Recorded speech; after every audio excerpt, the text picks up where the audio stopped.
today on Divorce Court. I know that Rashid is cheating on me. I am not cheating on my wife. A young lady contacted me on Facebook. I got a little bit of information from her. Obviously, they were in some type of relationship. I think she's cheating on me, to be honest with you, trying to do some reverse psychology to blame it on me. Well, right now, I'm at my wit's end. Sometimes I feel as if it was a mistake to marry him. I really don't need no woman. I am ready for a divorce today. I'm ready to get a divorce if that's what it comes down to. Divorce Court is now in session.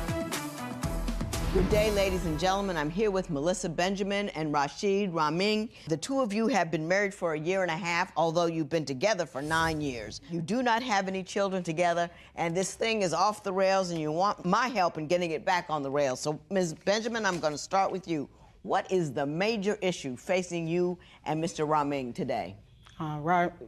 The major issue is Rashid's lack of motivation and support and security for me and the family. Explain that. Rashid really has no goals. He doesn't want to seem like push forward in life. And so with that, he's not really able to support the family and give me the security and the support that I'm looking for. Is he currently working? Yeah, he's working odd and end jobs.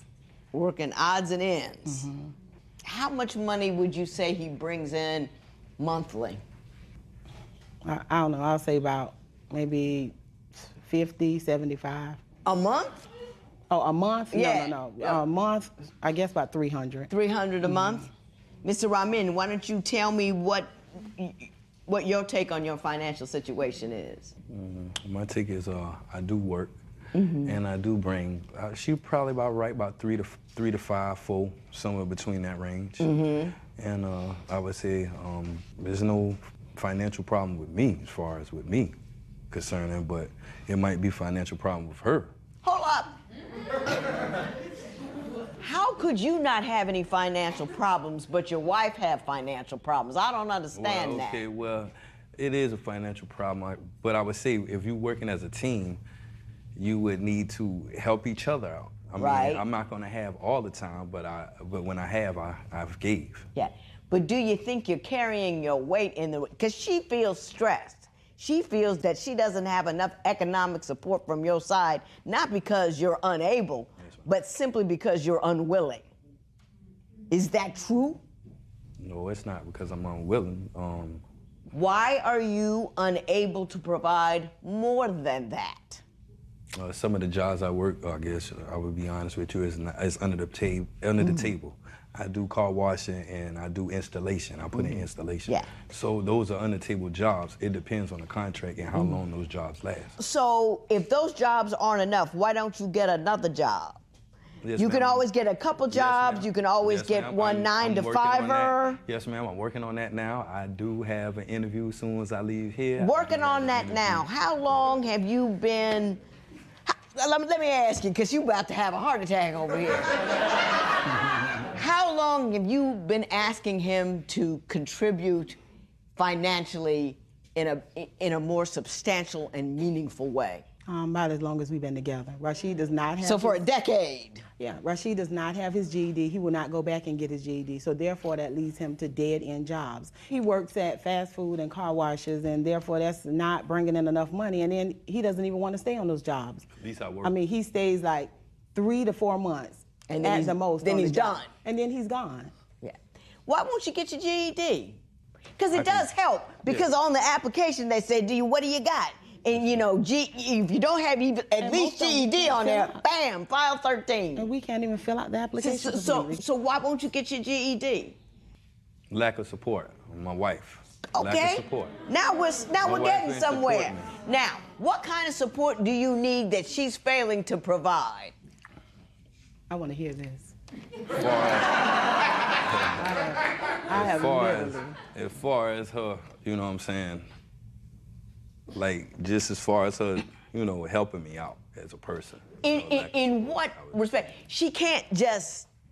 What specifically do you need from her that she has? Because let's say this. No. You don't have to worry about the rent because she got it. You don't have to worry about the food because she got it. You don't have to worry about the utilities so you got it. So I call that support. I'm asking you, what does she need to do in addition to making sure your body and soul is together, what else does she need to do in order to allow you to do your part? You said support. You got excited when you said it. Lack of support. So I want to hear, what kind of support do you need specifically? Support as far as like being able to talk to me, you know what I'm saying, on a level. And as far as like, I would say, helping me set up going to class, GED. I helped her when she was going to college to get to college, to help her get to the places she needed to get to. I don't have the same type of support to help far as going there to get what I need. I understand, yeah, Mr. Robbie. Let me ask you this. It ain't that complicated. No, it's not. Okay, and she's at work, right? Yeah. So while she's at work, maybe an hour a day, you could look into getting into courses or classes for a GED. Yes, Why is her absence precluding you from doing that? Well, I would say that's on my part. That's something I need to work on myself. You don't need to work on it. You need to stop it. Well, I need to do it. Yes, You know what I'm saying? Work on it. You understand? Work on. I need to work on working on something. You just need to do. You have to acknowledge, I've simply failed to do it. You've got to acknowledge, I haven't held up my end. Yeah. All right, I can acknowledge that. Yes, ma'am. Judge, can I say something about that helping please. part? If this isn't helping, then I need somebody to explain to me what helping is. I took Rashid to a job site, a roofing job site. Sit in this hot car, filled out this whole application for Rashid, a booklet application. Turned the application in. Rashid went in and turned it in. When he turned it in, his phone was not on. They called my phone. I got in contact with Rashid some kind of way and told him that he actually got the job. I'm gonna let Rashid finish what happened with this job because he's no longer on it. Well, let's ask Rashid what happened with the job. There's also an issue with other women. When Rashid was blowing up the phone, I didn't know why he was blowing me up, but of course I didn't answer. So when I looked on Facebook and saw the message that the young lady put under the picture, I kind of got the idea why he was calling me. No, I don't know this woman. I never knew her. Ma'am, I'm being honest with you. I'm gonna tell you the truth.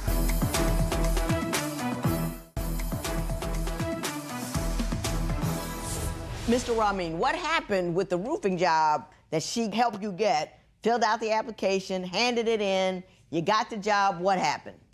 I worked on the job for 3 months, yes, ma'am. And then what happened? Just strayed away from it. You strayed away from it. Yeah, I stopped doing that job and started back doing the same thing what I normally do, installation. Yes, ma'am. But you just kind of walked off? Did you quit? Did you find a better job? Yeah, kind of, like you said, just in the midst of the person I was working for that helped me get in the door. Because the person I worked for knew the man. That's how my name got called. And I ended up going back to them anyway and working with them anyway. Yes, ma'am. What happened? He quit the job. That's he quit what the job. happened. The job was $10 an hour, paying him every week, and he also got a second check like on Saturday or whatever, or Monday if he worked the weekends. And he called me and he told me he quit the job. He said he couldn't deal with the people. They weren't picking him up, which that's not their fault because you should have a transportation of your own.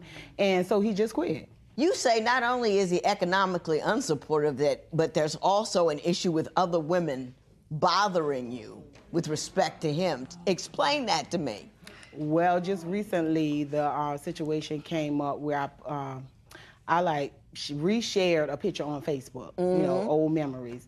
And lo and behold, I look, and Rashid was blowing up my phone. I didn't know why he was blowing me up, but of course I didn't answer. So when I looked on Facebook and saw the message that the young lady put under the picture, I kind of got the idea why he was calling me. I guess what was the message? She put shaking my head. She really put the initials SMH, but that's what it means. Because at the fact that you and he were in a picture together? No, Rashid wasn't in the picture. His name was tagged in it from like about 3 years ago. So he wasn't even in the picture. The point of it is that he been dealing with this young lady. One time before we separated, and him and the young lady were So posting. what's the secret you had? Him and the young lady were posting pictures on Facebook then. Together? Yeah, he posted a picture on there, but at that time we weren't together, so you know, I questioned him about it, but he's saying the same old thing he's saying now. But for her to go up under an old picture, then it had to be something else going on. If y'all not having any more dealings, why would you just go up under an old picture on nothing. Facebook? Well, I'll tell you why she did it. She was mad. She was trying to egg you out and say, you know, well, he left me for you, shaking my head. Yeah. That's what it was. That's exactly what it was. I really think that it's more to it, and she said it in the text messages what it was. So No, it's not. Well, tell me about the woman that came to your house and knew your work schedule. So Rashid and my son was outside in the yard playing. He runs in the house and says, "Come to the door, Melissa. This lady's out here acting crazy." I don't know who this lady is, never seen her before, but I went to the door simply because my child was out there. So get to the door, she begins to yell and scream and holler. I'm trying to ask her, what is going on? Why are you yelling and screaming at me? And he just called me to the door. So she's just yelling and ranting and raving about Rashid this, Rashid that. And so I'm trying to figure out, how do they know each other? Rashid is standing here like a deer in the headlights. He's not saying anything to her. So I'm saying, Rashid, who is this? His only reply is, I don't know this lady. So she starts yelling things about me. And then that's when it was about to get physical, because now you saying that you know where I work at, how my house look inside. I think that I'm all of this and that because I work somewhere and got a car. No, ma'am, you don't know me. I mean, whatever dealings you have with Rashid, that's one thing. Mr. Ramin, do you still contend you don't know this woman? No, I don't know this woman. I never knew her. Ma'am, I'm being honest with you. I'm going to tell you the truth. I'm trying to help you out a little bit. Yeah, I know you are trying to help me out. That was just a random person that knew the person that I knew at the house. Her niece had wanted to talk to me. I turned her niece down. It was a particular day when she was at school or whatever, and you know, her niece was trying to holler at me across the road. I know the lady that lived across the road. She runs a bootlegger, so of course, you know, I went to the bootlegger a few times, whatever. So, you know, with that $300 a month you make. It was just a random. It was just a random thing. That's all. Was just a random thing. Yeah, it was just okay. No, it was not random. Yes, ma'am. She said, Ms. Benjamin, now I got a question for you. Why? I mean, she already hiding secrets anyway. She already secretive. What kind of secrets is she hiding? She hiding from her family that the fact that she married. She ain't even tell them she up here. Because it's not a marriage. It's really not a marriage. Thank you. I do want to know why, and one of the whys that I wanted to tick off, I know why, but you say you're not even intimate anymore because you're afraid he might be carrying something. Is that accurate? Yes. Why do you think that? Because the young lady who he doesn't know yelled out that he has AIDS. Okay. Now, Mr. Ramin, what do you have to say about that? She done went with me to the place to go get checked. She went on the same time, and she knows I doesn't have anything. And ma'am, I only been messing with this woman, so, which is my wife. Right. So if I have something, she would have had something too. Okay, so did you guys go get tested? Yeah, Yes, we ma'am. did. And everything was clear? Yes, ma'am. Well, you know, random people who do up hooping and hot, they tell lies. You can't go to them for the God's honest truth. You know what I mean? What's the real reason you don't want to be intimate with him? Because I'm at my wit's end. That's You just sick of it? Yeah, I'm sick of it. Mr. Ramin, do you want to remain married to this woman? I mean, if she don't want to remain married to me, no ma'am. I mean, she already hiding secrets anyway. She already secretive. What kind of secrets is she hiding? She hiding from her family that the fact that she married. She ain't even tell them she up here at divorce court. Actually, so I did they tell don't them know that I'm up that here. she's married to you? No, they don't. Did she give you a reason why she won't tell them? She ain't never give me no reason why, Judge. She just a secretive person. She hides secrets. Why are you keeping your marriage a secret from your family? Because it's not a marriage. It's really not a marriage. Thank you. That's why I need a divorce. You guys were together for Yep. 6 or 7 years before you married him. What did you think would change? Because apparently he wasn't working and doing right the whole time. Why marry him? Thank you, Judge. Why marry me? Well, Mr. Ramin, why marry me? Hang on. Yeah, why marry me? Stop. Originally, in the beginning, like I said, Rashid was emotionally supportive. He was there emotionally. I was going through my separation. We were just having fun. No, she was going through another Mr. divorce. Ramin, I will give you an opportunity. She was going through her first Stop. divorce. That's the same thing. That's the same thing. And so what happened is, like I said, he was being supportive. We were just having fun. Tell the truth. When it bloomed into a full relationship, I'm thinking that the man in him would have come out. But obviously it didn't. So me, living in a fairy tale world, I'm not even gonna lie, thinking that if we got married, oh, he would step up to the plate and do better. Even my kids have gave him motivation, push, asked him to do better, and he doesn't want to do better. He loves living from pillar to post, all over the place, no place to stay. That's his MO. That's what he loves to do. Got it. I know what's happening, and I know what I'm gonna do.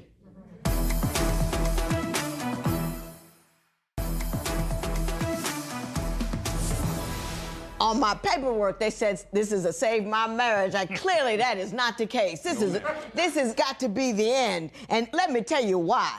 Mrs. Benjamin, he is who he is. Amen. Trifling. He's not gonna get a job.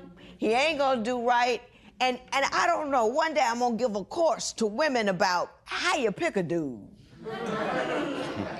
And you pick a dude based not on what he says, not how good the sex is, not how good the lines are. You pick a dude based upon how he lives his life.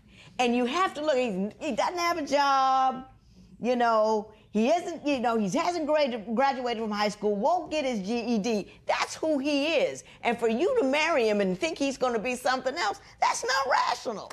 You know what I'm saying? It's not rational. And I don't know if there's something inside us that says we are not complete unless we have a man. But please, Lord, let me tell you that is not true.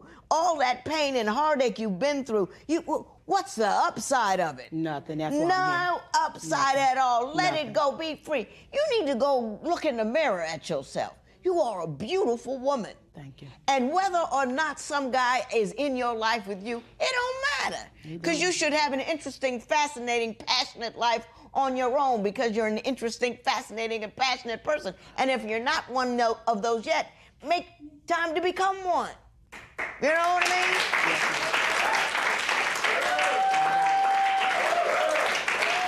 mean? Mr. Ramin, as sad as this sounds, I tried to like you a little bit. And she let you get away with it. And as sad as this sounds, I bet you there's some other woman waiting to let you get away with it with her. And I don't know if it's slim pickings out there. I don't know if it's just a new cultural norm we have somewhere. But you're probably going to continue to get away with it. If you just want to live, that is fine to be a vagabond. If that's what you want to do, and you can pull it off by little job here and you won't play a little bit, and then a little job there you want to, that is nothing wrong with that. This is America, and that's a choice that you can make. It is. Yes, ma'am. But all I'm saying is this: don't drag somebody along with you. Don't, because it messes with their esteem. It makes them feel bad and low. You want to be a bum, do it on your own time. Move on, move forward, live well. This matter is adjourned. Thank you. That's easy. Get a divorce. Take the money, get a sign. You know it. Don't have to deal with me no more. Thank you, Lord. As of this moment, I'm at my wit's end. I'm done. My plans are to do exactly what the judge says, have fun and just live my life and take care of my 2 kids. The judge said I'm free. I get to be free. And to get a divorce, I'll be happy to get it. And I thank the judge for it today.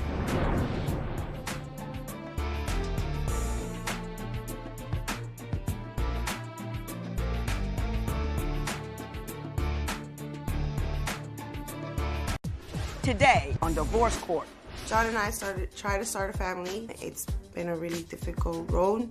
We went through a couple miscarriages, and it kind of like messed us up emotionally. Money is our #1 issue. She likes to live the lavish lifestyle, so I tried to give her that because I was in love with her and, you know, threw us off financially. Jonathan likes to accuse me of sleeping with a lot of different people, but that's not true. She cheated on me in the past, and it changed ever since. It tears me apart that we're not on the same page anymore.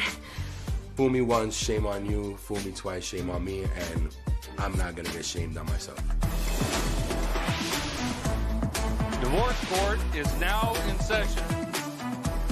Good day, ladies and gentlemen. I'm here today with Jonathan Chavez and Kelly Condori. The two of you have been together for 5 years, married for 2.5, but you do not want to be married anymore. You don't have any children together, but Ms. Condori, you do have a child from a previous relationship.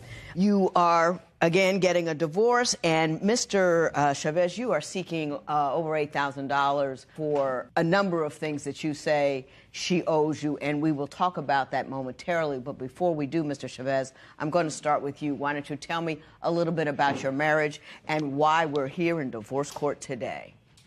Well, we're here today because I just want to close a chapter in my life with this marriage. I do want to divorce my wife of 2.5 years, one of my best friends for 15 years. And it started back then. We met back in high school. You know, cute little chunky kid walks into cafeteria, sees a beautiful girl. I was infatuated from the beginning, even though I tried to play it like I wasn't.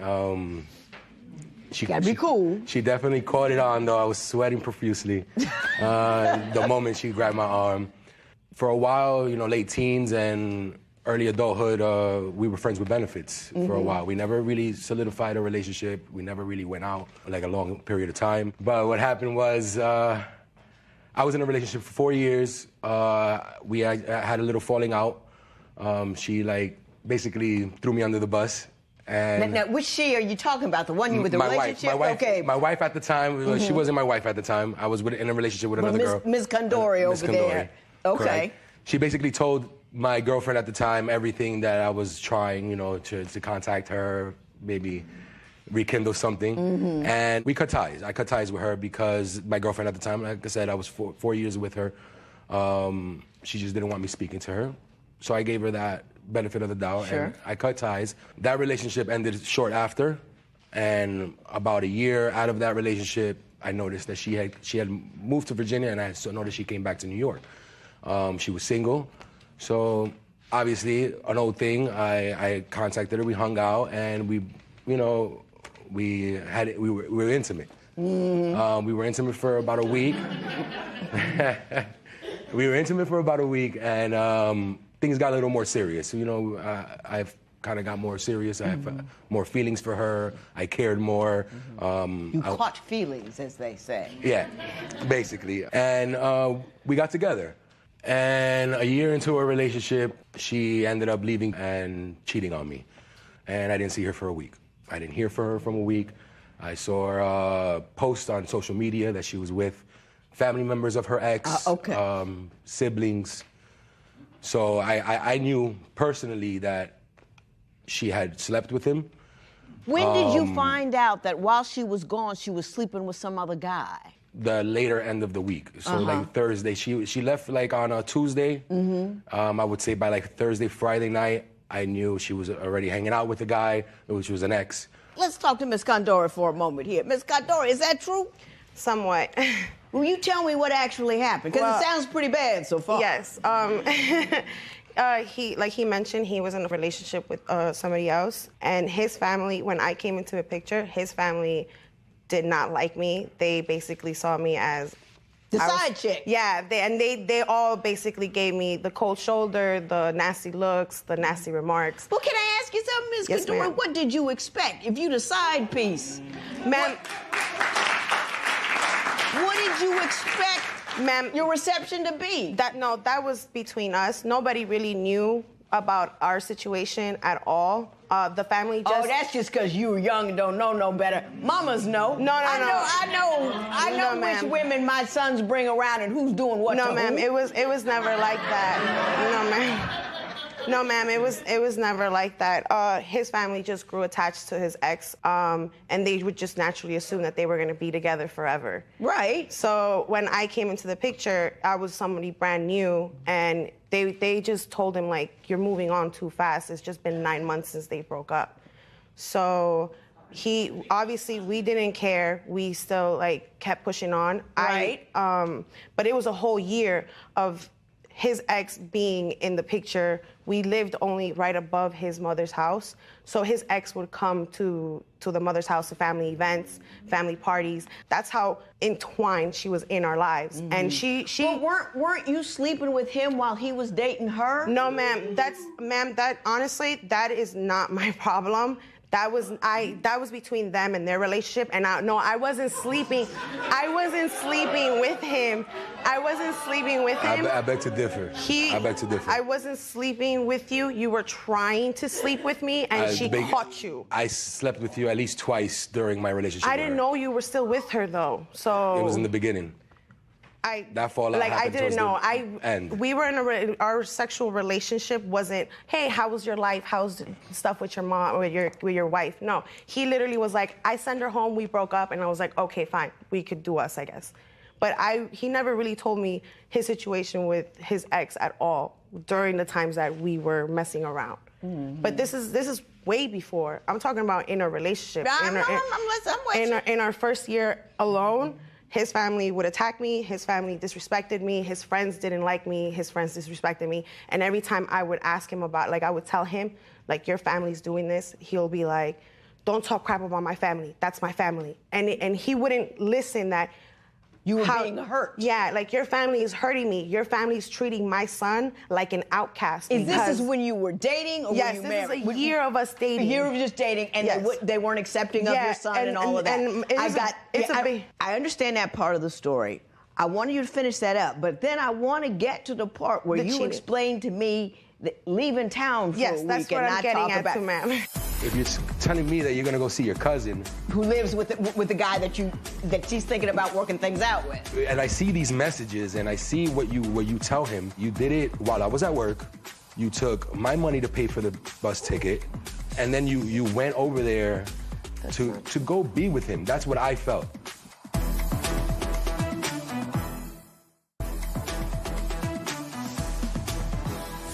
So, Ms. Condori, why don't you tell me how the relationship with his family progressed, and then end with the story about you leaving for a week? Well, it got worse, and within that year, it got really worse, and it affected me a lot because it just they showed it to my son, mm-hmm. the whole disdain, the distance dislike. And everything, yeah. So he would also show his indiscretions with my son too. Like, he'll try to keep away from him because he didn't want to get too involved with somebody else and have that separation again. Right. So for a whole year, I've been going, I'm seeing this. And this is the whole year that you're dating? Yes, that we're dating as boyfriend and girlfriend, living together as boyfriend and girlfriend. So how long were you going together before you started living together? 2 months. So, Ms. Condori, get me to the point where you left. Well, at this point, I'm feeling confused. I already have commitment issues as it is. Mm-hmm. So I was not in a good position. We just finished getting into a fight about his family, and he wasn't realizing how I felt at all. So, yeah, I went to meet up with my cousin. Mm-hmm. My cousin happened to be hanging out with my ex. I stayed there for a week, came back, and I told him what happened. I mm-hmm. told him how I felt, and I told him that even though he did wanted us still stay together, I told him I wasn't where I was at. I didn't know what I wanted, and I was confused. So we took we broke up for 3 months. We still lived together, but I wasn't. You guys weren't together. Yeah, we weren't together. He was doing his thing. He was dating other people. He slept with somebody else, and I was sleeping with you for the most part. Do you have a different view or recitation of the events that occurred when she got back? Definitely do. Tell me what they are. Before she left, originally, I didn't want her to go because I knew her ex was there. I knew she was still speaking with him. I've read messages. We were really open. She could look at my phone, I could look at hers. But occasionally she wouldn't delete the things that she needed mm-hmm. to delete, which is telling the guy, hey, maybe we can work it out before leaving. So if you're telling me that you're gonna go see your cousin, who lives with the guy that she's thinking about working things out with, and I see these messages and I see what you tell him, I'm not gonna want you to go, and you go anyways, and you don't do it maturely. You did it while I was at work. You took my money to pay for the bus ticket. you took, you know what I mean? Like, and then you went over there to go be with him. That's what I felt. And I've never got that closure. She's never given me a straight answer of, yeah, you know what? I was trying to work it out with him because of all the mishaps that we had. I got you. Let me do this. I'm going to give you an opportunity to respond to that, but I also want you to discuss. My understanding is that your fights about these matters are so destructive that it contributed to the end of this marriage, and I want to talk about that. We argue about everything. It's with him, his anger, it's literally tip it and he will go off. Completely. And he has called me a piece of crap. And it's not just a piece of crap. It's you're grimy, you're spiteful B-word, you're ungrateful, you're unappreciative. I want to talk about the way you guys fight, but before that, Mr. Chavez accused you of wholesale ratchetness in the manner in which you dealt with this other guy. I want to give you an opportunity to respond about the things he said about the way you did it. Did you use his money and to go down there and all that kind of stuff? No, ma'am, I didn't use his money to buy the tickets at all. Actually, the only thing I did do is take $50 from him, and that's about it. That's about it, but the rest of it you paid for on your own? Yeah. So I don't know what he's talking about. It's literally $1.50 in megabucks. Mr. Chavez, you say that she's destructive and angry and tears stuff up. Give me an example. All right, so there was one time that we were arguing, and it's always usually about another female in the picture or whatnot, and we had a shelf set, like a little shelf system, where we went to a wedding and she took a vase and put all the pictures of the wedding, and it was a nice ornament, nice memory for us as a family. We have pictures on there, old picture frames that we've had for a while now, and she literally came out arguing and she flipped it. Everything broke everywhere. She tends to throw cups. She tends to throw her phone. And she's just very vulgar with her talking to me. She calls me a piece of crap all the time. A fat piece of crap, to be honest. Because I've always been big. It doesn't bother me. I'm from New York. Snaps are for free. It's what it is. I've been. I gotcha. Ms. Condori, what do you have to say about the nature of your I've never called him I've never called him any of those names. Actually, in fact, he's the one that's extremely verbal. He's the one that actually, we argue about everything. It's with him, his anger, it's literally tip it and he will go off. Completely. And he will, it's not, I only call him a piece of crap because he has done it he has called me that so many times already that it has pushed me to the point that if he doesn't care, I'm not gonna care neither. And it's not just a piece of crap. It's you're grimy, you're spiteful B-word, you're ungrateful, you're unappreciative, you don't do anything. Those I will agree to. But the other ones... Mr. Chavez, just take a step back. Usually both people are at least participating a bit in the foul words and the ugly language. So do you own that you get angry as well? Yeah, of course. Obviously, and you're yelling and hollering and everybody's acting a fool. Yeah, absolutely. Right? Yeah, you got to own it. All right. You're right. you got to own it. Okay. I want to move now onto something I think is a very deep and difficult story for you to tell. There was a miscarriage and a great deal of damage done to the relationship in the wake of that miscarriage, and I want to talk about that.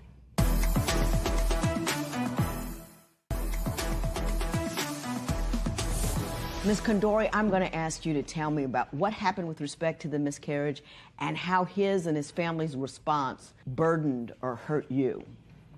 We actually had 3 miscarriages. We've been trying to have a family for a year. Jonathan doesn't have any kids, and I know that's his main goal. That has been his goal since he was 16 years old. I had the IUD for 5 years. I took it off, and people usually tell you that you get pregnant immediately. So we kind of held on to that. But every month, I would get my period, and it would be a huge disappointment.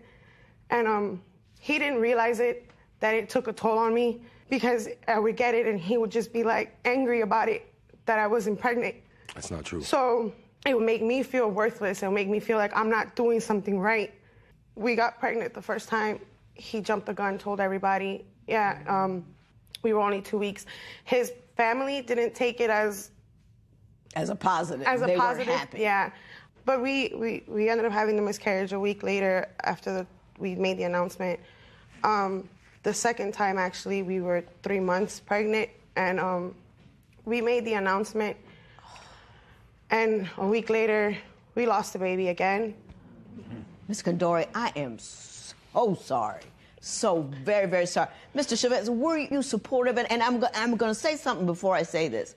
Oftentimes, guys come in here when a woman gets a miscarriage and can't understand why she's, well, get over it. It's a process that just didn't complete, and don't understand the depth and the breadth of her grief. Were you supportive? Yeah, I was very helpful. You know, I made sure she was comfortable. I mean, we fought a lot, but it was more of accusations at first. He really wasn't supportive. A week later, after I had my miscarriage of 3 months, we were arguing, and he left because I kicked him out, I guess, one of those moments, and he started adding other females, looking at other females' Facebook a week after my miscarriage. That was after the second one. Yes, it was. It was after the second one. No, I'm talking about the second miscarriage. Whatever miscarriage it was, how come you looking at other women a week after she lost your baby? Absolutely. It wasn't like I probably did it out of just to get her angry, because she was kicking me out all the time. She was literally, and it wasn't kicking.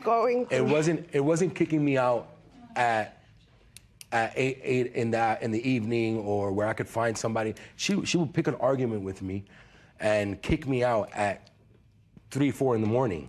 I see what's going on here. I see where you're missing each other. I see where your communication skills and your emotional, your ability to contain and control your emotions is not there. But I want to take this opportunity to get a third eye on this, because Ms. Condori contends, and rightfully so, that a lot of what goes wrong in your relationship is a function of her feeling alienated from her family. So I want to bring Karima Capret out here so she can speak on behalf of the family, and maybe we can get some of that resolved. Ms. Capret, how are you? Hi. Good day. There is so much here. I've got a new witness. There is so much that everybody has to say, and I want to give this matter the attention that it deserves. So I'm going to adjourn it for today. We will reconvene tomorrow, get a fresh start, and we'll figure out what's going on. This matter is adjourned. She likes to live lavishly in the sense of like going out to eat or going to the movies, and I would do these things. I would do these things even when we didn't have sufficient amount of income. We closed the door, and his brother then proceeded, as my son was sleeping in this apartment, proceeded to kick the door multiple times because he was upset with what's going on. Her attitude was very, I've been in this picture. You guys just don't know who I am. I've been a high school sweetheart. You know, so that's when we were just like, we never heard of you. We don't know who you are. Today on Divorce Court.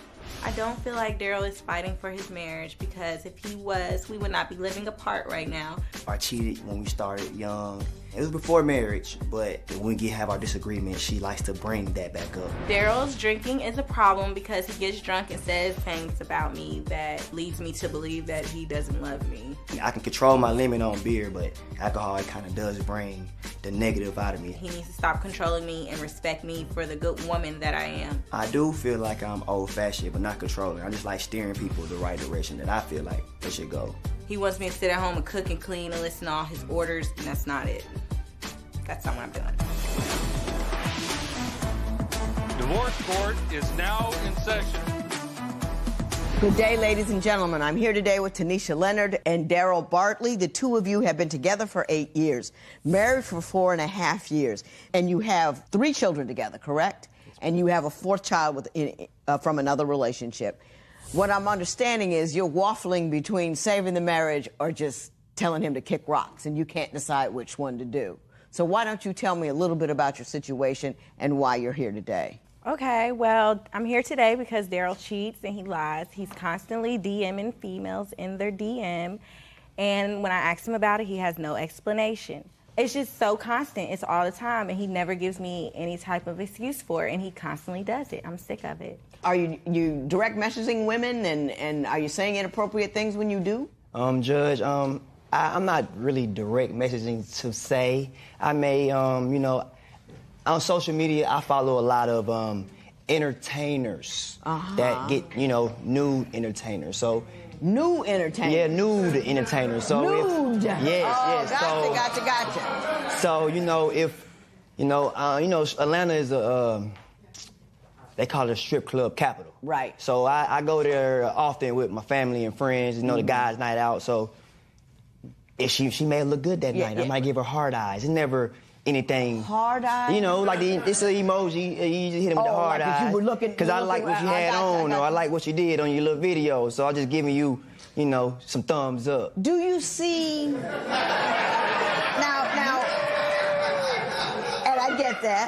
and I get that. Do you see how that could be taken by your wife as something disrespectful to her? Yes and no. Yeah. Yes and no. Let me turn the situation around. Imagine she was going to a strip club with guys in it, and she's giving them the hard eyes and the thumbs up and all of that. Would you find that disrespectful to you? I probably would be offended. Yeah. So, do you see what her complaint is? Yes, ma'am. Okay, there you go. Ooh, that was easier than I thought. I almost know what to do.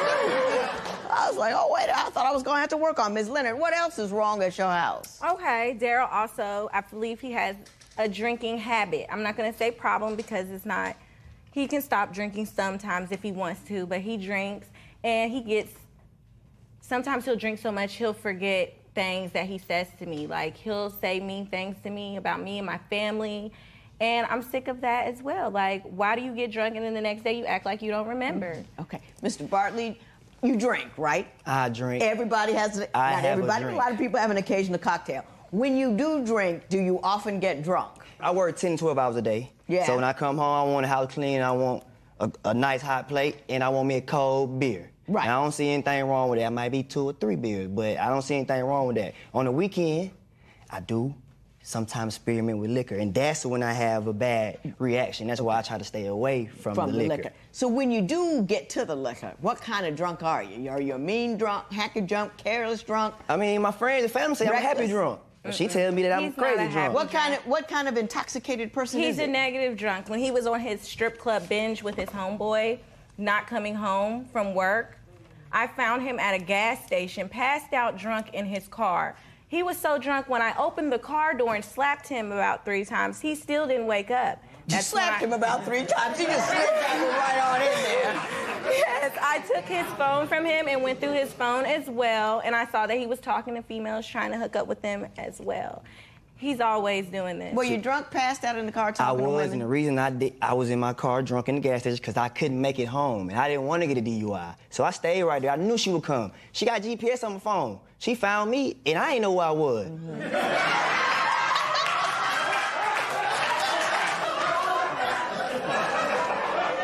being real. I'm just being honest.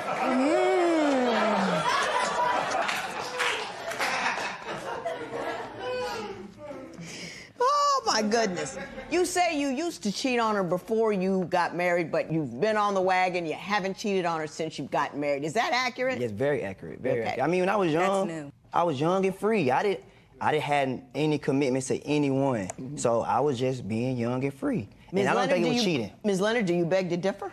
Yes, I do, because like I said, it's disrespectful to your wife to constantly be talking to females. I mean, all the time.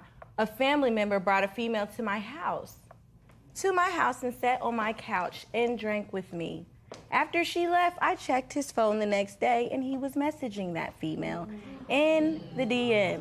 And when I asked him about it, because he deleted what he said, he deleted everything he said. When I asked him about it, he said, it's nothing like that. So what did you say? What did you say? It was a business venture. I had a business venture for her. I really did. You know, we had honestly, me and my family, we do little things like that.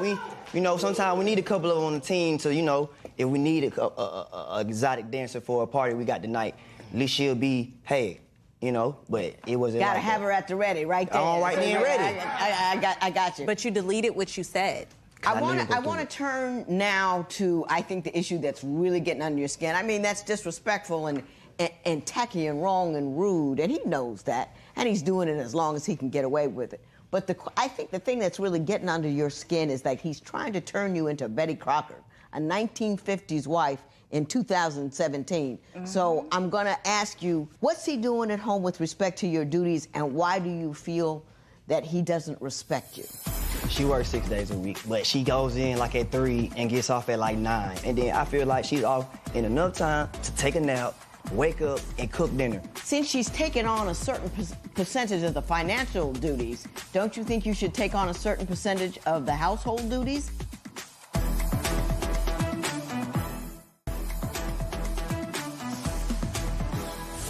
So, Ms. Leonard, why don't you tell me why you think he's trying to turn you into a 1950s woman? Okay, he wants me to cook, clean, do all the laundry. I have no problems doing that, but I work full time. I work at 2 o'clock in the morning. I don't get off till 2 o'clock in the afternoon. That's when my kids get off the bus.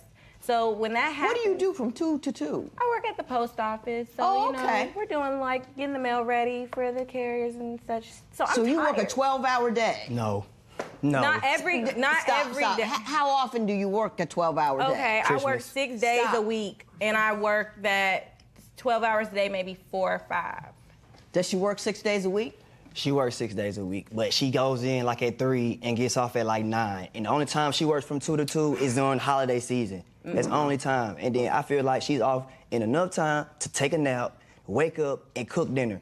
I bought a crock pot. All she had to do is put it in the crock pot. When I get off, the kids get out, everything will be ready. He could take the meat out before I get there so it'll already be ready. He doesn't do that. I'm at work. He doesn't help fold clothes. We have 3 children. You can understand, like, that is a big job for someone. He does not help me at all. She's not He doesn't babysit.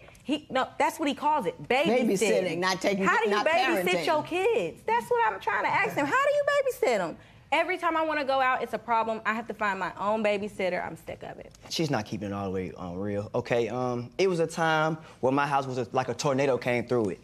I wasn't working at the time, maybe like 2 weeks I wasn't working. So I took in and cleaned the whole house, washed all the clothes. It took like all of maybe 2 days. Get the whole house right, spick and span. And you did this how many times? Once. What? Okay, Your Honor, I have done it more than once. The last time I did it, I told her that I wasn't doing it again because she didn't appreciate it. She would come in, just throw her stuff everywhere, leave things out. Let me ask you this, because since she's taken on a certain percentage of the financial duties, don't you think you should take on a certain percentage of the household duties? I do. Every Sunday, I get on the grill. I cook breakfast. I'm not a real, dinner cooker. I will cook breakfast, and every Sunday, I get on the grill. And it's like a neighborhood affair. You know, I just want to say this. I can't cook. If you're not taking on something entirely and just popping up with it on the occasion, it doesn't feel like help. And if you want to be praised to the hilt for some help that you do give, you've got to remember to praise her to the hilt for her doing it on the regular, if you want to be praised for doing it on occasion. Now, I understand that you work harder outside of the home longer than she does, and as a function thereof, she should do most of the housework. But yet and still, she's helping you financially. You should need to help her with the household. She's saying that I should help in the house, but I don't ask her to come outside when I'm changing starters and changing tires and changing oil, cutting grass. I ain't asked for your help, so why you need my help on something that I feel like women, it should come natural. It doesn't come naturally, number one. Let me tell you that. It does not come naturally, number one. And number two, help in certain areas in the house, like she helps with the money. You can't have a 2000 attitude to the economics and a 1950 attitude towards the division of labor. Right? Don't make sense, right?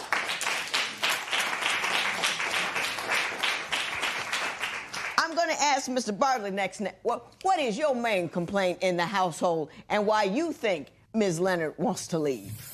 I don't understand what you're I mean, he's goofy. I get that part. I understand that you got to go find him when he's drunk, passed out in the car. I get that part too. But he's got a steady job. I think he loves you. I don't think he's cheating on you. He's a little disrespectful with the means, but why are you so upset with him?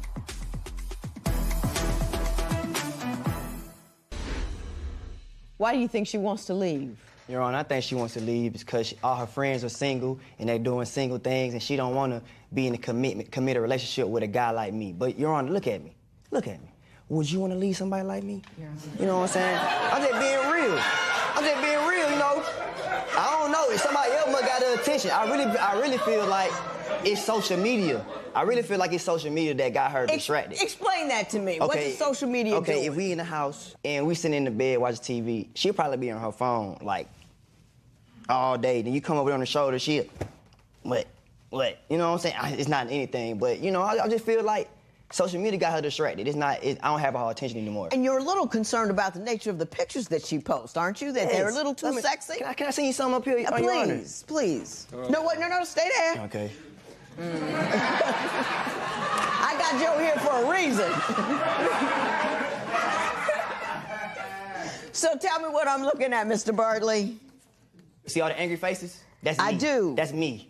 She's saying all these crazy stuff about me and I really need to stop. This is you. Mm-hmm. I really need to stop wasting time on situations that are going nowhere. Why do you think that has something to do with you? Because about 30 minutes before, we were just talking, and then she didn't like something I did, and she posted on the internet. So you're talking subtext. Yeah, she texting me. People, dudes, kill me getting married just to look like a good guy, but really they ain't nothing. Mm-hmm. Please stop making permanent decisions off temporary feelings. Play your own blank heart. That's what you said. That's what I said. Okay. That's how I feel, and I'm with it all. What? I don't understand what you're I mean, he's goofy. I get that part. I understand that you got to go find him when he's drunk, passed out in the car. I get that part too. But he's got a steady job. I think he loves you. I don't think he's cheating on you. He's a little disrespectful with the means, but why are you so upset with him? Because it's been going on for so long. There's been times when he wasn't coming home at all. I had to put a GPS on his phone and find him. And I did at a gas station. Packed up his children, put them in the car, waited till he walked out and drove off. Because I'm just sick of it. He's not coming home. He just runs the streets all day with his friends. He'll be gone till 4 o'clock in the morning, moseying on in like, oh, it's okay. Where you been all day? What you been doing? Like, that's what I'm sick of. You don't think his family likes you. Why do you think they don't like you? Mainly because of the family member bringing the stripper into my home, and then him saying that it was a business venture. You know, what kind of business venture is that? Really, what is that? What is your family on? Saturday for the fight, we're having a fight party, and we're gonna have some dancers there. She may be one of them. I don't know. You know, I'm just saying that's what we do. We do man things. That's what we do. Why did you ultimately kick him out of the house 30 days ago? What was the last straw? For that reason. The reason that someone came and sit in my house on my couch and drank with me, and then he knows her. How do you know her? And he pretended that he didn't know her? Yes, he didn't walk in and say hey or nothing. He never even came in the house. He just stood outside the whole time. And then he finds her on social media. Like she was a nothing. Like a hood rat stripper. How did you find this hood rat stripper on social media and inbox her? How? It's easy. How? You know, the strip club if you don't even know her, how would you find her? Mr. Bartley, let me ask you a question. You want to stay married? Yes, ma'am, I do. I love you my love wife. your wife? I love my wife. Are you willing to be quiet long enough to allow me to give you some pointers on how to keep her? No. Yes, ma'am. Well, let's do that.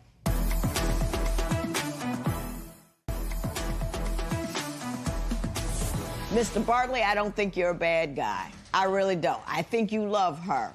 I think you're a little goofy. I think you're under the impression I work hard and I'm not actively cheating, so everything else is off the table. That's all I have to bring is money and no outside kids, and then I'm done. And so I can drink, I can go to the strip clubs, I can hard-eye people because my job as a man is finished. And what I'm telling you is your job as a man is not finished until your wife feels respected, whole, cared for, and empowered. And she doesn't feel any of those things, and that's why you're not in the house. All of those things you do are not necessary to do, and it makes her feel like nothing when you do them.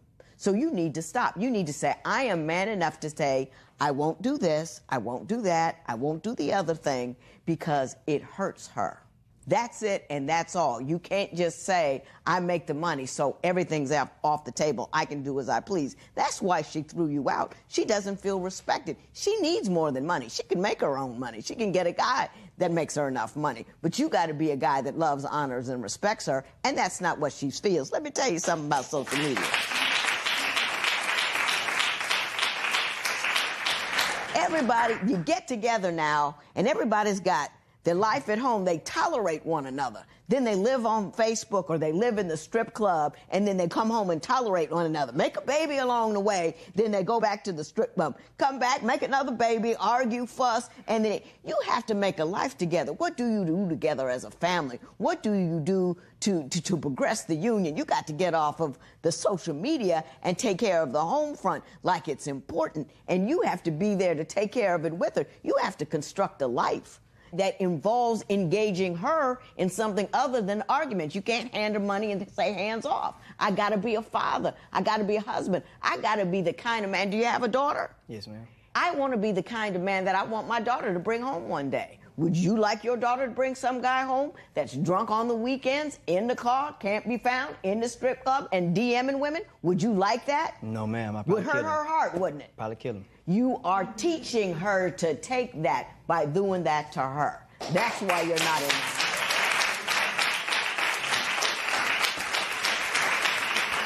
Manhood is not from the belt down, it's from the heart up. Remember that. This matter is adjourned.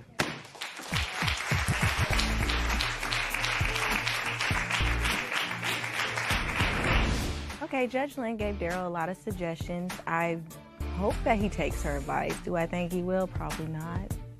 I think the strip clubs is causing a lot of problems in my marriage. You know what? I'm just gonna stop going. I'm not gonna go, but with her. That's what I'm gonna do. I'm gonna take her with me next time I go. See if she feels the same way that I feel about it. He just doesn't listen to anybody or anything but himself. And that's the wrong person to listen to.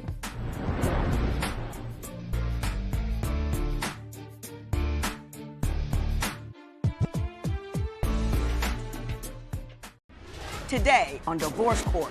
I'm here because my husband has lied to me numerous times. She brings up my past a lot. She throws it up in my face and nags about it all the time. The reason I'm always bringing up his past, quite honestly, I'm not over it. When I found out he got his ex pregnant, I was really disappointed. Like, how sloppy can you be? And it takes for us to go our separate ways, then so be it. But I love my wife and I would like to continue our marriage. Divorce Court is now in session. Good day, ladies and gentlemen. I'm here today with Jamie McLeod and Hassan McLeod. Mr. and Mrs. McLeod, you have been together for 4 years, married for 2. You have 2 children together, and you say your marriage is on the rocks, and you have come to me to assist you. Mrs. McLeod, I'm going to start with you. Why don't you tell me a little bit about the progression of your relationship and why we're here today? Well, like say, you really don't know somebody till you live with them. Mm-hmm. So, Hassan was a angry drunk. And he was off into the streets, you know. But I told myself that I wasn't going for somebody like that, but, you know. You didn't see it right off. Exactly. So we made it official, and I basically, you know, put my feelings aside to try to see where would this lead us. You know, like I said, he was an angry drunk, hanging out all night and phone ringing, he gone, he leaving. How deep into the relationship were you when you found out he was like that? It didn't take long. I mean, maybe 2 months. No, Your Honor, that's not right, Your Honor. 2 months. Mr. McLeod, you don't agree? No, it was probably 6 to 8 months in. 6 to 8 months in before you got comfortable enough to show your true self. Yeah. Exactly. What else did you discern about Mr. McLeod as things went on that you found were negative? That he was, you know, very active in his hood life, where he grew up in. He was very, you know, involved in things that he really didn't have to be involved in. So that should have been a deal breaker. When hood life popped up for you, why didn't you just kick him out? And so he could stay in the street. That's the part I can't get. Well, my son, Your Honor, I introduced him to my son. I had him around my son. Like when we first met, my son was around. And I just didn't want to drop the ball so soon. You know, let's try. Listen, they can get over that. Yeah. But what they don't need is a role model who's in the streets. Right. And that's, you're right, Your Honor. And that's the type of motive that I was trying to sell to him, to let him know, like, this is not healthy for us. Yeah. Like, I can't even sleep at night not knowing where you are or what time you're going to be here. So I understand that you saw a huge red flag when he was in the hospital. Tell me what happened. I threw him a birthday party. Mind you, he hadn't had an adult birthday party ever in his life. So this is his first birthday party. Did it real big, you know, nice food, nice drinks, everybody, you know. Nice around. party, okay. Yeah. And he went over and beyond on his liquor intake. So he got overly drunk. And my cousin was there, he's a male, and he was trying to, you know, calm him down, like, bro, it's cool, woo, woo, woo, all that. And he wasn't going for it. So next thing I know, they break out fighting. Him and my cousin, who was trying to console him or calm him down. Calm him down, cool him out. He must have did Mr. McLeod, now, Mr. McLeod, why don't you give me your version of that event? I'm gonna wipe the slate clean. What do you got to say? I can remember, Your Honor. I remember. Exactly. You don't remember any of it? Not. Exactly. No, exactly. just yeah. So how you don't could remember correct how me? it started. You don't remember why you were mad. All I can remember, she threw the party. She cooked real nice, invited everybody. Everybody looking good. And the next thing you knew, you were in the hospital. I ate. I actually mixed a lot of drinks, and you know I was drinking it, and I woke up in the hospital with IVs and a catheter in me, and she wasn't there. So I An yanked IV and a what in you? catheter. Yeah. okay. I'm sorry. I thought you meant like a cap, like No. somebody had capped you. And what was the nature of your injuries? Alcohol poison. I had consumed too much alcohol, and when I woke up, wasn't nobody in the room, so I'm looking for her, you know. And she wasn't there. I knew she had to work the next morning, so I know I needed to get to her. So I yanked the IVs out and yanked the catheter out. I left the hospital fighting with security and everything and jumped on the bus. You were fighting? Were you still drunk when you woke Probably, up? yeah. I probably was. I probably was. Had So a you hangover. ripped out all the tubes, got out of bed, and went to look for her? Yes, ma'am. Because you were mad because she wasn't there? Yes, ma'am. Despite that, I was doing the wrong things at the party as fighting and being angry. Right. I still was mad at her. I had to blame. I had to blame when somebody. you're drunk, you don't have no sense. That's, I mean, that's just, it doesn't have to be, Well, a responsible adult that drinks. Well, if you drink, when you drink, but when you drunk, right, you have no exactly, sense. Exactly. So now it's gone from bad to worse, because I understand after the drinking there was a prison stint involved. So I'm going to get to that and ask what happened, when he went to prison, why he went to prison, and how long he stayed. Did you not remove yourself from your environment? No. Because if you're with the same friends, it's over. No, I didn't change my people, places, and things. And I started back. A recipe for recidivism. And it was another baby involved. Yeah. Oh, I was gonna get to that.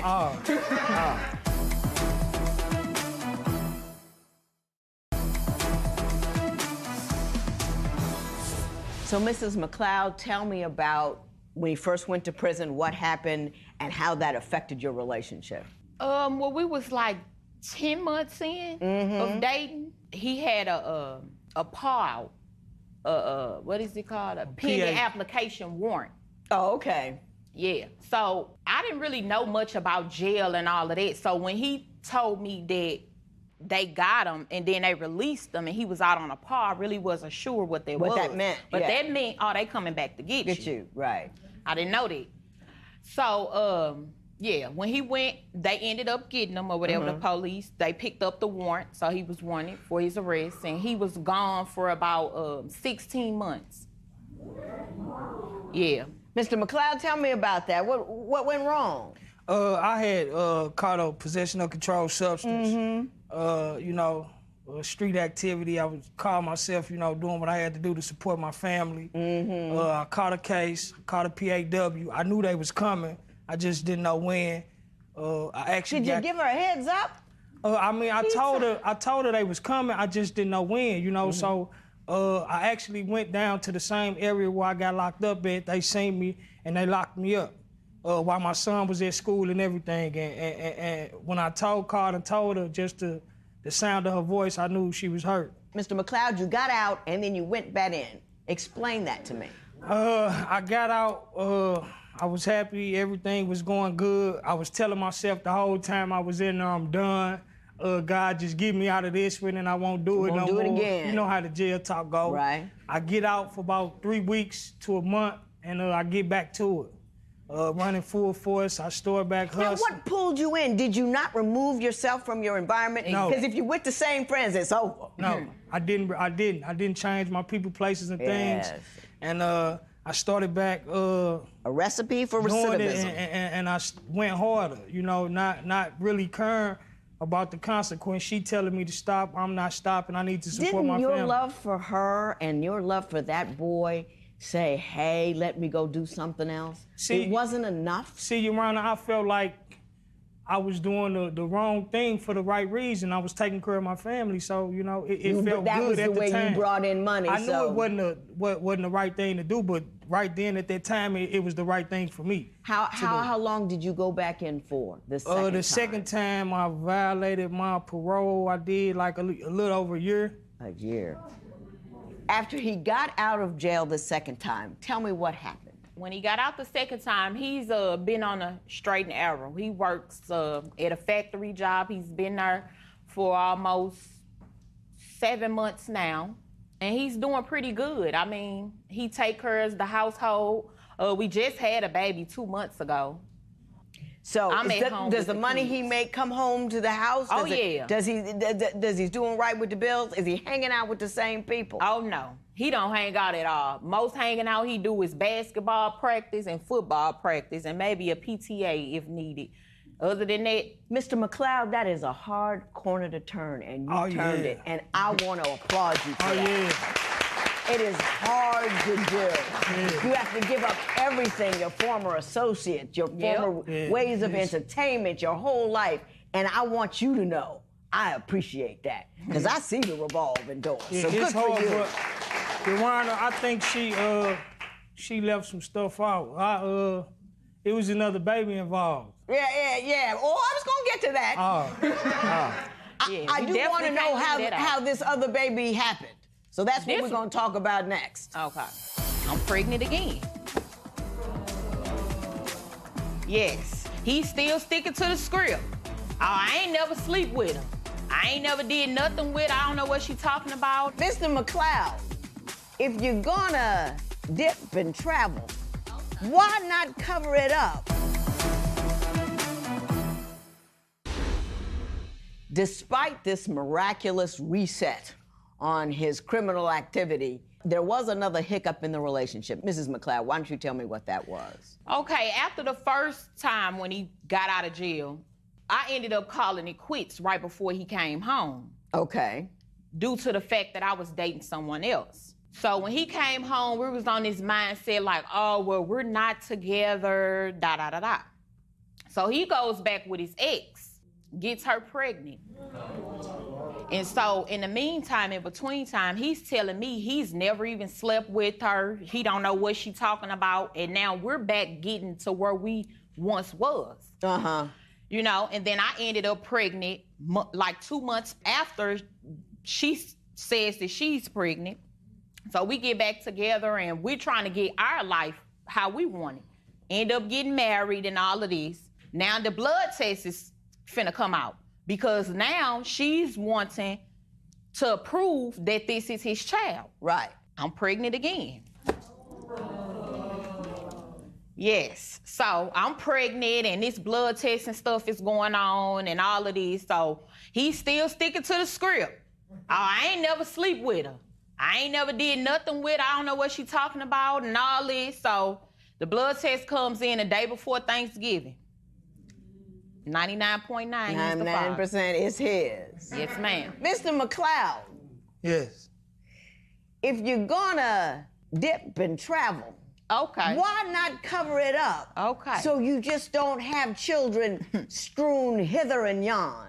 Your Honor, I don't really got no excuse. All I can say is I just should have been totally honest with her, because she was honest with me when I came home. I made a mistake. I'm here to put it all out on the table, and I would like for you to help her, get through it so we can go on with our life. So, Ms. McLeod, what at this juncture is your major concern? Because you've been through hell and back. Whew. What's going on now? My major concern was,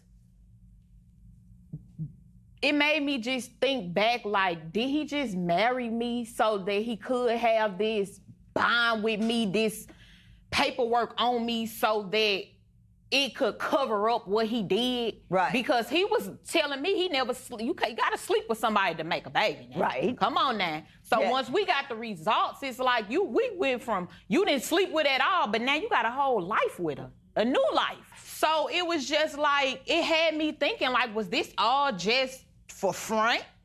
Yeah, to make sure he kept you when the news came out. Exactly. So, I mean, at this juncture, I think there is only one pertinent question.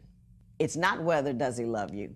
It's not whether he's going to do right or not. It's whether you can forgive him for what he did. I'm trying. And we are going to talk about that, because I think that's extraordinarily important. I think you have the potential to have a wonderful family, and I want to put something out there that will allow you to take advantage of that potential.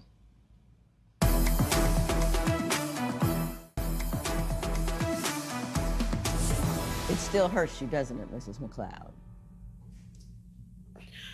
It ain't even the fact about the child, because I got enough love to go around. But it's the fact about him lying to me. And like I said, it make me think, like, was this all just a front? Or was this really what you wanted? Am I really who you want? Mr. McLeod, you got 30 seconds. Look at her. Thank you. And clear this up for her. Baby, I know I lied. I did, again, the wrong thing for the right reason. I knew if I told her that I had slept with her, that she would leave. And she's very loyal, a very beautiful woman, and I made a mistake. And I mean, I had to do what I had to do to keep her. Mm-hmm. And I knew I wanted to marry her. I didn't want to bring another baby in the world without being married. So I figured I'd marry her. I didn't want I only slept with her one time, but that's all it takes, the baby man, you know what I'm saying? And I just want you to judge, help me help her get over this so we can put it past us. I know it's a hard pill to swallow, I know that. You know what I'm saying? I know it's frustrating, and I make it even harder because when she ready to talk about it, I shut down, or I even up and leave. You know what I'm saying? Won't answer my phone, power it off, and that's not being supportive of her feelings and her emotions. So I know I'm wrong for that. So I'm just here to do whatever I need to do. Let me tell you something. I've been on this bench for 12 years. On this one, I've been a couple of decades, other benches. But let me tell you something. I know when a man is being truthful. I know when he's hurting. I know when he's sorry for what he did. And this man is sorry. This man loves you. This man has turned over his life in order to be with you. You're the best thing that ever happened to him. You're the reason he's a better man today. He's a better man today because he wants to be a man that's good enough to keep you. And I want you to believe that. And I want you to understand that. The second thing I want you to know is you got a decision to make. You know, you can feed your insecurity about wondering why he did what he did, or you can enjoy the fruits of your labor. And the fruits of your labor is a better man who's going to work, who's coming home, who's dealing with his kids, who's paying child support. Those are the fruits of your labor. So every time you think about what mighta, coulda, woulda, did happen, turn around, have a gratitude list of what's going good on that day. Reread it so you can have something else to do other than think about what was. You've done the work. It's like going to work all week long and then not accepting the paycheck. Take the paycheck, because you earned it. Now, for you, Mr. McLeod, there's a way to do, you know how you do the crime, you gotta do the time? Most definitely. Yeah. When a woman is hurt, she's got to express that hurt, and you got to absorb it. Yeah, I got to work on that. Don't run away. When she comes at it with you, lean in, hold the hand. What is it, baby? What can I do? What do you? Sometimes all you can do is listen, because we want to talk. So just listen. I'm sorry, and I love you. Can we keep it moving? And you do that. You have to work at getting over the hurt just as much as he has to help you. But you got a good dude here. Remember, you did the work, cash the check. Good luck to both of you.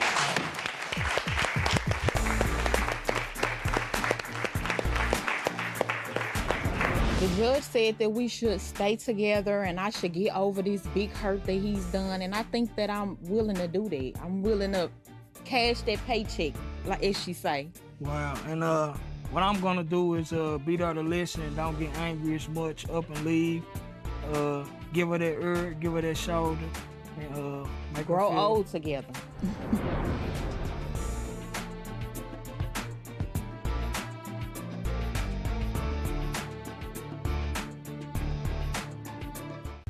Today on Divorce Court.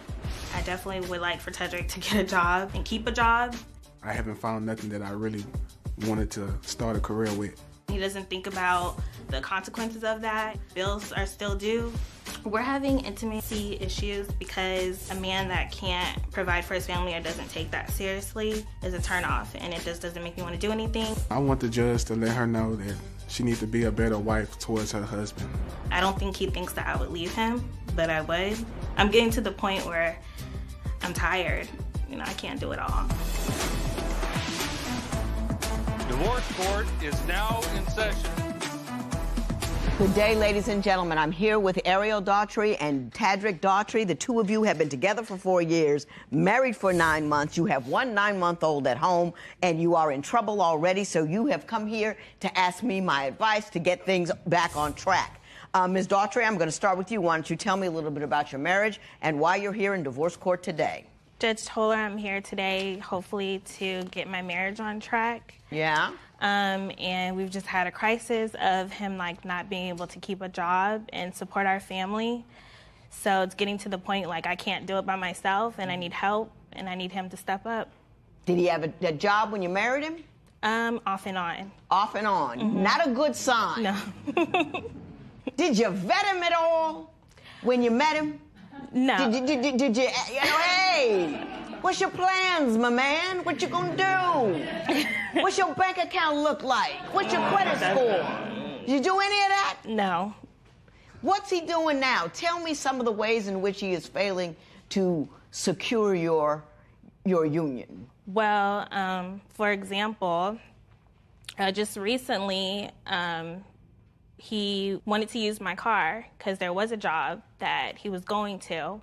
And I told him, yeah, I'm happy. Like, yeah, go ahead. You know, this is a job. Do it. And I let him use my car. He brought back my car on E, and I had to go to work the next day. And he knew I had to go to work. So it really made me upset. And not only that, he used my credit card for 98 cents to buy a 12-pack of chicken. And it was just really unthoughtful. Did he get a job? Yeah, he worked that job. He did work that job? Mm-hmm. Mr. Daughtry, how you doing? I'm doing fine. Okay, all righty. I understand you're an aspiring rapper. Yes, ma'am. Yeah. You seem to have difficulty maintaining employment. Did I get that wrong? No, ma'am. Okay. Tell me your philosophy about work and economics in the home. As far as me with a job, yeah. I just been working like staffing jobs, just temporary jobs for right now. Really haven't found nothing that a career job yet. It's kind of hard right now. Why? Issues back in the past with misdemeanors that I have. So as far as like getting a good job, it's harder to get into.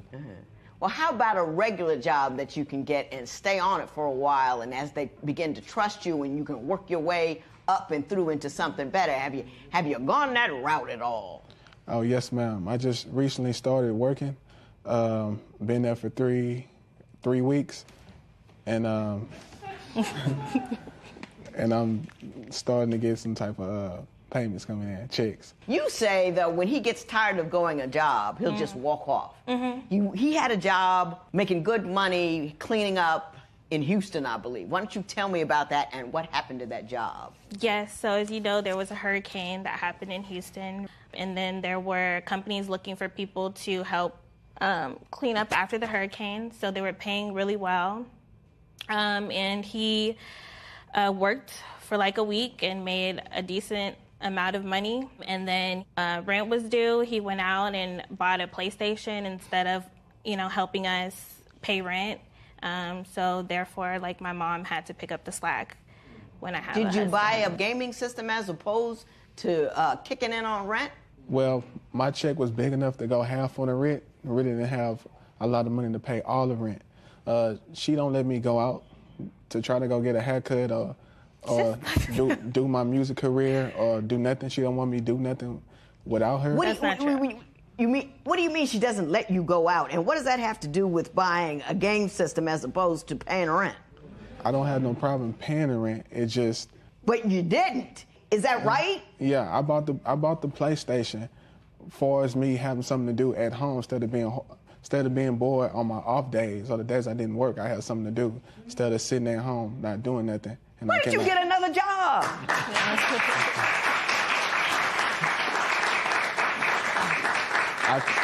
I could have got another job, but I couldn't. If I would have got another job, I wouldn't be able to do my music career because it would have went towards something else that she decided. Because she tried to be more controlling. Ms. Daughtry, why don't you tell me, your mother had to move in. Tell me why. After I had my son, I got really sick. I was in the hospital, and then once I was released from the hospital, I suffered from postpartum depression. So I couldn't work. I couldn't get out the bed. I was mentally, emotionally, physically unable to do anything. And I turned to my husband looking for help, like, help me do something, and he did nothing. And I had no choice but to turn back to my mom. We were going to be homeless. We needed somewhere to live. And I relied on my mom. So what happened when your wife didn't work? Did that happen that way, or do you have another story for me? When she wasn't working, I was there supporting her, at the hospital with her and stuff like that at the time of being. I was still working a staffing job, looking for a real job, but it was like off and on. But at the time, I was doing the best that I can, and being by her side, right then and there. Best that you can. You can get 3, 4 fast food jobs. You know what I mean? Just go from one to another to another to another. Because nothing make a woman more depressed than not having something to, having stability. You came up light, don't you think? Yes. Yeah.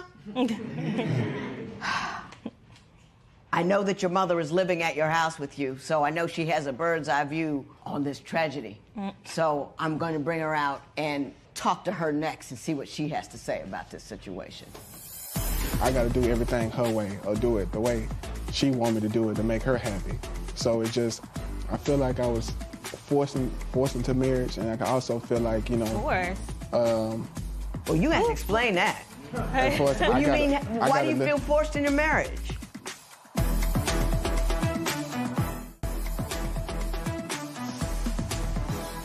So, Ms. Daughtry, I know you have had to move your mother in to help you out, so I'm going to have her join us here today and get her opinion about what's going on while she's coming out here. Do you have any other concerns, financial areas, or things that you feel he hasn't been supportive in? Do you have any stories to tell me? Like I was telling you about the Popeye story, that's the thing that happens consistently, like with other things, like the money that he just blows and buys things that are not necessarily important.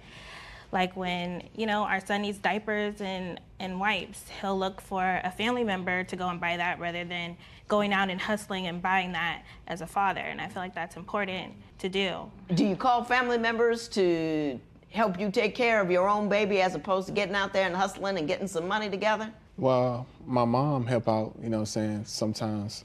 But as far as that, when I get paid, I will buy Pampers and support my son. Whatever he need, I will pay for that. Don't you feel at all concerned, or don't you feel a little like, I'm looking a little light out here, I'm looking kind of trifling? You don't seem to have any sense of shame about you.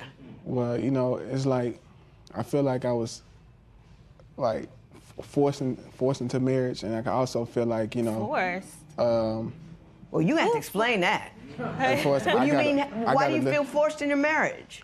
You know, I never proposed. You know, it was her idea, wanted to get married and stuff like that. And wow. On top of that, you know, when we got together, it just, I got to do everything her way or do it the way she want me to do it to make her happy. So it just, it's new to me. Like what? What does she want to do her way that you can't do your way? Like far as like, you know, getting a job and doing other stuff, because I was into my music career, chasing my dream, song on the radio and stuff like that. Were you supporting yourself when you met her? Yes, ma'am, I was supporting myself when I met her. But now you're letting her support you. At the time, you know, I was doing my music career. She didn't want me to do it no more, so it was just. So you stopped? I ain't had transportation at the time, so it was just her or my music. Yeah. Mrs. Gant, thank you so much for coming. I appreciate you coming to my courtroom. I want to get your opinion on their union. Well, I'm concerned that Tedrick works not consistently. He doesn't work very consistently. You know, he works, when I first moved in, he was working. I understand it was a pretty difficult job, you know, hot job, and it seems as soon as I moved in, something happened to that job. Yeah. And my understanding, my communication with my daughter and him was that I'll be there to help you all out with the baby as long as both of y'all out there working. You know, I'll help take care of the baby. I'll take care of the baby. Is he an engaged father? When he's home, does he deal with his son and is a primary parenting figure in his life? He does deal with him. You know, he does seems to be a father that cares about his son, but then at times he will give a lot of attention to his video games rather than that kind of concerns me. I'm also concerned that, you know, that he be a good parent, the best parent he can be. You know, it's all right to be with him sometimes, but you need to be the best parent you can be. I got you. And I tell them both that you have to make sacrifices for your children. Right. You know, and so, and one of the, being a good parent is also supporting your child. Right, economically. Economically. Mrs. Daughtry, he said you forced him into marriage and you looked aghast. Why don't you tell me how you saw your union and why you were so surprised when he said that? Because that's not the truth. So he has asked me to marry him, and I actually didn't marry him until after we had our son, because I wanted our family together. But he's asked me to marry him like 2 years ago when he bought me my ring. Did you sense any hesitation? Did you sense that he wasn't down for it? Did you, like, you know, was he dragging his feet? Was he hemming and hawing a little bit? Did you see any of this coming? No. Nothing? What do you mean? What? Well, I sense that Mama sees something else, so we're going to take a minute here and we're going to find out what Mama saw. He seems to be indicating in some off-the-wall way that you've got him imprisoned there and won't allow him to go out and make his music. Would you care to respond to that?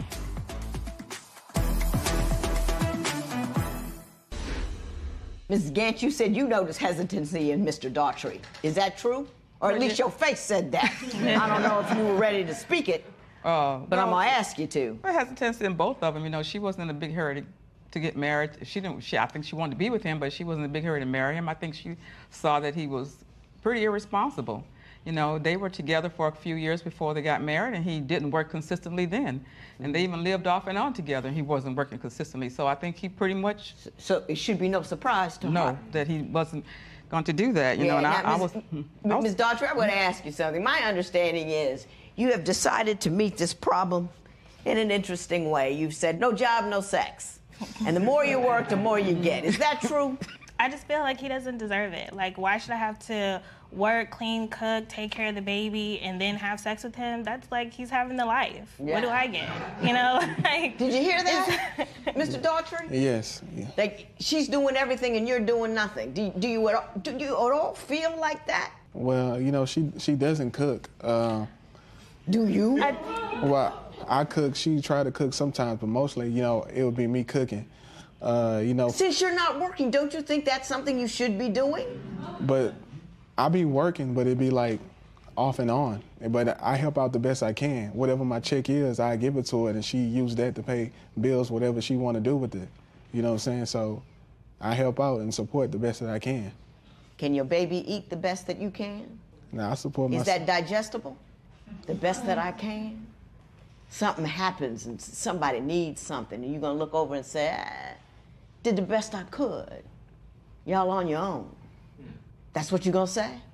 Nah, well, it depends. If I'm not with her, then I can do what I need to do. But if I'm doing it her way, then it's just I got to do what I can. He seems to be indicating in some off-the-wall way that you've got him imprisoned there and won't allow him to go out and make his music. Would you care to respond to that?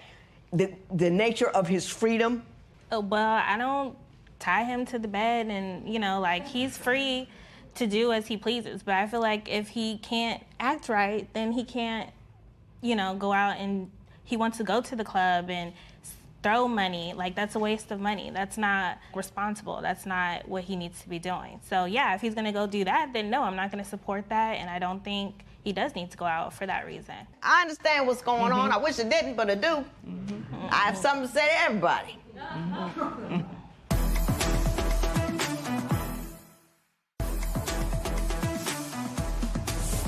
Mr. Daughtry, you are a sluggish, trifling individual.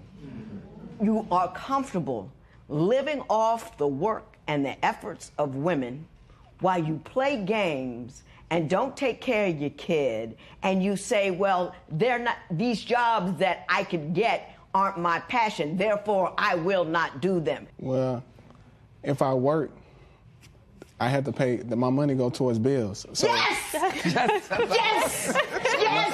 Yes! Yes!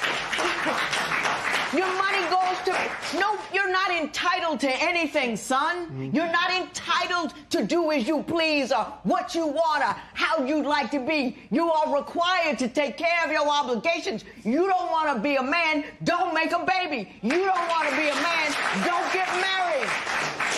Yeah, you got to work for everybody. He pays bills, I pay bills. She pays bills, she's paying bills. Why are you exempt? You pay your bills with the money that you make. You need to kick this brother to the curb. He's trifling in no count, and he doesn't seem to see it as a problem. He seems to believe that he should enjoy his life. And however he's going to enjoy his life, if he's not going to have fun making money, he ain't gonna make no money. And he's got a chick at home, brought his mama in, mama paying half the rent. He's still in there Game Boying and doing whatever.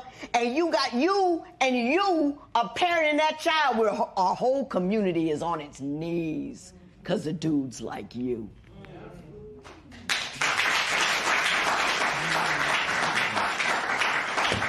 Ms. Daughtry, you cannot control anything until you control your fertility. You saw he was trifling and no count. You saw he was no job having somebody. You know how many video games he played, but you had stars in your eyes and you had a dream and you want to get married, then you got knocked up and then boom, boom, boom, I'm going to get married and it doesn't make a man out of him. Don't help him at all. They install you in their house as the best appliance they got. A money-making, sex-having, baby taken care of, buying me Game Boy, getting me studio time person, and you getting nothing in the bargain.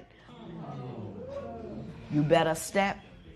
I mean, see, if I was your mother, Joe would be handcuffing me right now. Because I'd be over there whooping you on top of the head with the back of my shoe. Be a better man. Prove me wrong. I doubt that's going to happen, but work on it. This matter is adjourned.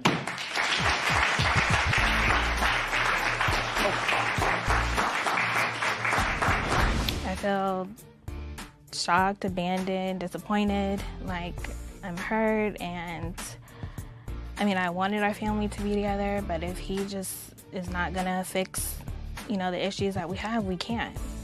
Oh yes, the judge really let me have it. She was wrong. I really couldn't explain more on my side. She just seen her side, but I would prove them wrong. Watching my daughter go through this is painful for me also. I want her to be happy. I want my grandson to be happy. He's a sweet baby. I want him to be happy.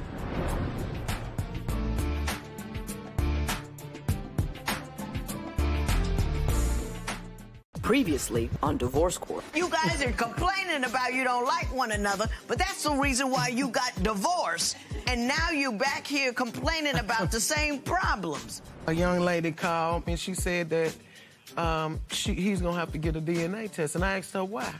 She said because my baby might be his. There's this one particular individual that is stuck in the middle of the situation. Let's bring out the person in question.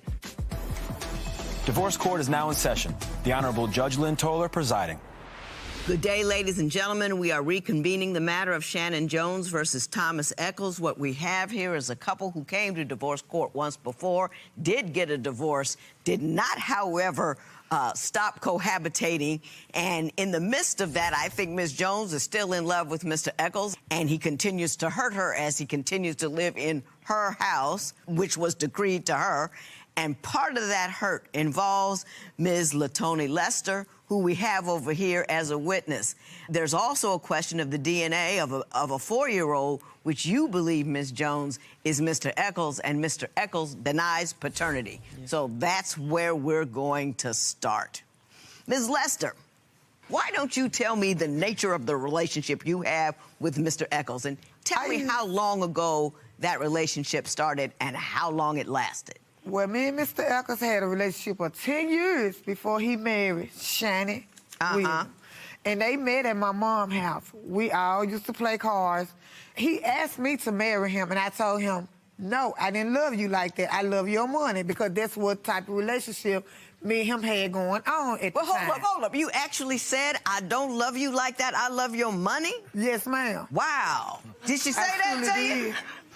I can't recall. You can't recall. I bet you do recall. I bet you that hurt your feelings, too. No. You don't care? He got a lump sum from disability. He came to me before Shannon. He wanted to marry me because we had dealings way before then. He met Shannon and my mom. They started kicking it. I respected that, but he still was living a foul life because he was seeing me 2-3 times a week on Bellevue at the hotel. He was seeing you 2 or 3 times a week? 2 or 3 times a week. At a motel? At a motel. After they were married? After they got married, yes, ma'am. How long did that go on for? For about, I want to say about 5 or 6 months. And then when I came over to Shannon's house, she had a card game. Me and her talked, and we got... You sleeping with a man and you go over to her house to play cards? Well, all of us was playing cards. He was mine before he was hers. He was mine. 10 years. So those rights continue even after marriage to someone else? I didn't even care. I was looking out for my money at the time. So you remained with him because he kept giving you money? Yes, ma'am, I did. And you know what I told him? I came to a conclusion. I said, and Tony, we call her Tony. I said, she's probably mad at me because she feel like I took something that belonged to her. So that's why she using you. And she was also using me too, Judge, because she was calling me, confiding in me. And I would do things for her. You know, she would ask me to pay stuff, but me and her talked, and I asked her what they messing up. And then when the little girl we talked in question, she asked me, did I want the baby? And I told her, yeah. And I said, wait a minute. This ain't Thomas' baby. No, it ain't his baby. Girl, I ain't messed with that man since y'all got married. But the next year... Now we know that's not true. Well, but the next year... I did tell her that because at the time I was young and I was out there in the street life. And he knew where he stood with me, and he knew everything about me because he kind of took me from off the street that I was doing bad things. Whatever. Yeah. And we kind of grew to each other. We used to stay with each other and everything. So when he asked me to marry him, I told him, no, I'm not going to do it because God's going to give me... Because I don't love you like that. I like your money.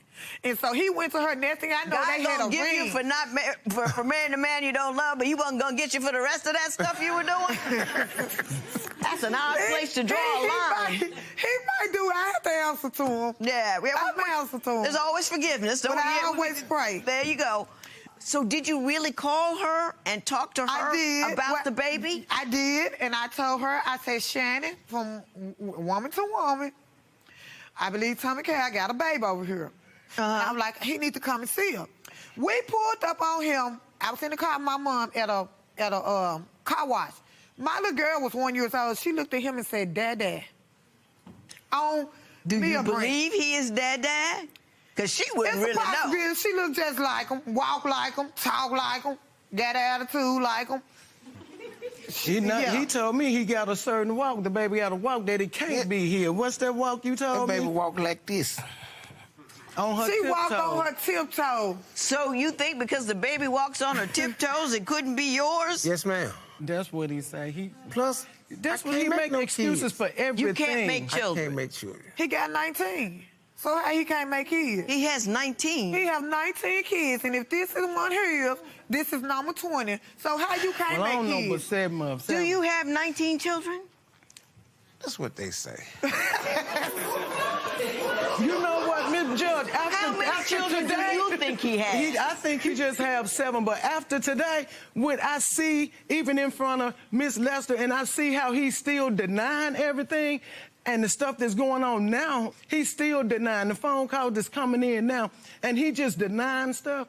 It's really pissing me off real bad that I really don't want him even going back to the house with me, or it's because it's going to be a problem. Well, the phone calls that coming in, because he denies everything. Because I haven't touched him in over 2 or 3 years, but after y'all got married, he still was seeing me. I just didn't want to hurt your feelings. But it's not that. That's why I didn't come out and tell you. But you was telling me that you weren't messing with him you either. Knew he was with me for Let's not argue, ladies. Let's not argue. We good. You're good. You're good. All right. So when was the last time you had sexual relations with Mr. It's been a long time. I haven't touched him in about 3 years. In 3 years? About 3 years. He cut out ties when I called her and told her about the baby. And he was like, I can't deal with this. Then he used to ride down Bellevue because I was riding the bus to work because I worked at downtown. He stopped one dude talking to me. I said, don't talk to her. She going to ruin your career. I said, you ruin your own career. I ain't ruined your career. You could have said no and kept going. You kept calling me for a date. Well, there's so much we can talk about. We can talk about his money, where he's going, his babies, how much they got, his plans and your plans, and we still got to know if that baby is yours. So we got DNA tests on that. So much to do. He told me that you said, oh, you just don't mess with me no more. And he said, no, because you shouldn't have told my wife that we were doing. He said, you made me have to come clean to my wife. Correct. Because he you told her. At Walgreens. So he did tell you that. Mr. Eccles, aren't you a scandalous brother?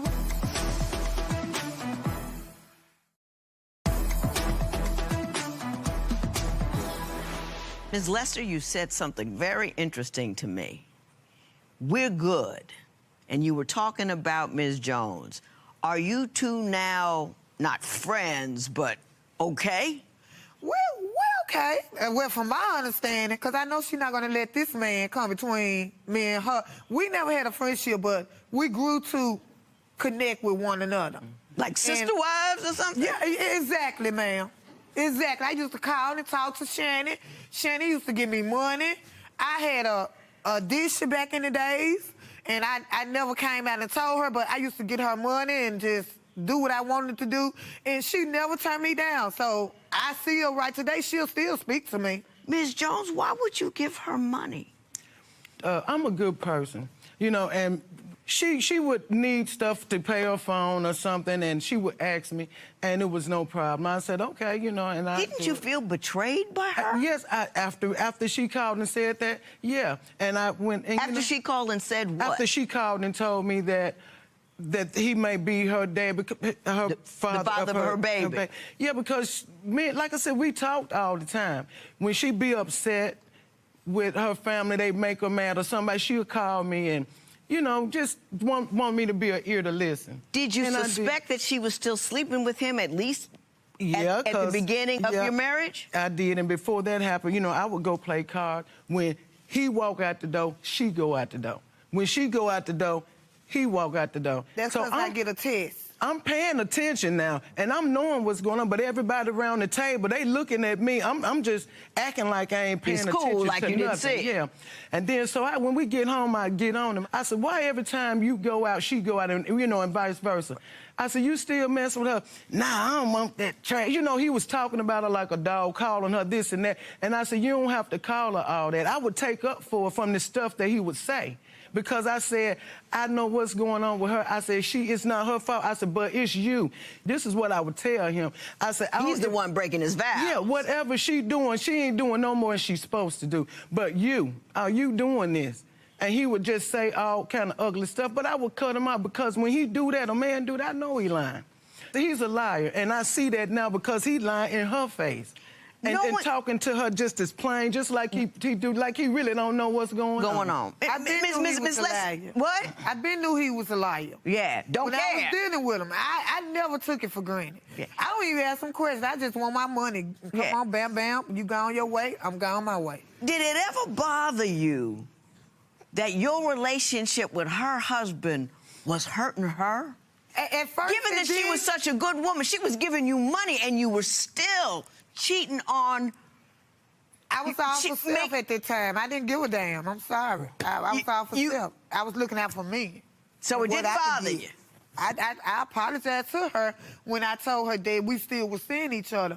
But I'm telling her the truth now. In the past 3 years, I haven't touched him. But you know what? He told me that he saw you a year or so ago that you said, oh, you just don't mess with me no more. And he said, no, because he told me he told you no, because you shouldn't have told my wife that we were doing. He said, you made me have to come clean to my wife. Correct. Because he you told her. At Walgreens. So he did tell you that. Mr. Eccles, aren't you a scandalous brother? You're right. Yeah. No, ma'am. You a scandalous. You got two women, and you talk about one like a dog to the other one. So much so that they taking up for each other, even though you're playing them both. I'm not playing. They just haters. They are haters? They both haters. She claimed like I'm her sugar daddy. I wasn't her sugar daddy. I had some crumb, threw out a few crumbs. My ratchet level is, hey, my ratchet level is right here. I got to decompress, bring it down, and we'll come on back. Do you really believe the baby's his? It's a possibility. It's a possibility? And the reason I say that because I had 2 other guys tested. And they weren't the father.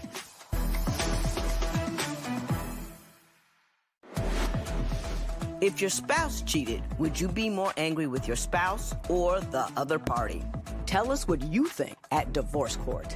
Today's question sponsored by Divorce Court will be right back.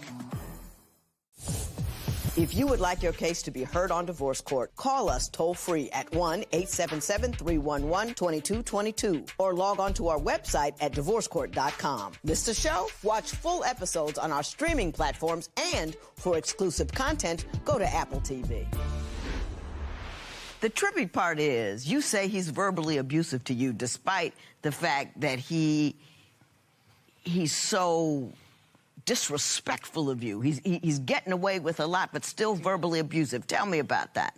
I mean, he never. It's been getting worse, and like I said, it's because I keep allowing him to do stuff and dealing with this.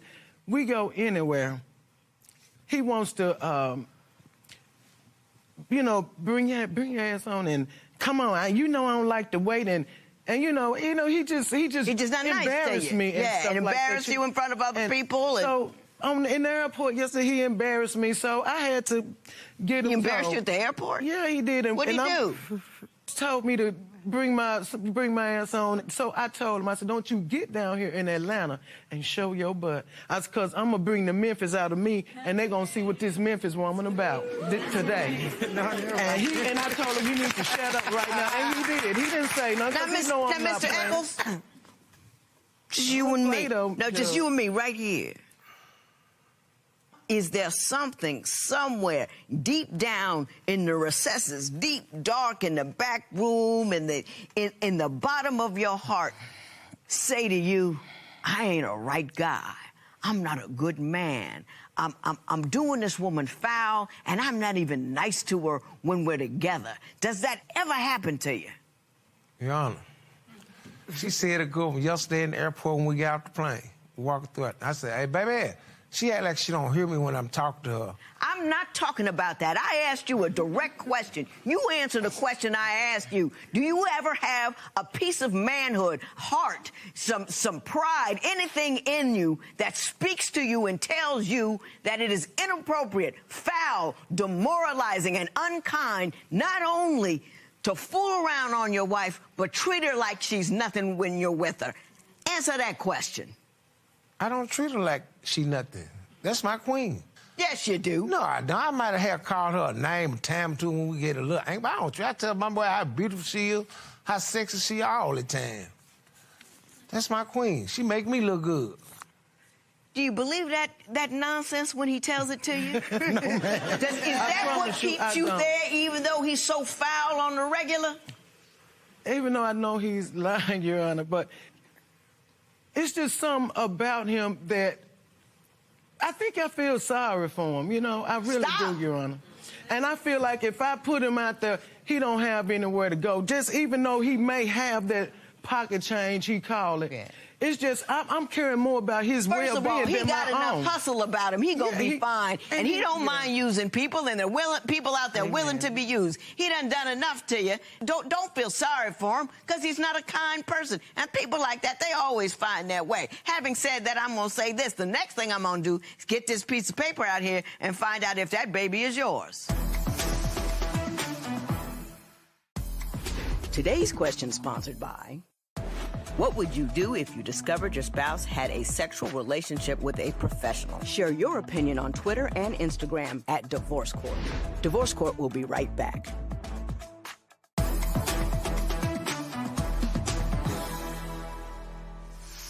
So, Ms. Lester, I guess my first question is to you. Do you really believe the baby's his? It's a possibility. It's a possibility? And the reason I say that because I had 2 other guys tested. And they weren't the father. It's a possibility, and if he is child support, here I come. Cause he ain't did nothing for her for the past 4 years. And if he ain't, we good. She got me, her mama, and she still got somebody she called daddy. He take care of her, so she good. Well, Ms. Lester. He's not. You might as well go on see Maury and test some more people. Because he ain't the father. Okay, that's fine. You know what, Mr. Eccles, if I were you, I would not be dancing. If I were you, I would be embarrassed. I understand that. That's the only thing. That's what I'm saying. She always wanted me to be a whore. I ain't no whore. Yeah, you are. I might have did that stuff years ago. I'm got older and wiser. And he getting worse. Older and incapable. That's what you got. Older and wiser. He getting worse, Your Honor. He getting worse. But you got 19 other ones. 19. They grown. Ms. Jones, my last comments are to you. The order that we have here says he has no right to be there. Yes. You can go back home and get that sucker in force. Don't feel sorry for him. He's wrong, he's trifling, and he's not going to change. And before you were angry, now you just hurt. Don't get defeated. And if you stay with him, that's all you get is defeat, because he don't even want to be any better. He's not even acknowledging the bad that he's done. Miss Lester, I'm happy for your come up off of what it used to be, and I appreciate your honesty, and I appreciate you coming here. Yes, Couldn't have been an easy thing for you to do, and I appreciate that, Mr. Eccles. You run. I'm running this time. I'm running. And you be a better man. This matter is adjourned. I'm going to give you these divorce papers back. These are enforceable. We follow up with you in 30 days. Will that man still be in your home? I got to find out how to do this, but once I get it done, if it takes 30 days, he will be gone. And she want me to go, I'm going to get back to me, we're going to find me a house. Move, take all my stuff and take it to my house. But you said she was your queen. She's going to be a fire queen. You going to fire her? If she fire me, I'm going to fire her.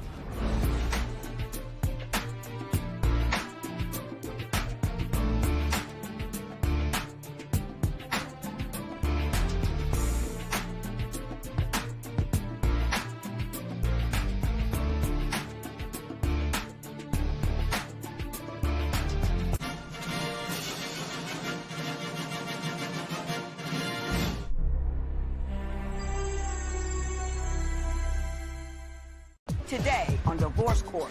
I'm here at Divorce Court because I have trust issues with my husband, Jerome. She just has major trust issues when it comes to women in general. He's always quiet as if he has something to hide. Nicole is very controlling in terms of where I am and what I do. Sometimes I feel like I am the man. Nicole, I need you to understand that I am a good husband and that I love you unconditionally. I need you to take the lead. I need you to be the man of the house. And I need you to be more strong. Divorce court is now in session. The Honorable Judge Lynn Toler presiding. Good day, ladies and gentlemen. I'm here with Nicole Stevens and Jerome Stevens. The two of you have been married for a brief 18 months and you're in trouble already. So you've come to see me. I have written on the top of my cheat sheet here, power and control, as the issues that I saw throughout your paperwork. Mrs. Stevens, why don't you tell me why you think you're here? I am here today because I have trust issues with my husband, Jerome. Okay. And tell me what he's done to cause you to be distrustful. Okay. Well, there was a time we was sitting on the couch. He was looking through his phone, and he was showing me some old pictures he had, you know. And as we were strolling through his phone, you know, there was a picture of a female, and that was okay, you know. And before I could even say anything, he already let me know this was a picture he had of a female who passed away. That was fine. So we're strolling again, and then I see a picture of his ex. So that was okay, too, you know. So then I swipe to the left, and there's a picture of his ex in a bathing suit, a sexy bathing suit. And then I swipe again, and then there's another one of her where her breast is almost exposed in a sexy top. And then I swipe again, and he's got another one of her in a sexy dress. So, do you have a whole array of pictures? About 4 or 5 of them. No. Of your ex? No. Well, what's she talking about? She's basically talking about a Facebook account that I previously had before we got married, that the pictures basically were posted. They live on there, yeah. They were posted, tagged on Facebook as if someone takes pictures that I didn't take that I did not take myself, they will be tagged to my page. I got So they were on my phone as I was deleting, because I had so many pictures that people tagged me. No. How old were they? Were they recent? I mean, this was in the beginning. I think we had just got married. Just got married. Right. But were the pictures recently uploaded to the phone? Because he's taking you on a stroll through his phone. So clearly he's not trying to hide anything from you. Clearly he's not trying to get one over on you. I can't understand why you're upset that the fact that he had a past happened to appear on his phone. Right, and I understood that. And I gave him a pass that time. I said, okay. He said it was in an old file that he didn't realize that the pictures were still there. I don't think you gave him a pass, because it's the first thing you brought up when I asked you what your trust issues are. Well, that's when they started with him. Give me something that's going to say something. The other trust issue, okay, when he's talking to a certain friend. And this particular friend... Talk to me, not to him. This particular friend, every time they talk, and I caught on after about the 4th or 5th time, every time they talk, he got to inform the friend, oh, the friend can't even get a sentence out. He must inform the friend, oh, by the way, my wife's in the car. Oh, I'm just at home with my wife. Why every time that this friend called, in other words, as if he's trying to give him hint, hint, what we normally talk about, we can't talk about because I'm in front of my wife. Mr. Stevens, your response to that? Okay, I know what friend she's speaking of. There's a friend of mine that calls me.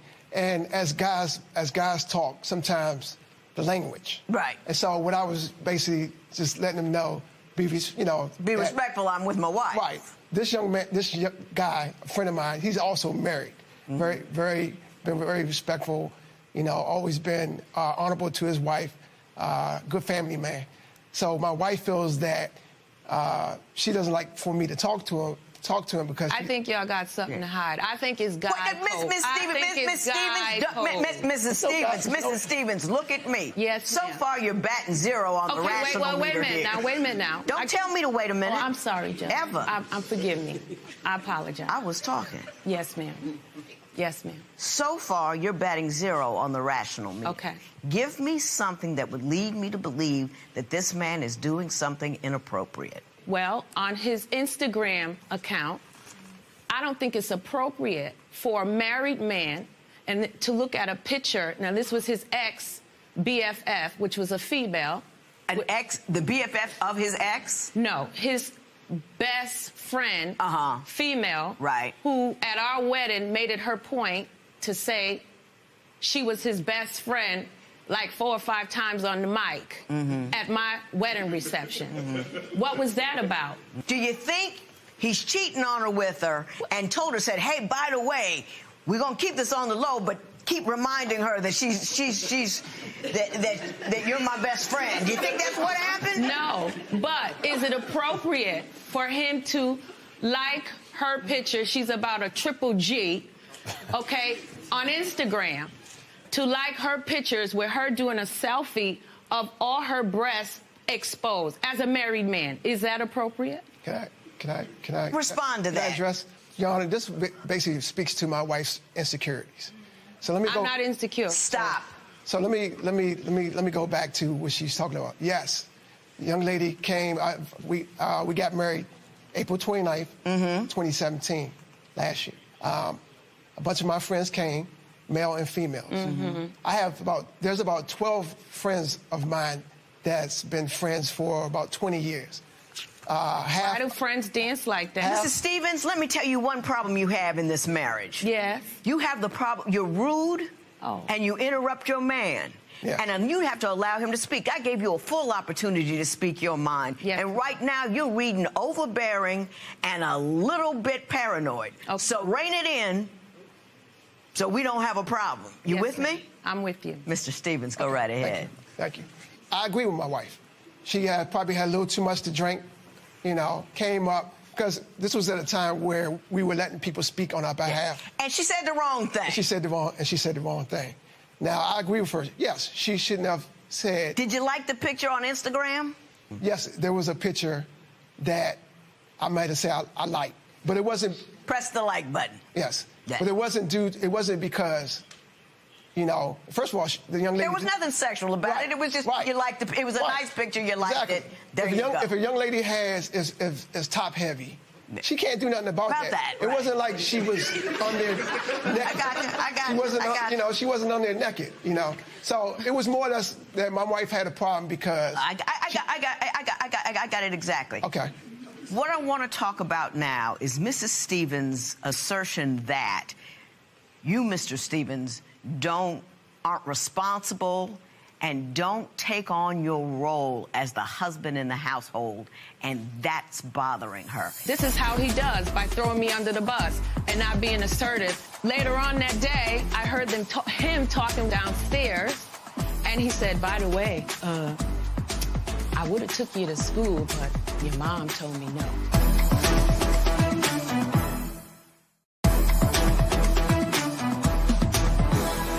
So, Mrs. Stevens, why don't you tell me what you believe Mr. Stevens' failings are as the head of the household? Well, for one, I shouldn't be the sole one paying all the bills. Yes, he does contribute, but I pay the bills, I cut the grass, I barbecue, I put furniture together. I mean, I'm married. I have a husband.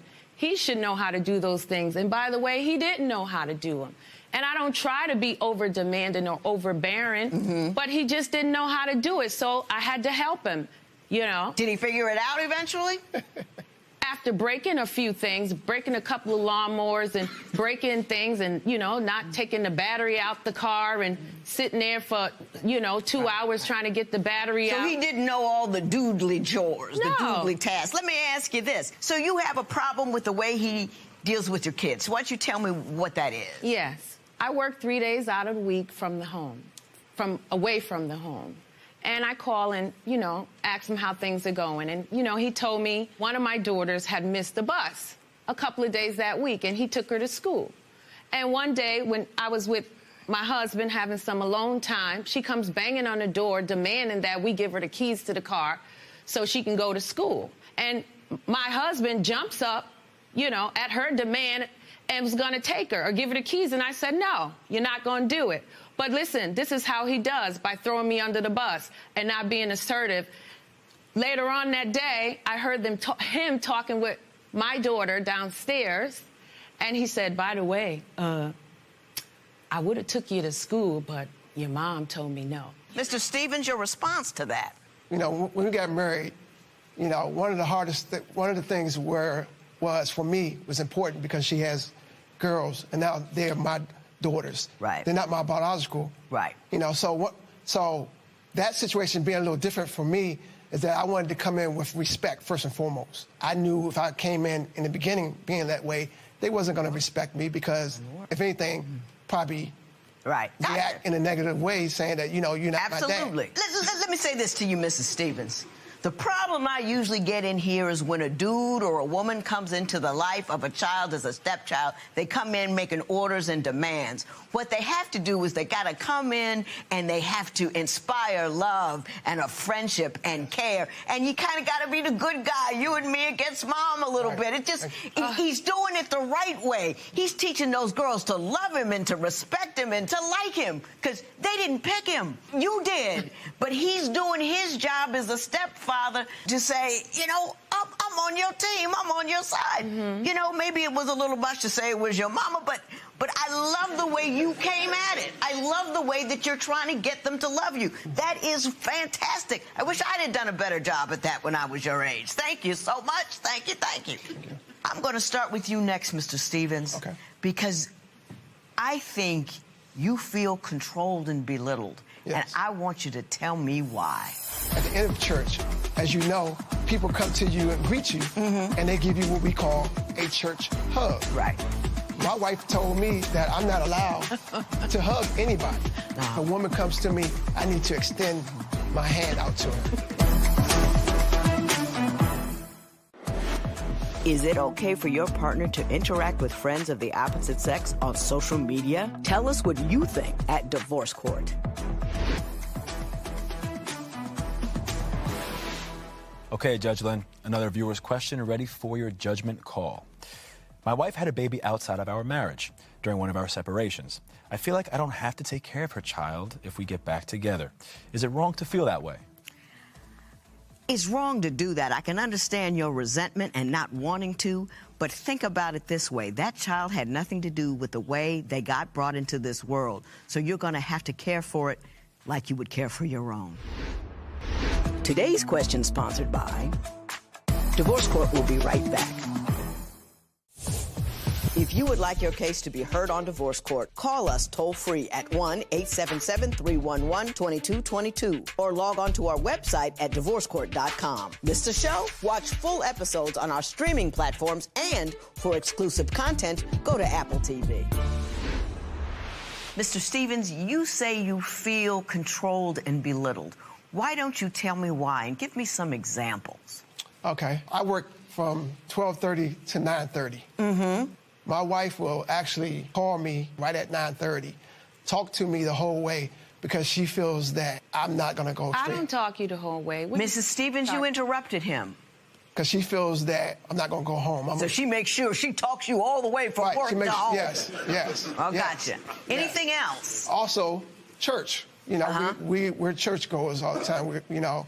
And now we've actually gone to, this is our second church, all because she feels a certain way about my relationship with the pastor in terms of I have a good relationship with the pastor.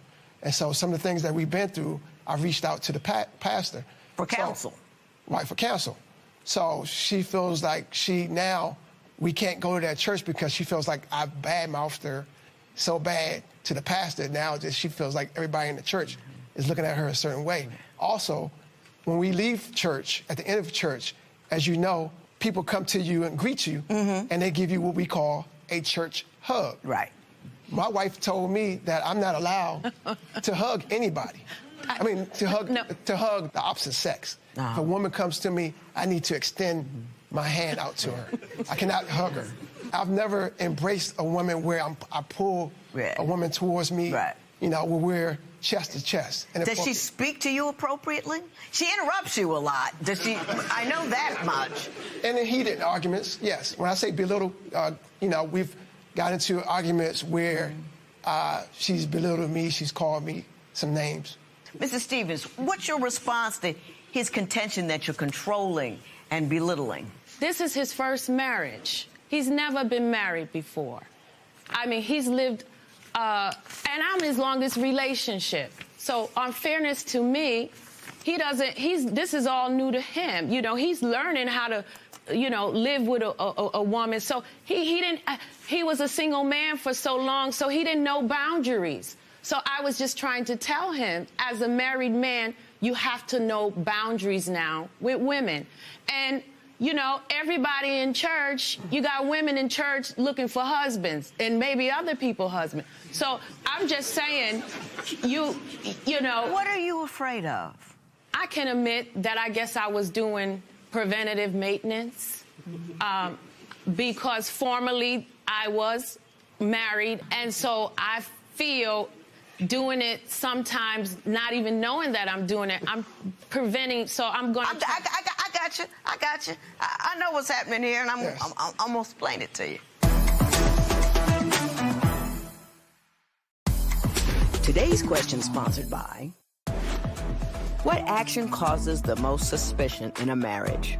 Share your opinion on Twitter and Instagram at Divorce Court. Divorce Court will be right back.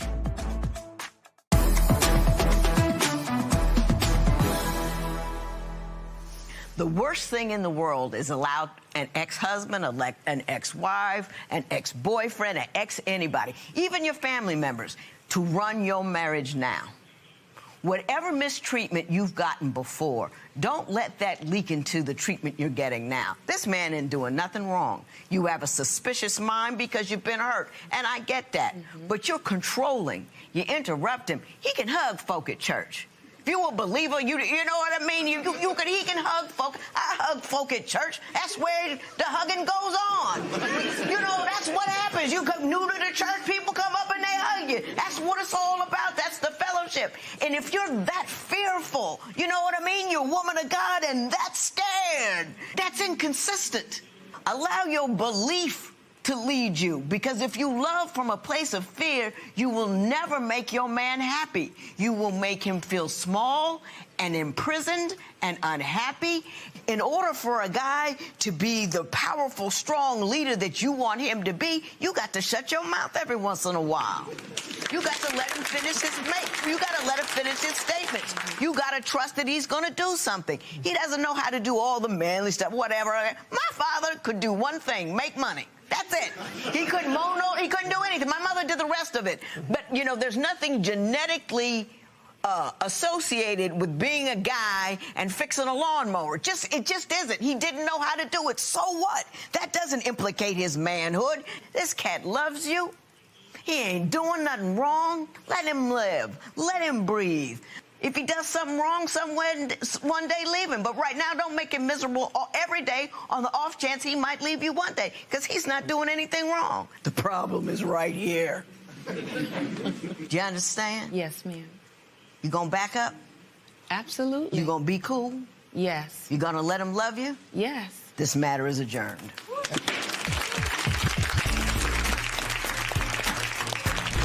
So Judge Lynn came down on you pretty hard. What's your reaction to what you had to say today? Well, I agree, and I have been working on, you know, some certain areas of not trying to be too controlling. What's your reaction to what Judge Lynn had to say to your wife? I love her unconditionally, that I would never, you know, do anything to hurt her, that I love my wife. This is what I signed up for, and just to know that she can relax.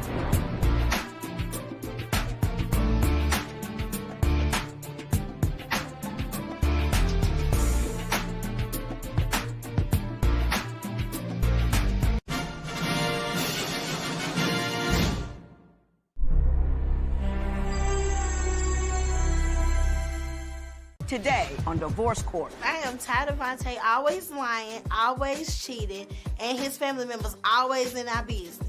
Even though she has a problem with my family, she takes it out on me. They should love me. They don't have to like me, but respect should be a main thing. When it's good, it's good. But when it's bad, it's toxic. I grew up with 6 boys. My temper is always like yelling to get my point across. She's throwing stuff at me, broken stuff of mine. At the end of the day, how we supposed to get married if we can't be a family? If we all can't sit down and have Sunday dinner together, that's a problem. Divorce court is now in session. The Honorable Judge Lynn Toler presiding. Good day, ladies and gentlemen. I'm here with Denise Harris and Vontae Lewis. The two of you have been together for 5 years. You have no children between the two of you. You, however, have 2 children from previous relationships.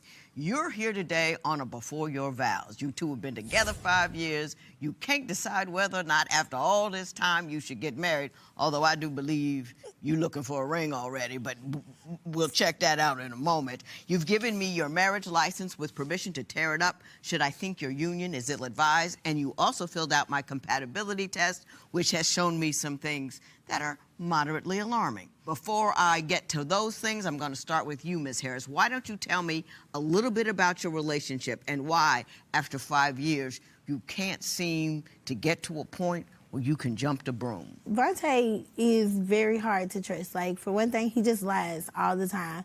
Like, even when we first initially started talking on Fridays, he never answered the phone, never. However, Saturday morning or Saturday afternoon, he'll answer the phone like, hey, what's up? We can get together.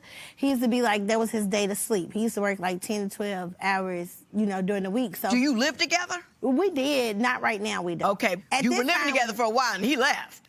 Did he tell you not to call on Friday? No. I'm talking about, like, this is when we initially first met back in 2013. Gotcha. I'm just saying, like, he just lies. Like, this started out lying. Well, what was he lying about on Friday? Friday wasn't my day. My day was Saturday. Friday was his ex-girlfriend day. So that's why he wouldn't never answer the phone. But he told me on Fridays he be asleep. That's why he don't answer the phone. Did you have your women scheduled? Nah, I mean... Was Friday not her day?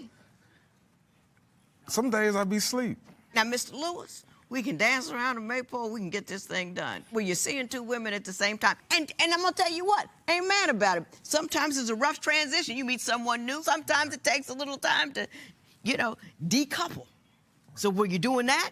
Well, I mean, we had just started in the relationship, so yes, yeah. I was mingling. I was mingling with other women. You understand that? You know, you meet somebody, you like somebody, and all of a sudden he's just gonna drop everybody else. He don't know if you're crazy. He didn't have to lie. I ain't mad about that, because that's a new relationship, he don't know what to do. Give me a lie that's gonna upset me. So one day he called my phone. He was like, we was on the phone for like 30 minutes. So he was like, I'm gonna put some air in my tire and I'll call you back. I was like, okay, cool. So like 30, 40 minutes done went by. I'm like, okay, it don't take that long to put air in no tire. So I kept calling his phone. He never answered the phone. By the 20th time, he didn't answer. I was like, okay, you know what? I'm just gonna pull up at his house. So as I'm driving to his house, the whole way I'm calling his phone.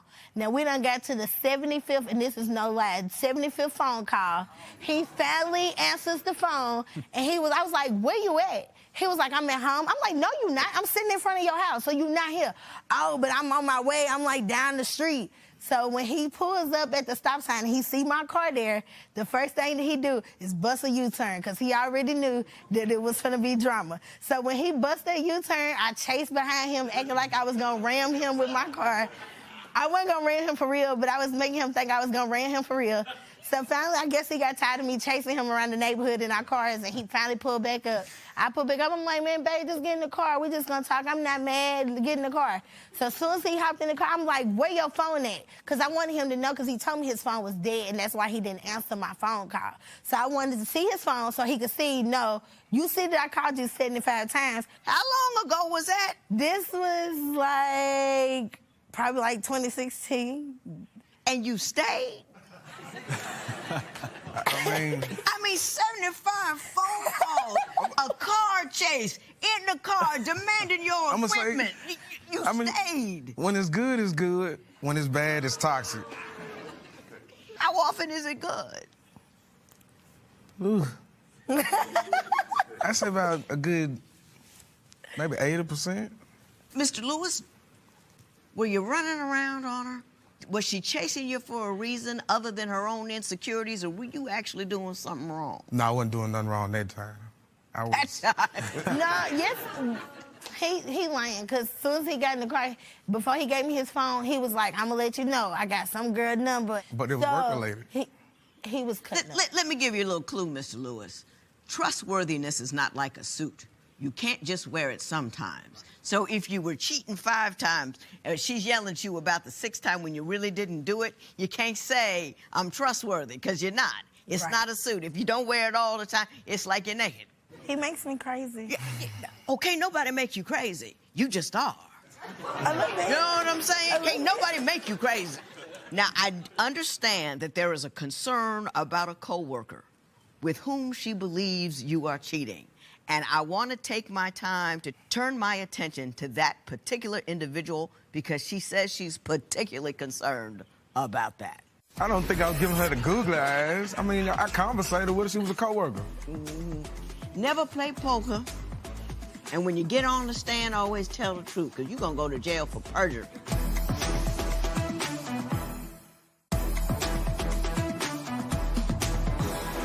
So, Ms. Harris, I understand there is a particular coworker that Mr. Lewis has that causes you concern. Why don't you tell me who she is and what's going on? He was working at a part-time job at a gas station, and it initially started where he would come home late. Like, he supposed to get off at 11 o'clock, but he wouldn't come till like maybe 12, 1. And he used to be like, oh, he was waiting on the third shift person to come in. But I let it go. I was like, oh, okay, cool. So not too long I doubt that, but go ahead. No, for real. You don't look like the woman that, okay, it didn't read true to me, but go ahead. At that time, I was like, oh, okay, cool. So some time went on down the line, and like he just started to act different. And at this point, he had packed up his stuff and went home. He got mad one day, just mad. Packed up his stuff and he left. He liked to be like, oh, we were separated during this time, but he still want to come over every night, spend the night. He still want But he's on a break. Yeah, but he on a break. But he's still taking me out on dates, and we still hanging out on weekends, going to clubs. We doing all that. Were you dating her during the breaks? Yeah, I was. Yeah, he does So that. you know that's a lie, right? A break is, I still want you, but I want to sleep with other people and not be held accountable for the things I'm doing. Never accept a break. Ain't no such a thing.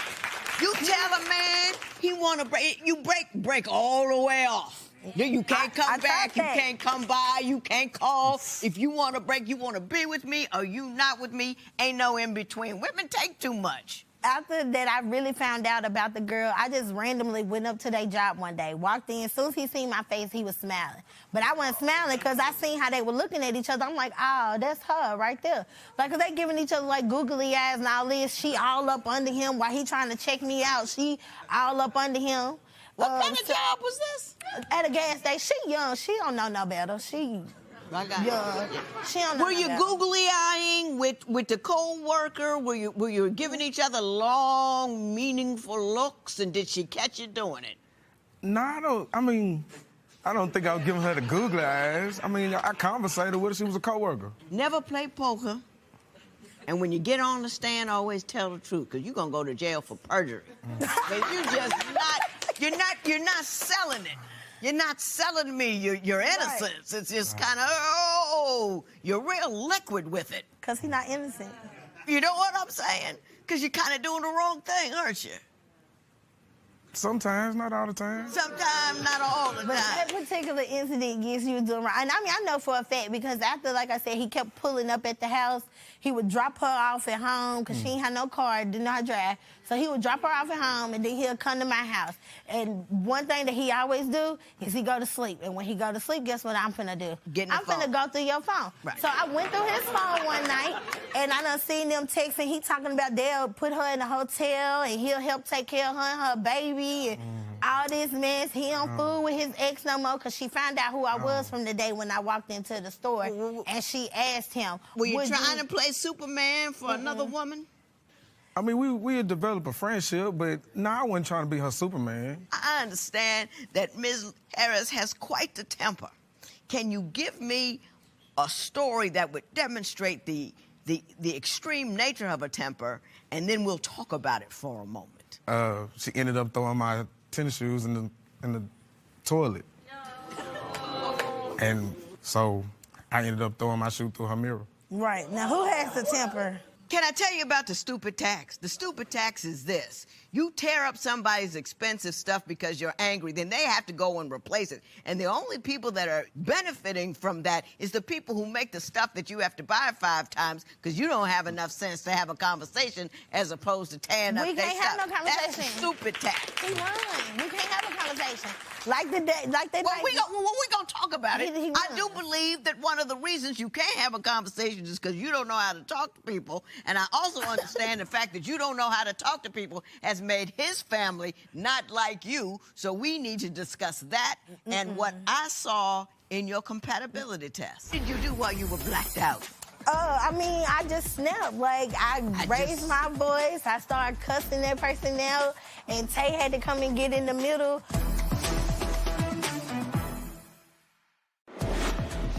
What would make you suspicious about your partner's relationship with a coworker?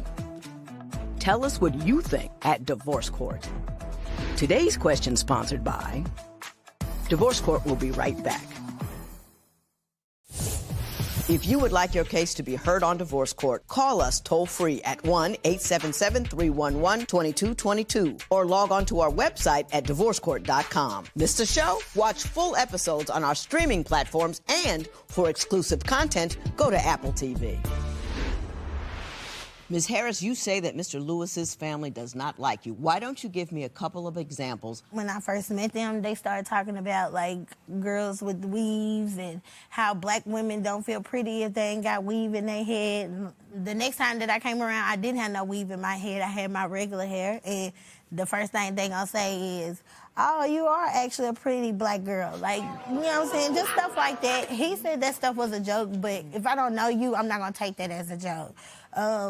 A couple years on down the line, Christmas, I pull up, I'm in a good mood. Slick was invited. I thought, give out the gifts that I had, and next thing I know is, oh, Vontae, did you give her the money for this? And I'm like, well, he ain't got to give me no money. We do everything together anyway. So, like, his money is my money is his money, so it don't make a difference. Oh, well, I'm just saying, because if it was me, I wouldn't have got you nothing. So I was like, okay, well, that's the difference between me and you. After that... Have you ever been in a dispute with any of the that members? same day. Tell me about the dispute. The next thing she said out of her mouth after that I wouldn't do nothing for you, I wouldn't have gave you nothing, was, I know how you be faking and fronting.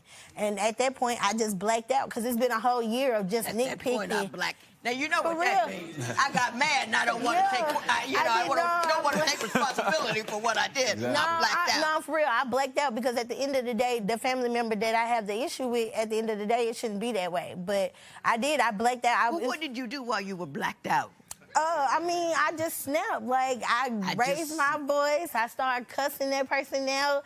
And Tay had to come and get in the middle because they slick chest bumped me, and I was really about ready to go on and handle that. But I didn't do that. I said, out of respect for them, because they older than me, you know what I'm saying? Out of respect, I'm finna go get my mama. I went to go get my mama. And, you know, it was really finna be on and popping, because my mama, she about that life, too. So it was really finna be on and popping. Mr. Lewis, can I hear your version of that event? I mean, I will say the family member, they was wrong. At the end of the day, I still left with her. You know what I'm saying? I really don't care what my family... What did you do before you left with her? Nothing. Did you get into it? Did you separate people? I did, you try to have a conversation? I got in between them. Over and over and over again, she says you don't stand up for her with your family. Is there any truth to that? I mean, take a minute. No. Because at the end of the day, I always end up with her. No, just because you go sleep with her don't mean you're taking a side. Do you talk to your people about how your people... I've talked to them several times. Hey, I'm still talking. How do you talk to your people about how your people talk to her? Yes, I do. Do you come to any resolution with your people? Grown folks are going to do what they want to do regardless. Okay. Let me ask you this. Do you think Ms. Harris brings some of this on herself? Yeah, sometimes. Not with your family members? Sometimes. Does she start stuff? That particular incident, no, she didn't. Okay. She is known to be staticky. Does she crackle, snap, crackle, and pop? Yeah. She does have that. You do snap, crackle, and pop, right? Yeah, when I'm disrespected or I'm irritated. Like, don't be rude to me. I'm not rude to nobody, but I'm a big person I respect. You don't respect me. How often do you get disrespected and irritated in any particular day?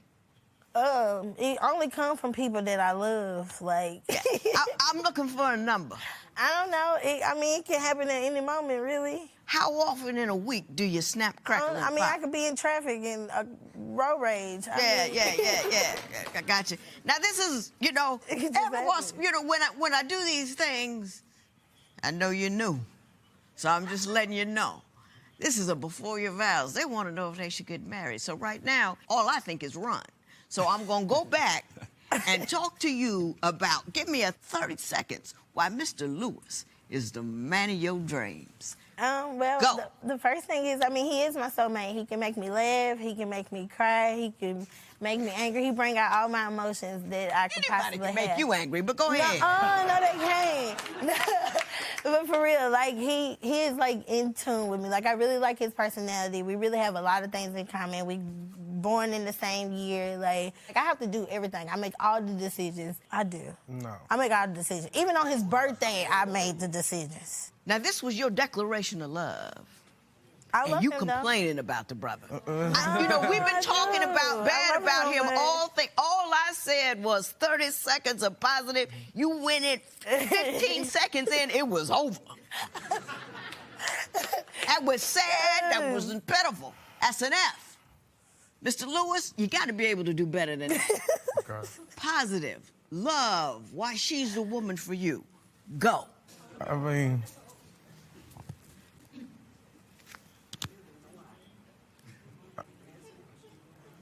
Like she said, we do have a lot in common.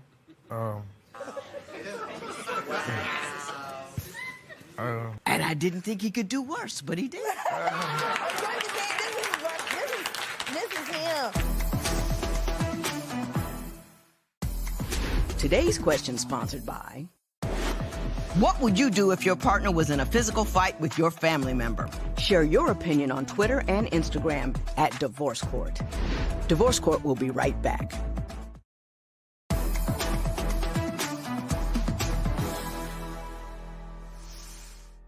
I'm going to address what I believe is an overall error that so many people make these days, young people, about what love is. And first of all, they always fall out with that he's my soulmate.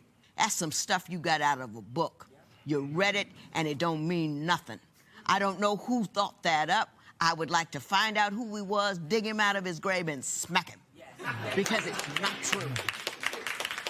You can have a wonderful time with anybody for some period of time. You get a little bit of love and a little bit of excitement, and you say, he's my soulmate because I enjoyed him. Ooh, that sex was good.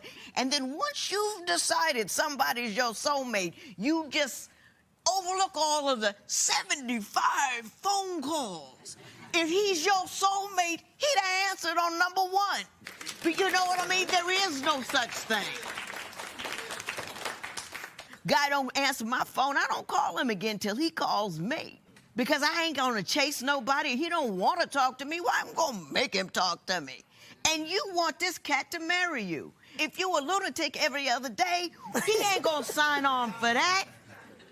And you can't chase anybody into being trustworthy. He messes up, you break up with him. And then when I say break, that doesn't mean throw him out of the house and then have sex with him the next day. I mean, send him away. You know, you both need to work on who you are. Work on your sense of security and work on your sense of how you're going to lead your piece of this community into a better day. And with that, I will adjourn. This matter is adjourned. When the judge brought up my anger and attitude, like, for her not to know me, like, she hit it on the nail. We came on here because he don't communicate, because he don't express his feelings.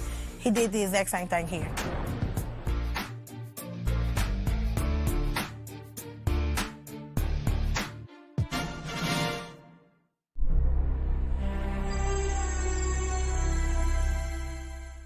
Today on Divorce Court. I'm here today because I have abandonment issues. with my son's father. My biggest issue with Tatiana is her inability to trust me. When I found out Ramsey was cheating on me, I felt betrayed. I kind of admit to cheating on Tatiana because we were co-parenting without a title of a relationship and having that status of being together. He never feels like he's wrong. He's very stubborn and he can't admit to being wrong or apologize. Tatiana, I want you to change the fact that you can't trust me and your jealous spirit. Ramsey, I need you to be honest and 100% faithful.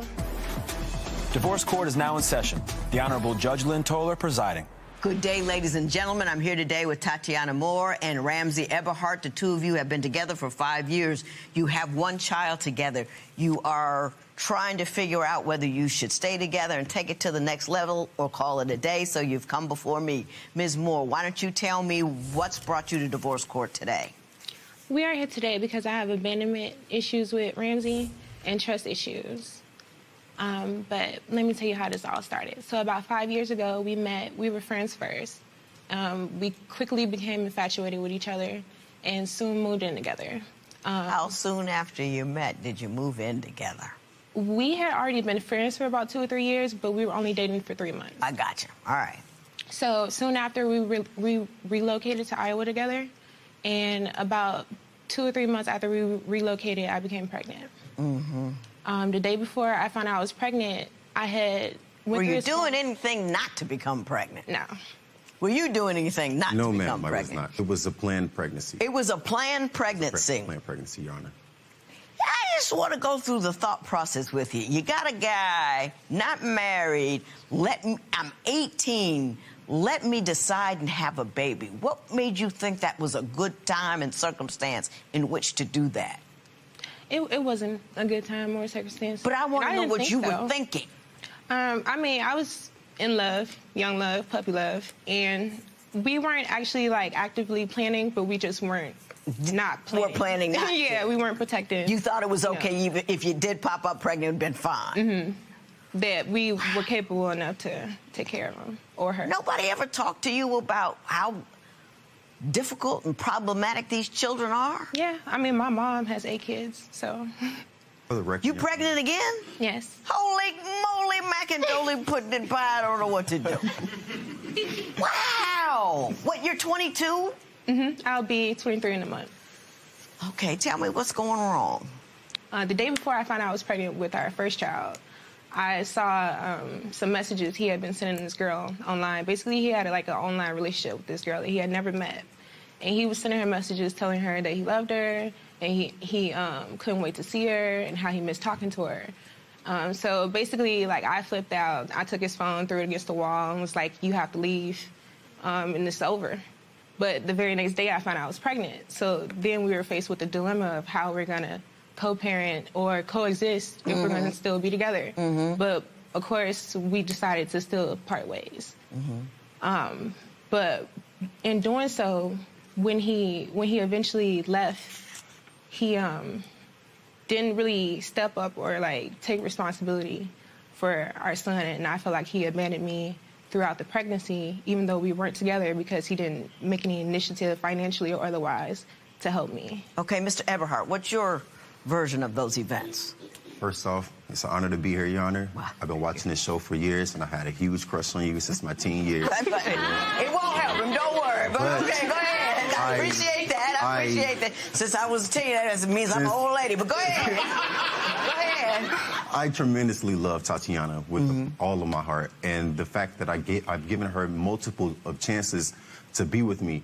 Yes, I have prior arrangements with someone else from years prior. We made plans and promises with each other, and weird cases happened in Tatiana's life that it brought us a bit closer than I was expecting. Since she took the initiative to come to me where I was at. Now, mind you, I already have prior arrangements, 2 different jobs in 2 different states. When you say prior arrangements, do you mean a commitment to another woman? Yes, ma'am. Okay. Yes, ma'am. Then you ran into her. Yeah, and she changed my life. And she changed your life. Did you cut off the commitment that you had? Not all the way. No, I did not, Your Honor. I had to slowly digress from that prior promise. But ultimately, you know... You cut it off altogether? Yes, ma'am. Okay, okay. All right, go ahead. So what happened when she got pregnant? Why? She claims that you abandoned her. Do you agree with that? Slightly, but not to the fullest extent. Okay, you tell me what you believe happened. After their house had got flooded, she came to the city that I was in, and since I was already in the transitional phase of moving into a different state and city, which is only like 45 minutes away, I was working 2 different jobs, and since my first job was almost over, now I'm on my way to the other job, she decided to stay in the city that I was moving from. She become established, get into a relationship, move in with this guy. Turns out to be an abusive relationship, so since we're friends first before lovers, I'm gonna always check in on you, always try to console you, you can always confide in me, and that's what type of relationship that we had. Months go on, I moved back to the town that she was in, they get into a breakup, and I was there. And since I was there, I felt more like a rebound, but I knew that wasn't the case because her and I have already been established through conversations galore, Tatiana and I. But one day we were just laid up and she was like, it was right after sex, and she just told me, "You're my boyfriend now." And I was like, did you do that? Yeah. Holy moly. yeah. And you know, like, so me, I'm vulnerable at this state, you know? So I was like, you know what? You're right. I am. I'm your boyfriend now, you know? So. I mean, I feel like if you want something, you claim it. So. And she did. She took the initiative. She wrote hundreds of miles. Are we going to get to the pregnancy sometime this month? Yes, so how the pregnancy came about. Okay, now. I know how it came about. I want to know, did you abandon her after she got pregnant? Because that's what she claims. Yes, Your Honor, but slightly no. And the only reason why I say yes and no is given the circumstances that I was in. Once she told me that she was her boyfriend, that I was her boyfriend, she gave me a game plan. Let's move to Iowa. There's a lot of job opportunities. You can move in with our family, and we could just make it happen then. And with that blind faith, Megabus canceled You went my to life, Iowa. moved Gotcha. to Iowa. Yeah. Tell me what happened when she got pregnant. Well, wait a minute. I'm going to give you a minute to get the story together so you can do it concisely. Yes, and then we'll find out whether or not you abandoned her while she was pregnant. No, so you she was were calling intimate me with her. her second No. child. Oh, that's you what I said. That's why I said I'm she's still so doing baby controlling. number two. My fault. Control. My fault.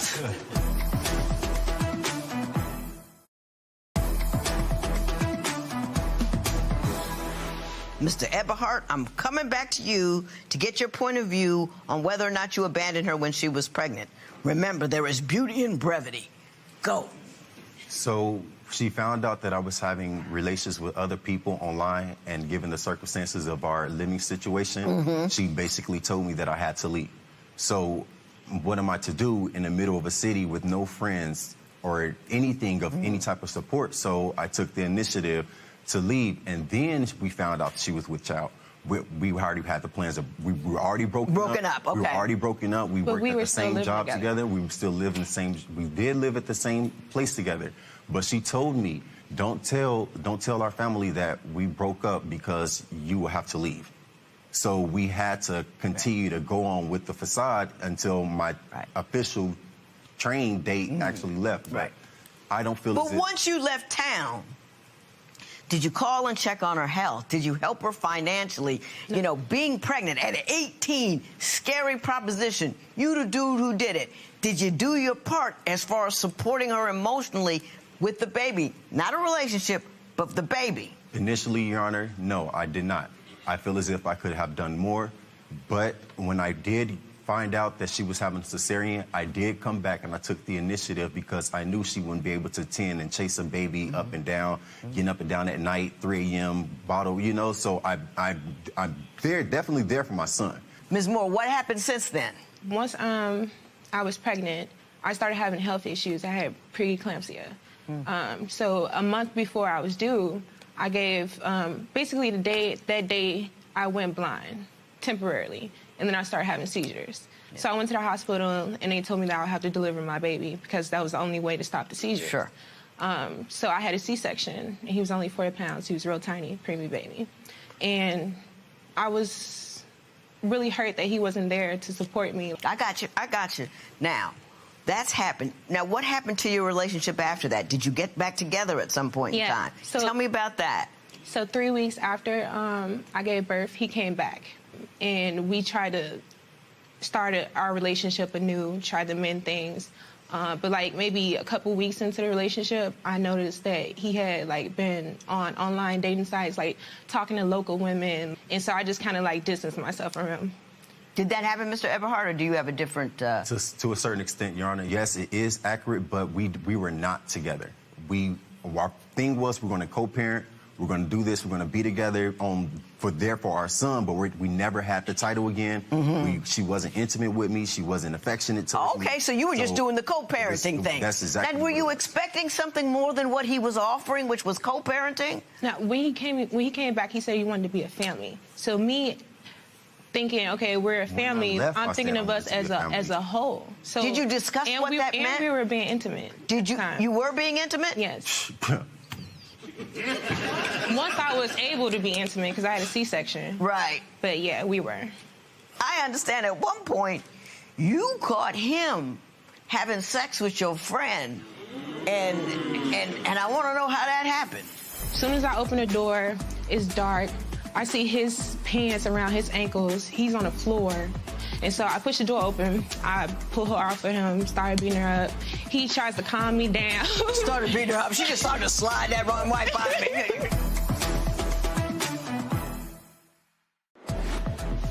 Have you ever mistaken a situationship for a committed relationship? Tell us what you think at Divorce Court. Today's question sponsored by Divorce Court will be right back. If you would like your case to be heard on Divorce Court, call us toll-free at 1-877-311-2222 or log on to our website at divorcecourt.com. Missed a show? Watch full episodes on our streaming platforms, and for exclusive content, go to Apple TV. So, Ms. Moore, why don't you tell me when you caught him having sex with your friend? So basically, once I was cleared to work, he decided to be a stay-at-home dad. So he wanted to stay at home with the baby, and, you know, I went to work every day, 12-hour shifts. And I would come home and I would be, you know, exhausted or whatever and just go to bed. But he started complaining about that, like, you don't cook for me, you're not being intimate with me. And I was just like, I felt overwhelmed because I'm doing everything on my own. Basically, I'm taking care of 2 sons at this point. So... Two sons? Wait a minute, another baby came up on me. I didn't see him coming. I was. So you were intimate with her? Your Honor, she's controlling. Okay, first. No. You were intimate with her because is that your baby? That second one? Yes, definitely. No, so you were intimate with her? Her second child. That's why I said. That's why. Where did the baby come from? That's why I said she's so controlling. My fault. My fault. She feels as if she's my parent, you know. She feels as if she has to facilitate my life, which I understand to a degree. How'd you end up cheating and getting caught? Technically, I did not cheat on her. Okay. Wait a minute. You gonna tell me a long story? Let me start with her, and then you can correct it. Go ahead and tell the story. It was towards the end of my shift, and I get a call. It's like, have you seen Ramsey? Did he come to your job? And I was like, no. She was like, he went to take out the trash, but he didn't come back. And he left the baby with me, and I got something to do. So we both have, iPhones. So I started tracking his iPhone, and I see that he's in the same location that we live in. He's in the same apartment building. So I'm like, okay, maybe he's in the laundry room, or maybe he's just hanging out outside or something. But 4 hours later, he still hasn't come back. So by the time I get to the building, he's still in the building, but he's not, in our apartment. So I check the laundry room. As soon as I open the door, it's dark. I see his pants around his ankles. He's on the floor. And so I push the door open. I pull her off of him, started beating her up. He tries to calm me down. Started beating her up. She just started to slide that wrong wife by me.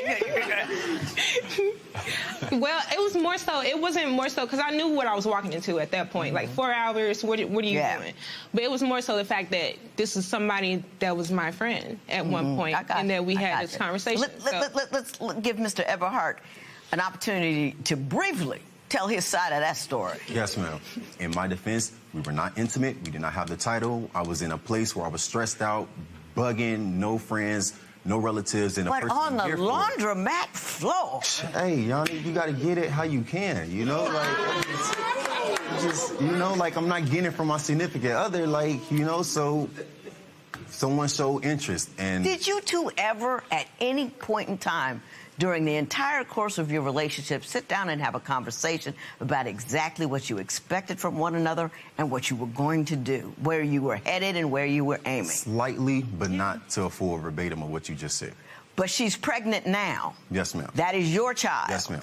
How did that happen? Love. Love happens. You know, you make. But you said you're not intimate, so obviously at some point you became intimate. The first child after she had. So how long between the first baby and you started being intimate again? About 3 years. Okay. 3 years. Where you were just co-parenting. Yes, we were co-parenting. Was he a good co-parent? No. Why wasn't he a good co-parent? He would get him sometimes, like pick him up occasionally, but it was more so like twice a year or something to take pictures, holidays, stuff like that. But as far as actual like providing financial stability. And given that backdrop, why another baby with him? Because, okay, so basically I was in a relationship in between the time.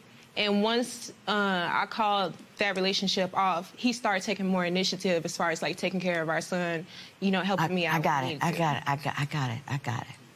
I wish I didn't, but I do. Today's question sponsored by... What would you do if your partner claimed you forced them into a serious relationship? Share your opinion on Twitter and Instagram at Divorce Court. Divorce Court will be right back.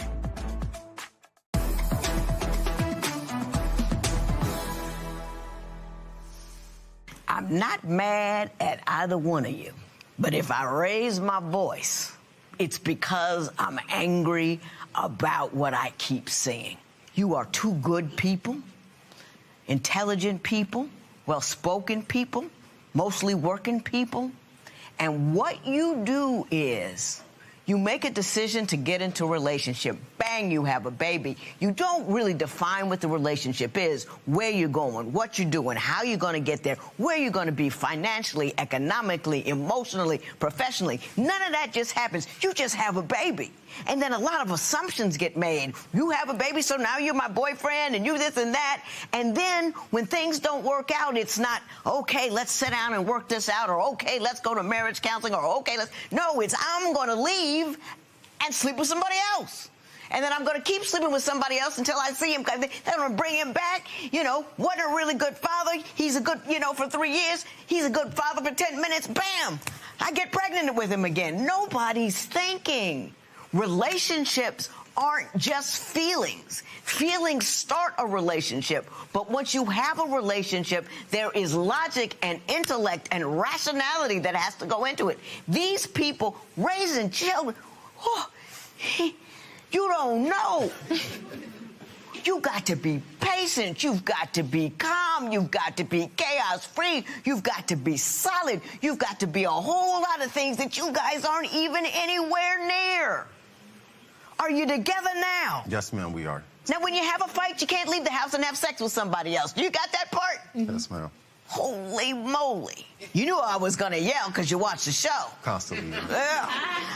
See, if I'd done what you did and I knew me, I wouldn't come on the show, but good for you. Did you hear what I said? Yes, ma'am. Are you going to do what I said? Yes, Your Honor. Then this matter is adjourned. What are you going to do better this time around to step up and be the father you're supposed to be? Take initiative and let her know that I'm a supporter 100%. This time around, I'm a bit more committed than I ever have been. Do you believe him when he says that? I hope it got through to him. I really do. And I understood what she was saying about me being less impulsive and really thinking about what I do before I do it. Right.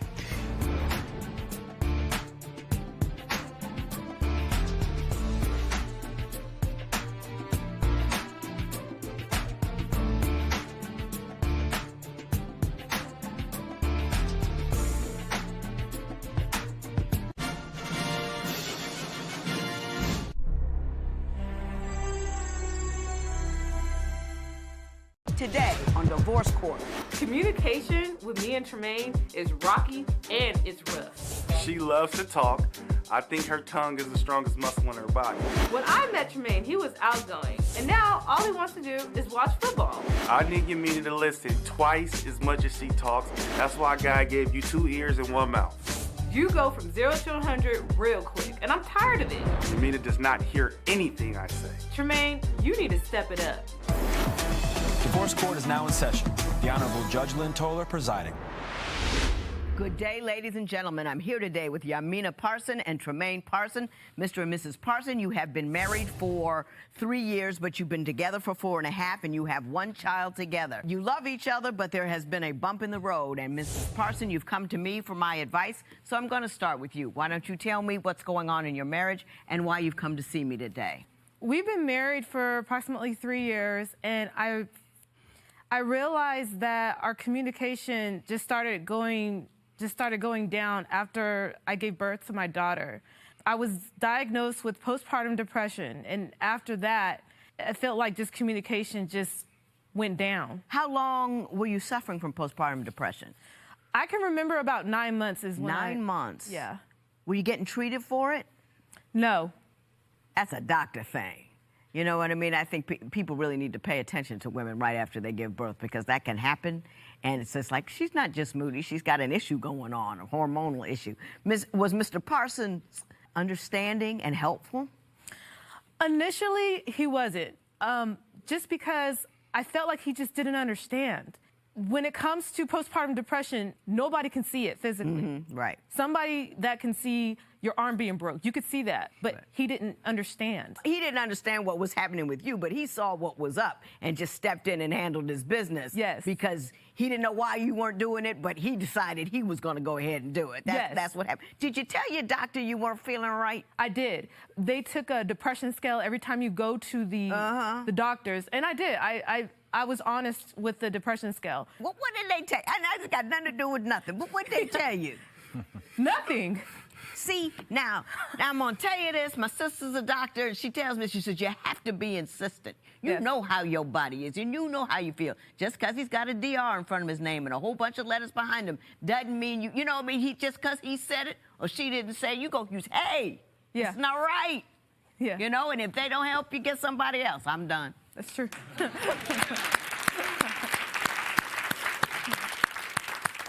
You the man. Try to be. You the man. You showed up. You didn't understand what was going on. You stepped in and you took care of business. When did you realize it was a real medical disorder that was happening, or did you not really understand that till later? I knew everything from the beginning. Oh, you knew from the beginning? Yeah, because she was breastfeeding at first, and she was getting tired of breastfeeding. She needed a special bra that held the pumps for her. So I went out and got her this special bra. This bra cost like $70. Right. That's not even counting the pump, you know? Right. So I'm thinking we're good. You know, I got the special bra and everything, and all of a sudden she's tired of doing that now. Now, mind you, you don't have to do anything but put the bra on. Right. And it breastfeeds It takes for you. care of it. Yeah, you have to do anything. But when she got tired of doing that, I knew something was wrong.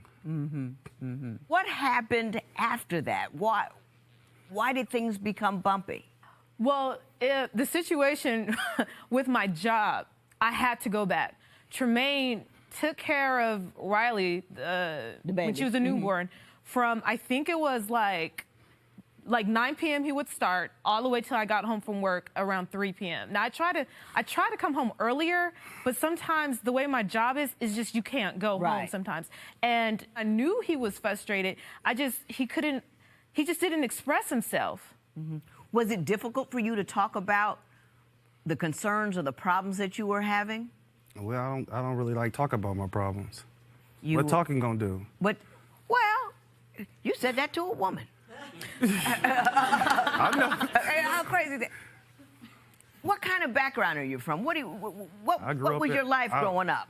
Violent. Tell me about it. I grew up in North Richmond. No police department. Yeah. So everybody was on their own? Yeah. Did you have to use a firearm? Yeah, multiple times. Really? Yeah. What do you do? She just now hearing this though. Yeah. You didn't know about that? I did. Just based on where he's from. So North Richmond is unincorporated. That means no one goes. It's no man's land. Yeah. And just from knowing the area, I knew he had to use that. What do you do now for a living? I work at the California Department of Corrections. Ain't no talking in there. Oh, I get it. You got to be hard, look hard, feel All the hard time. all the time. And if you let your guard down, that could be a life ender. Was what was it, Northridge? Where'd you? North Richmond. North Richmond. Was that the murder capital at one time? Yeah. Wow. And it's extremely small. Yeah. But he got out. You know what I mean? He got out. He's working, got a beautiful wife. And see there?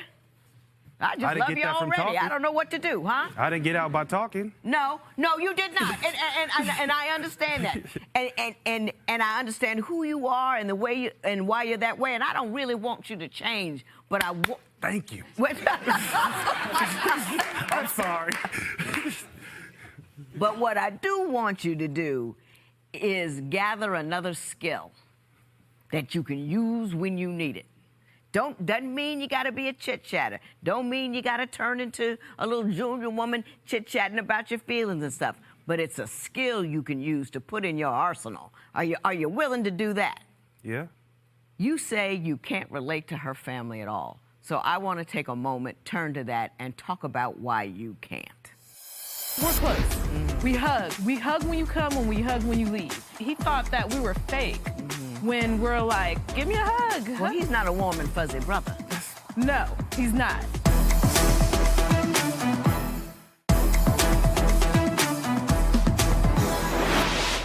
Mr. Parson, you say that her family doesn't like you and doesn't treat you well. Why don't you give me a couple examples of how her family treats you? It's just that they like, I'm from a different world than them. Different world. So I don't feel comfortable mingling. Well, what kind of world are you from? I mean, we know it's not North Richmond. Where do you come from? I come from Central California. So my background is extremely religious. I remember going to church, especially in the summertime, about average 4 days out of a 7-day week. Bible study, Sunday school, choir rehearsal, vacation Bible, you know, all of that. Yeah. We're close. We hug. We hug when you come and we hug when you leave. And Tremaine's not used to that. He thought that we were fake when we're like, give me a hug. Well, he's not a warm and fuzzy brother. No, he's not at all. You said he doesn't get along well with a super white environment of your employment. No, he doesn't. Tell me about that. Every time we go to anywhere that has the majority white people, he doesn't want to go or he starts sweating profusely. Now, there's this one example where we went on vacation and invited our friends to bed and breakfast. Now, every morning you eat breakfast with everybody at the same time. He did not want to go. The first time he was like, I'm just going to wait in the car. The second morning, he was like, I'm at the door, but you didn't answer the phone, so I'm not gonna go in. There was the last day, I had to pull his arm to actually go eat breakfast with us. And how'd he do? He was sweaty. It was bad. It was bad. He wouldn't stop sweating. It was Mr. bad, Parson, Judge. do white people make you nervous? No. It's not like I get nervous. I'm comfortable in my environment. What makes you sweat about going out with her coworkers? Because she always want to go somewhere where it costs heck of money, the food be nasty. You know what I'm saying? Like, I'd rather go to a taco truck. Right. I'm cool. I'm with you. You know what I'm saying? I don't want to go spend $200 for some half-cooked fish and hard potatoes. I don't want to do it. I can't do it, Judge. And then you still be hungry. After you eat that, you still hungry. Now you in bed, stomach growling. Now you mad for a whole nother reason. That's that what the cod problem fish was is. delicious. No, it wasn't. He's talking about the codfish dinner we had. It was good. And you ain't lying. I know exactly what you're talking about. I know exactly what you're talking about. Mr. Parsons, I love myself some you. From here, we're going to go on to your sex life, briefly and lightly. Okay. But we understand that there are some bribes involved, and I want to understand how that works. So, there's a reason why he goes with me to various dinners and places. Okay, baby, I'll go over here. However, by 10 p.m. Yes. It has to be on and popping. Would you convert to a different religious faith for your partner? Tell us what you think at Divorce Court. All right, Judge Lynn, we have another viewer's question ready for your judgment call. When I visit my boyfriend's house, he always wants me to cook, clean, and take care of his laundry. Sometimes I don't mind, but should I do wifely duties before marriage? Absolutely not. My husband got his first meal off of me after we got married. That's how we old school chicks get it done. Have more respect for yourself. Don't do it until the ring is on that finger. My fiance has a lot of female friends that I don't know. Is it wrong for me to tell him he can't see any of them socially if I haven't met them? Right or wrong isn't the question, because if you tell him not to see him, he's going to do it anyway, because you can't tell people things like that. What you have to do is sit down and have a conversation with him about how it makes you feel and get him on board with what you need him to do. Today's question sponsored by Divorce Court will be right back.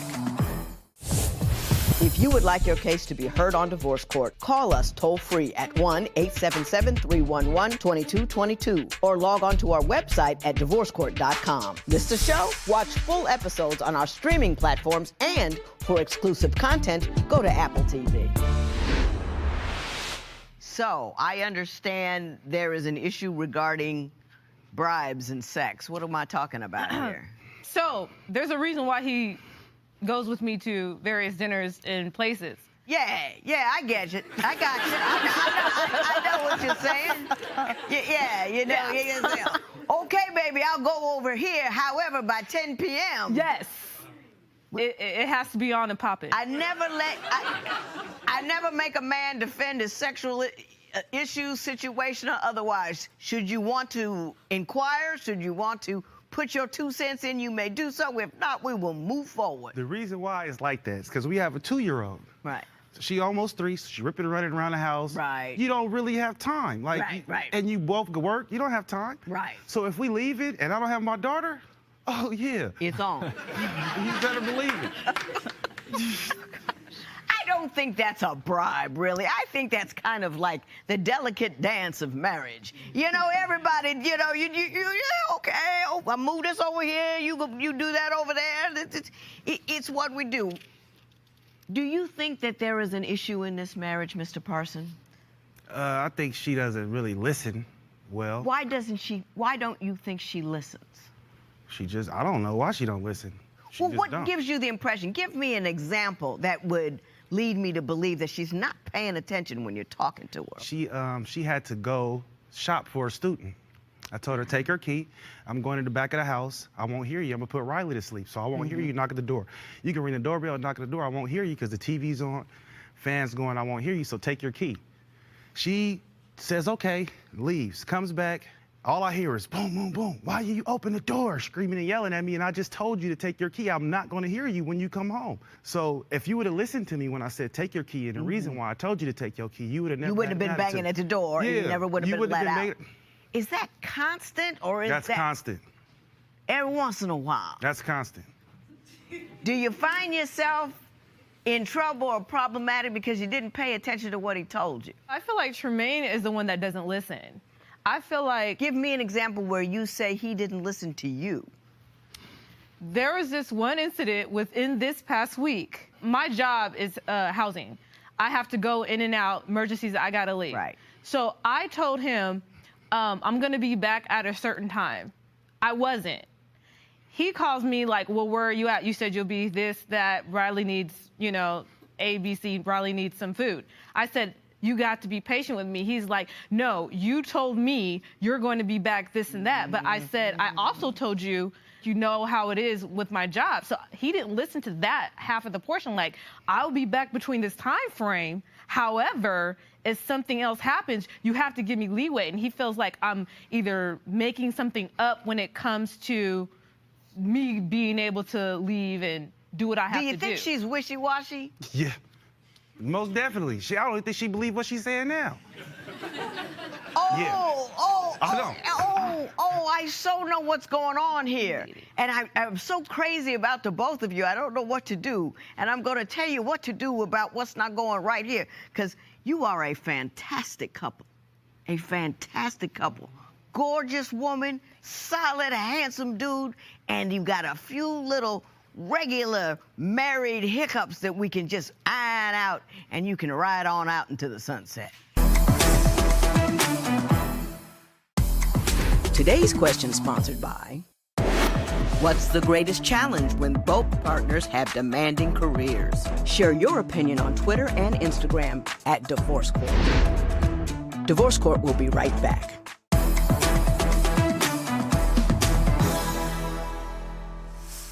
You guys are standing at the end of the great hormonal divide. If femininity is all the way at a 0, not meaning less than, just a place, and maleness is at a 10, you know, you're down there near the 0 and you're up there near the 10. I got a husband. I'm married to a 12. So I know you.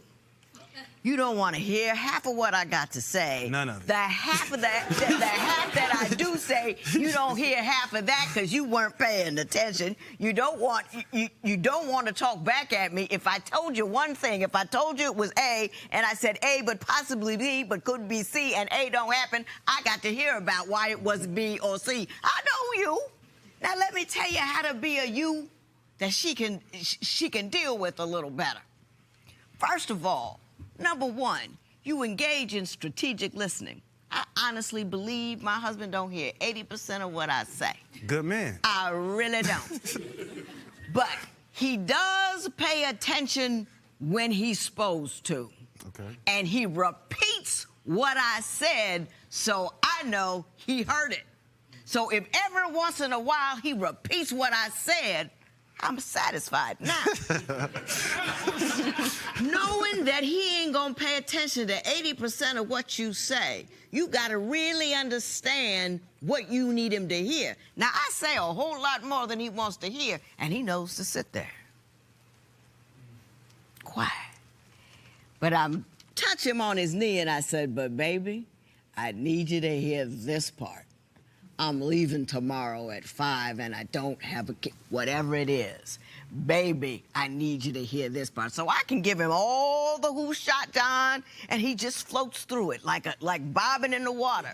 But when I touch his knee and I said, baby, I need you to hear this, he hones in, and then he repeats it. So you can make him hear more by saying less.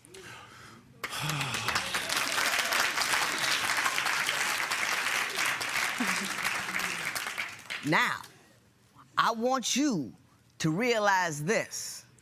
I want you to think of sex as directly related to verbiage. Ouch. I don't You know. can Is do that it. even possible, You do. Judge? No, yeah. How much loving do you want? Men jump through hoops for that stuff. You jump through hoops for it. You know, look at it like it's a hoop. Oh, baby, what you got to say today? What happened to you? Ooh, that's pretty. Catch her off guard. Call her on the job. Hey, baby, thinking about you. You don't even have to hear back. Bam. Sex. Sex. Sex. Come in. Hey, baby, what's going on? Touch it on the bottom. Love you. Sex. Sex. Sex. She got one story she want to tell you about her hair. You don't care about her hair, but you say, what's up with your hair? Sex. Sex. Sex. I can do that, Judge. It's all a game. It's all about knowing what your target is and be willing to work for your target. You're just working for what you want. You understand that? Yes, ma'am. Best of luck to both of you. This matter is adjourned. Thank you, Judge. You gonna be a better listener? Yeah. If she talking less, it'd be easier. Good point. Good point.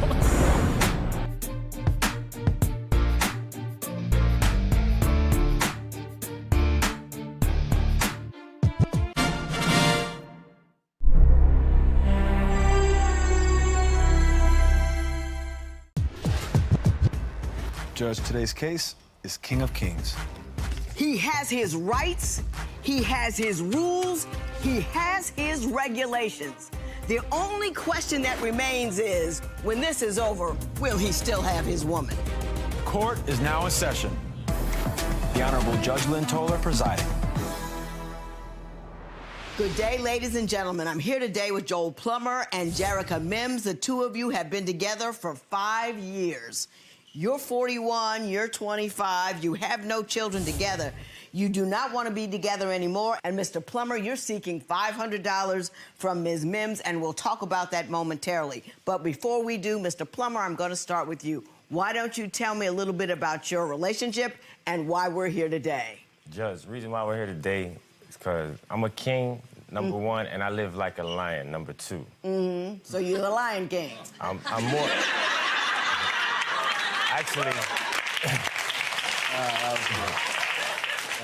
Actually, I'm more than the Lion King. I'm higher and better than the Lion King. The Lion King is a puppy to me. Number two, we live in a real life, and we living in a real world with real situations. And in my world that I live in, it gotta be a certain way. Anybody that live with me, anybody that come into my life with me, gotta live a certain way with me. Detail that for me. Well, I mean, I have a list. You have something for me? I have a list if they could pull it up, and we could go through the list. Okay, well, let's go through the list. Let's get them pulled up, and we'll go through the list. Like, for instance, in my household, we don't wear no weave. We don't wear extensions in my household. Reason being is because we run a business, and we have to represent ourselves in front of high-end clientele.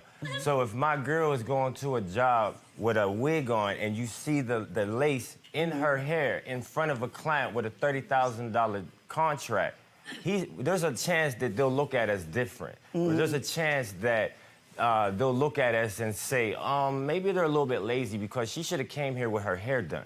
You follow what I'm saying? No friends. We run a business. We run a business. You understand? And the only friends allowed in our business is us. If we bring outsiders into our household, into our lives, we're bringing their problems. We're bringing their situations in. No, we don't eat chicken legs. Real food, not chicken legs, not eggs, not cheese, not cereal, not fast food. Fast food has... Why are eggs not real food? Eggs Please are... tell us. Listen, eggs, when you digest an egg, number one, it's an embryo. It's a baby egg, number one, and it's raw.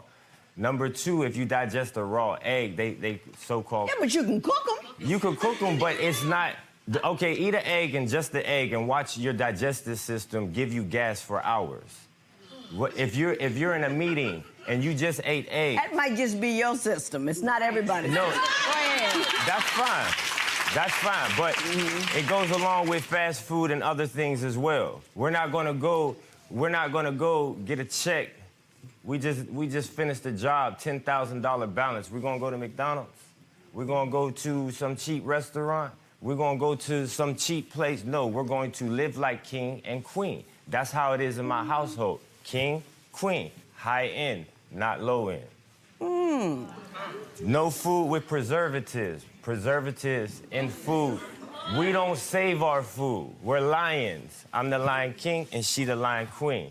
Lions in the desert do not kill their food, dig a hole, and then go and eat it tomorrow. We eat fresh food, made fresh, and then when it's time to eat again, we make food fresh again. We don't take our food, put it in the refrigerator, save it for the next day. She's a queen. I keep trying to tell her, you're a queen, Queen. We live on higher levels. So I went and bought her crystals for the house, all type of, like, exotic stuff for the house. And we got into an argument, and I broke it. Judge, would you like to know what the argument was about? What was it about? I was at work. I went on a 30-minute lunch with a Spanish friend of mine. He was going to, we work on the same You don't do that. He was going to the same restaurant that I was going to. Hey, let's go together. He calls me FaceTime, and he sees that I'm at the restaurant with the dude, and instead of him trying to figure out what's going on, he automatically on the phone calling me out names, belittling me, thrashing the crystals and everything in the house. When you got somebody that has your whole life solved at a young age, you don't even work, you don't even have to go outside and do anything. You know what I'm saying? You don't do stuff like that. I got it. Ms. Mims, were you aware that all of those rules existed when you first got with him? I was only aware of 2 of the rules. What were the 2 rules? The 2 of the rules was with weave and nails. I'm already pretty much natural, so that wasn't a big issue for me. But later on down the line, now we have all these other rules. No friends, we can't hang out, we can't eat certain type of foods. Like, I'm a grown woman. I don't need you telling me what I can't do. It's not about being a grown woman. It's not, no. It's not about being a grown woman. What's it about? It's about becoming someone. And in order to become someone productive and prominent, you have to live a certain way. You can't be... some people may say, oh, I was homeless and now this. Or some people can say, I was this and I was that. But that's you. This is me. But that's your preference. In order for you to be productive, you need these things. In order for me to be prominent, in order for me to feel like that I'm escalating to another level, I have to be this way. And guess what? It's working. It's working. And if it wasn't working, she wouldn't be here today. She would have been gone. But she sees the... sees the vision coming to fruition. She sees it. She sees the vision, but then she punches at it. Like, why are you doing that? Well, how does she do that? What does she buck you on? Like, one time, I physically caught her cheating. You know what I'm saying? Oh, that's a big one. No, what he said isn't a lie. What he said is true. And let me tell you why it's true. It's true because he says, this is my perception. I am unable to grasp security again because you do something and I see it as a cheat. You know what I mean? He's speaking on the own wobbly mechanism in his head.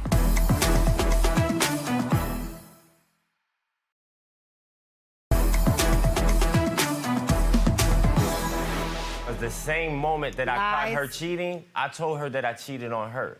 So I swept all of that under the rug instantly. And you let it go. And let it go. But it was the after effects, the things I could never grasp the trust again. Right. I couldn't grasp it back. So I always was seeing things or going through something like, she's leaving at a certain time, you're leaving an hour early. That's a lie. You know, what is going on with you? No, what he said isn't a lie. What he said is true. And let me tell you why it's true. It's true because he says, this is my perception. I am unable to grasp security again because you do something and I see it as a cheat. You know what I mean? Right. He's speaking on the own wobbly mechanism in his head. Right. You see what I'm saying? Right. I have to be level. I have to be level in my head. What do you think would allow you to become level? The things that I ask, which is common. If your battery's at 1% and you're not around me, call me and let me know that. If I'm FaceTiming you, don't give me no issues about FaceTime. If you having any problems with getting in contact with me, make sure you get in contact with me, because it's going to be a problem if you don't. I don't trust you, and I'm telling you that to your face. And if you want to be with me, make me trust you like how I make you trust you.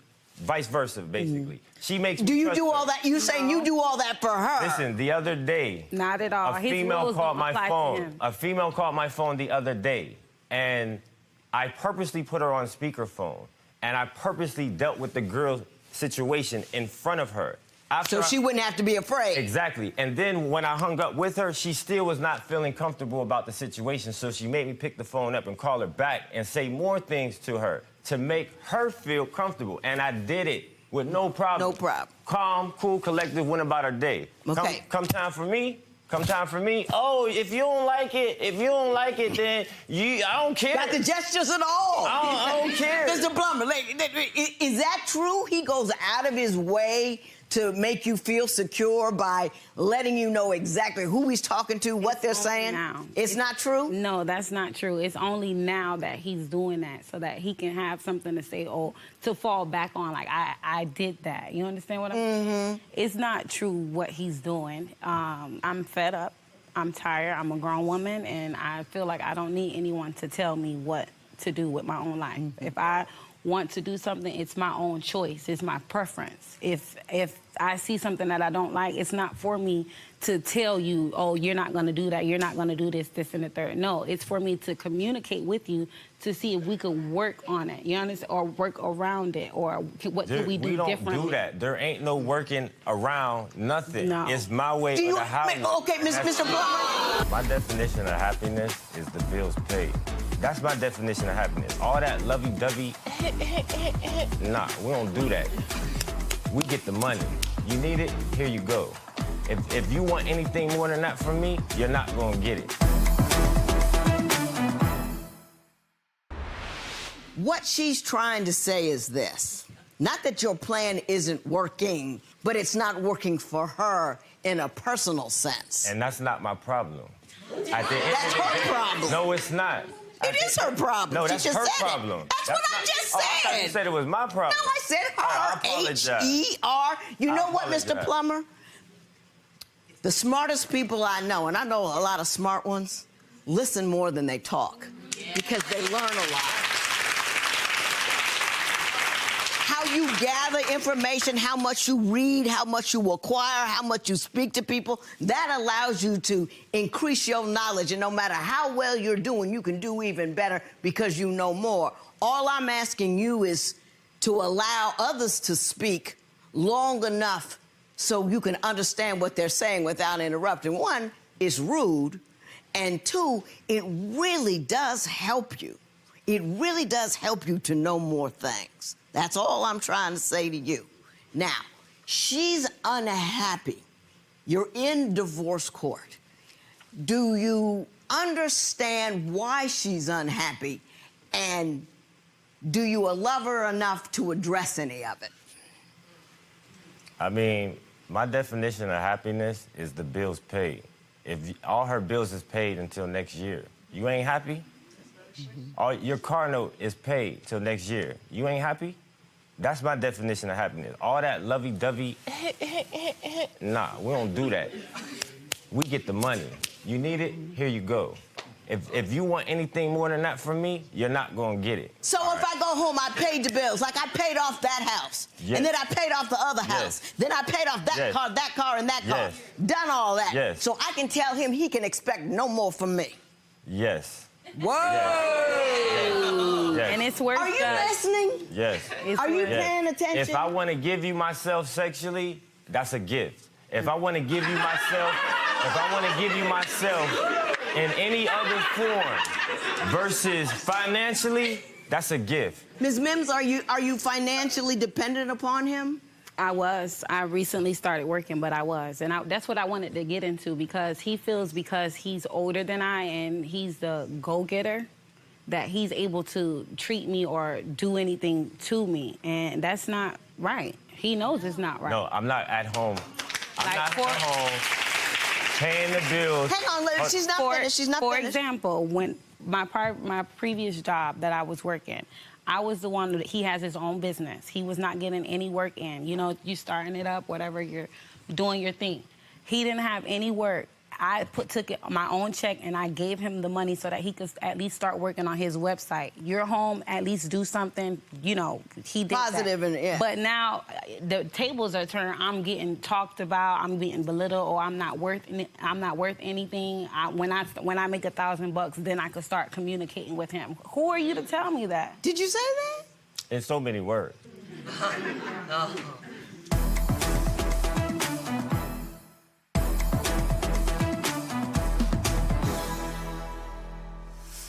Why do you want $500 for the value of a laptop from Ms. Mims? Because she came into the house and broke my computer. My computer is my business computer. And he's I do not my telling the website full on story. it. I'm gonna look it to you. And it's valuable to me. You know what I'm saying? I want my money back for my computer. You broke it, man up to it, pay it back.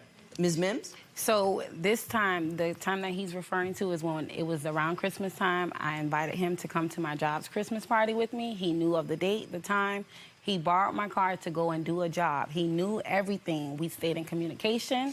He came into the house around 8:20. Even before the 8 o'clock hit, I'm calling him. He's arguing with me. Stop calling my phone. I'll get there when I get there. He comes in at 8:20, making the argument worse than what it was over the phone, trying to prevent me from going. So that's why I took the knife and I put it through the computer because I was so upset. And when did this happen? This happened about 2018, December 2018. Or no, December 2017. 2017. Mr. Plummer, I'm gonna say this to you. You have the right to live your life any way you want to.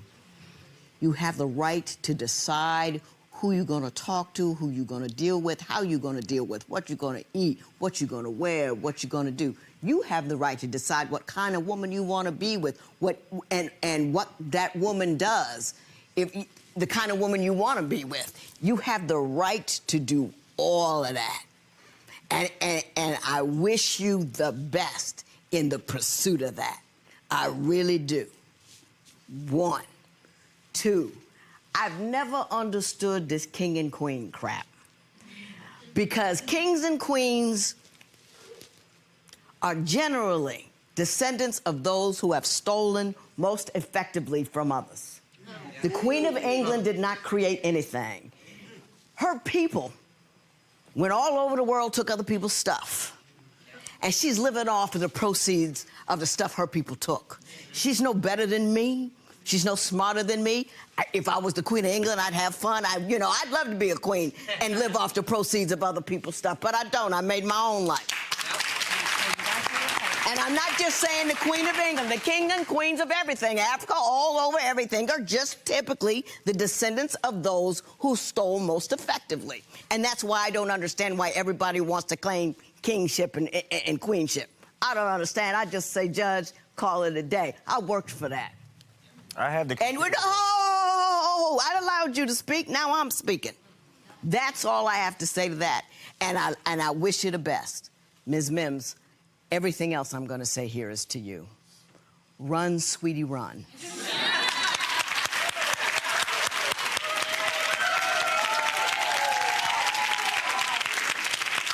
It doesn't get any better. He's who he is. He's told you who he is. A lot of men don't do that, but he did. He told you who he is. You are young. You are beautiful. You can make your own money. You can make your own decisions. You can make your own spirit. You can make your own meals, and you can do whatever you want to. Typically, situations and when people are this rigid and this frightened and over control is a function of fear, because you have to manage everything in your airspace in order to feel comfortable. That's because you are afraid. Fearfulness does not go away. So what you need to do is step on and step forward. And I mean today, baby. Today. You're not a bad guy, but you're just a rough guy to be with, and I think you deserve better. This thing happened in 2017. It's 2019. There's a doctrine of latches. You want to look it up? Go ahead. You cannot ask for it now. There will be no recovery in this matter. It is so ordered. So you came in here today saying that you were open to changing, all right? After Judge Lynn, heard what you had to say, and she obviously, dug into you a little bit. Will you change moving forward, or is this just you? No, I'm not changing. I'm good. Why'd you stick around so long? Young and dumb. Being young and dumb. But today, Judge Lynn told me what she had to speak, and I'm running as far as I can. Okay. Yes, well, we're happy to hear that.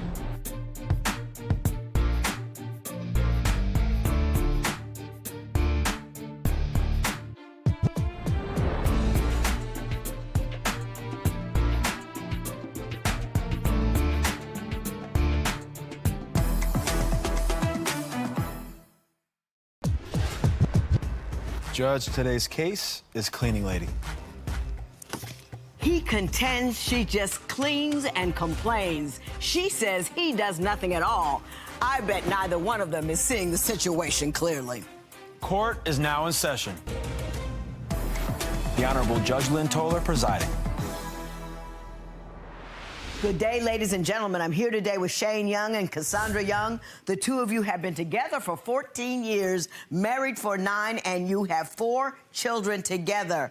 Mr. Young, you are suing Mrs. Young because you say she destroyed your PlayStation 4 and you want your $400 back. But before we get to that, Mr. Young, I'm going to start with you. Why don't you tell me a little bit about your marriage and why we're here in divorce court today? Well, Your Honor, me and my wife have been together for 9 years, and after 9 years, we still have communication issues. And sometimes she's got a bit of an anger issue. One time we were out on our anniversary having a good time. We ended up having a little argument, and that little argument landed me living in my van for the night. No. For the night. Hang on. I thought we were going to work it out, and I see her coming down the parking lot barefoot. I opened the door to work it out. No. Or to talk to her. Or to hear what she had to say, and then she dumps juice over my head. and slams the door. It's cold No. outside. I was sticky. Wet? And wet. Mrs. Young? Yes. Did you throw juice on the man? I did, but there's a reason. Well, tell me why. Basically, we were on a date night, and we don't get a lot of time together. We just don't ever. And so I'm trying to spend time with him. We came back from eating out, and he's just quiet. And I am just asking him over and over and over, like, what is wrong? Like, why are you being quiet? Why won't you talk to me? And he's like, nothing's wrong. And then he starts to say, I'm the reason why, you know, that he is frustrated because I keep asking him that. But that didn't, you know, that just doesn't make sense. It's like he keeps all of his feelings inside and he won't explain to me what is really going on in his head. Was that the juice issue? Was Yes, that the day? yes. And so you thought a little juice would clear that right up for you? No, I was just trying to, yeah. I guess so. I was just so frustrated because nothing else was getting to him. Nothing else I was doing. I was talking to him, I was being nice, and he says that I don't care about his feelings, and I just want him to be happy so that way I'm happy. But that's just not always the case. I really do care about what's going on inside his head and what's stressing him out. Was she just trying to find out what was on your mind, or was something else going on altogether? No, she was trying to find out what was on my mind. She'd ask me what was wrong. But she likes to ask the question, what's your issue or what's your problem? So it's more like an invitation to fight than it really I tell her, I was like, that's fighting. And then later on, after we get in a fight, she'll be like, oh, well, I was trying to ask you how you felt, but I think she was trying to bait me for a fight. Mrs. Young, there's two ways you can go. Right. Baby, what's wrong? Right. What's your issue? Which one did you deliver? What's your issue? Yeah. Because it's just, he won't say it. And then it's I think he might be afraid of your response. Yeah. Do you think that might be part of the problem? That very much could be the case. But even when I try to be softer, at least I think I am, he still won't tell me. But then a couple days later, he'll tell me what the issue was. So there really is an issue, and it's not just me asking him that. He just doesn't want to talk about it then. Do you think you have an anger issue? He seems to think you do. So far, the stories have confirmed that. Juice on the head if a man is out in the car because he can't get in, that's a lot. Yeah. Do you get overly angry about small things? I think I could, but I think it just depends on how his reaction is to if I'm trying to help him and he takes it the wrong way. Or if, like me, like I like to clean the house a lot. Like I really like a clean house. And we have 4 kids, so it's really busy. And I have set schedule, like clean when you wake up, midtime, and at night. But he would just wait all day and just not clean and say, well, the kids are going to play with the toys anyways, so why even clean them up? But if we just do that every day, then nothing would ever get done. And so we constantly argue over that. And I think that it's because he just doesn't want to have to do anything. He just would rather just sit there and not do anything. And he even gets mad at me when I'm trying to clean and I'm going around him and I say, it's fine, I'll clean. He gets mad at me because he feels, lazy. So he doesn't want you to be lazy too. Yeah. Mr. Young, what is your response to that? What is your response? When she cleans, she's like a train going through the house. Nobody, she can't clean around anything. She's cleaning through people. She'll run us over. Look at me, Mr. Young. And so the thing is she's sort of a perfectionist. So when she cleans, it's not actually cleaning. Like, it's an art form to her. So I could never match up to that. Every time I try to do something or I try to do it good, it's never good enough. And even if there's nothing to do, she'll still see it as not done because she didn't do it herself. So when I clean, I try to be effective with my time because we got 4 kids. So spraying Pine Sol on the walls when I come home from school so it smells clean is something that would work. I came home and there was dripping Pine Sol all over the walls. And I'm like, what is this? Did you do that, Mr. Young? because the house is clean. It is. And so I was like, if I just make it smell like that, visually you might get somewhere. It looks clean. Yeah, and it worked for a long time. But then it's little drips down the wall over time, and I got caught. Right. I still do it. You still do it. I still do it. Now, Ms. Young, I want you to, step back from yourself, open your mind wide like a prairie, and ask yourself, are you a little bit of a clean freak?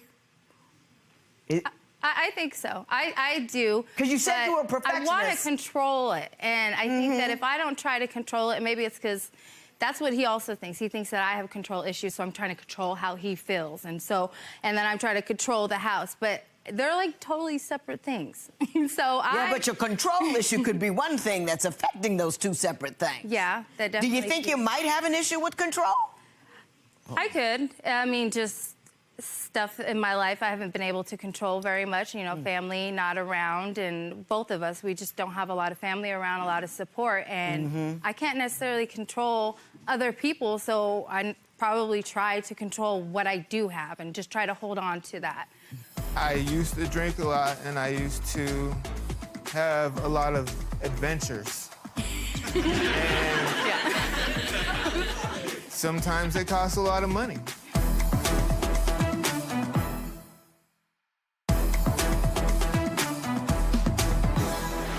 Tell me a story, one story where he was just laid back and it just honked you off. One, just one.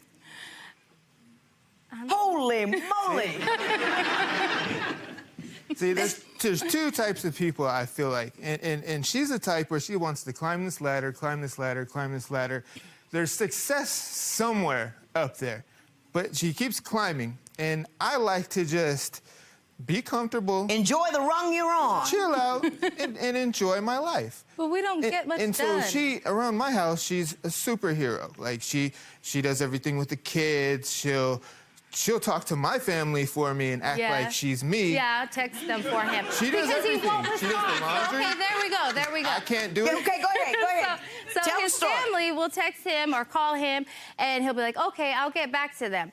And then he never does. He'll never do it. And so I feel like he isn't putting that effort. I guess trying to put in the effort to build a relationship, because later he'll complain about, I don't have people in my life, or that, like, I haven't talked to my mom in forever. And so when he does get a random phone call, he'll be on the phone with them for hours because he doesn't talk to his family very much. And then it's right in the middle of when we're trying to do, our life stuff, just like we're with the kids and things. And so he just takes off and he dips out and he's on the phone forever. And then we are always arguing at that, and he gets mad at me because I'm telling him that you could prioritize when you talk to your family. I got you. And so he's just not trying. It took me a long time to get there, but I found it. Are you not handling your business? Are you not on top of things? Consequently, it requires your wife to be in overdrive all the time to take up the space that you have failed to fill? I used to drink a lot, and I used to have a lot of adventures. Sometimes it costs a lot of money. Sometimes I put us in a bad spot, so. Yeah, one time we got our tax return and he spent all of it. I mean, it was like, I don't know. He spent all of it on what, liquor? He went out with his brother, yeah. He said he was it was at work. He said he was gonna buy a flat screen TV. So I told him where the money was. It was at home. And no. No. no flat screen. The money was gone and nothing came in the house. Yeah, and then he was gone. Do you agree that happened, or do you have another version of that story? Well, I decided I'd go to the casino just for a minute. I was winning, and then I don't know what happened. I tell you what happened. The odds happened. The odds are always in favor of the house. You know that. Yeah. That's how they keep the drinks free. I was pretty inappropriate for about maybe 10 years. Yeah. Out of it. That's a long time to be out of pocket, Mr. Young. Long time. Mr. Young, have you been less than appropriate for a number of years? I was pretty inappropriate for about maybe 10 years. Yeah. Yeah, out of it. That's a long time to be out of pocket, Mr. Young. Long time. Do you think that possibly, just possibly, she's over the top about controlling things because she was never quite sure what you would do? Absolutely. Yeah, and I'm sure that sometimes she wondered that. But it's not like that anymore. How long have you been appropriate? I think I've been appropriate for about 4 or 5 years. Has he been appropriate for 4 or 5 years? But it's like the opposite now. So, like, he is there. I don't have to wonder, like, where he's at and spending our money, but he's there. He's just there. He's just there. And, like, can you go help me with this? Okay. And then he won't do it. And I'm like, can you just go do it? And he won't do it. So then I'll get up and I will just go do it, and I'll get mad at him. And he's like, nobody has to just jump when you say jump. No, that's because she complains about everything that I do.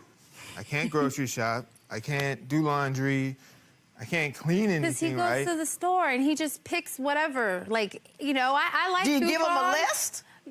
Yes, but he will buy the most expensive version of everything and just say it's for convenience, or buy 3 of everything because I didn't know which one. And I often do coupons. I mean, all the time. You 100%. You in it to win it. And everybody always says that at the store, that I do a good job. They're like, wow. And so he'll just spend all the money and he'll come back with nothing and like 3 things. I got you. Tell me what happened to your PlayStation 4.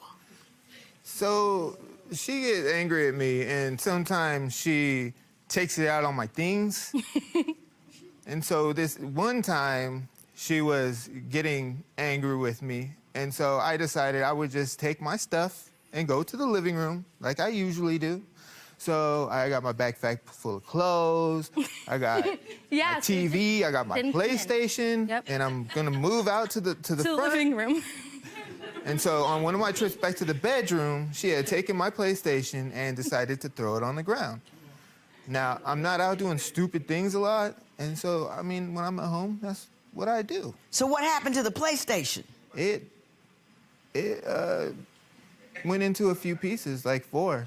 But the thing is, when I was, during that point, he was just not listening to me. And so he thinks now, like, okay, I'm not gonna leave, like he wasn't gonna leave. No, He's just gonna go into the living you. room. He's gonna go into the living room, and that's gonna just make it better if we just don't talk about the issues. And I'm like, no, you need to come back, we need to talk about these issues, and we need to fix this. We need to fix it right now. And he just is like, no, I don't wanna talk about it, I don't wanna talk about it.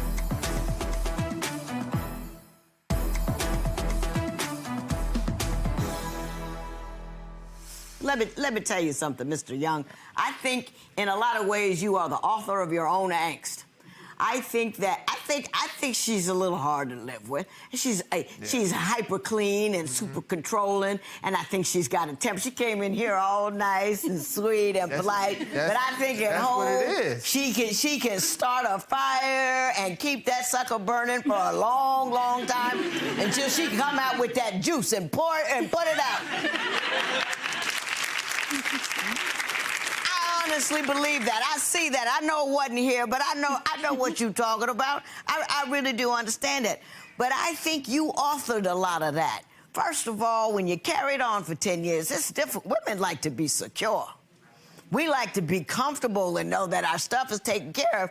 And when you're off on your adventures, and your adventures cost money, and she doesn't know how you're gonna do, that's very stressful. So when she can't control you, she controls everything she can, which is the cleanliness, the house, and then she's at you about what you're talking about. And then I'm gonna applaud you. Absolutely. You went from inappropriate to appropriate, and I appreciate it. I'm sure she appreciates it as well. But in addition to not actively causing chaos, you ought to also contribute meaningfully to the union. You can't just hang loose, take all your stuff into the living room and camp with the PlayStation and let her handle all of the business. She wants a partner, my man.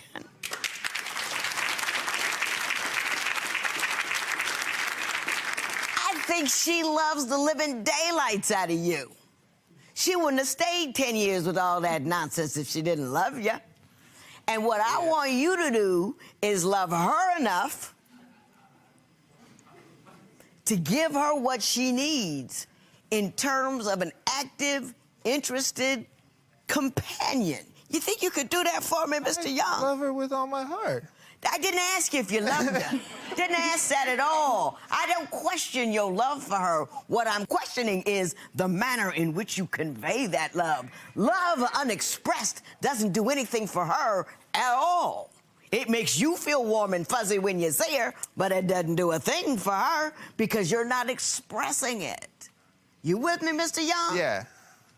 So... Can you come on, Mr. Young? Mr.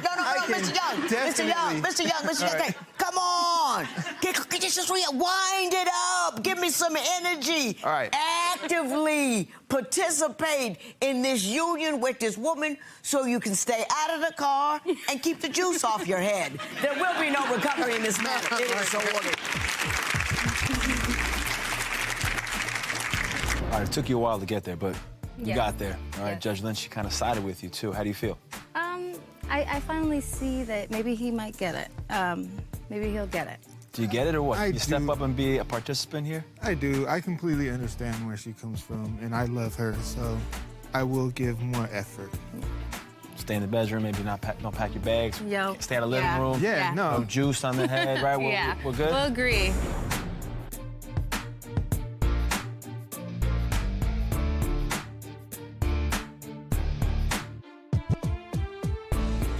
Follow us on Instagram for additional content from this case and preview our next all-new episode.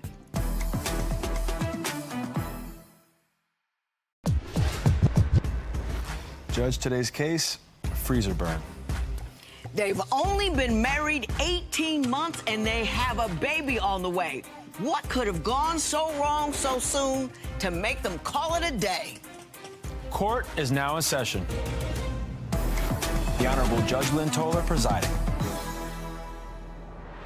Good day, ladies and gentlemen. I'm here today with Giovanna Eccles and Christopher Eccles. The two of you have been together for 3 years, married for 18 months. You are currently 4 months pregnant, and you have 5 children from previous relationships. You also have a couple from a previous relationships as well. You've brought Mr. Eccles here seeking $2,000 for warrants that you say you paid because he had suspended plates, and we will talk about that momentarily. But before we do, Mrs. Eccles, I'm going to start with you. Why don't you tell me a little bit about your relationship and why we're here today?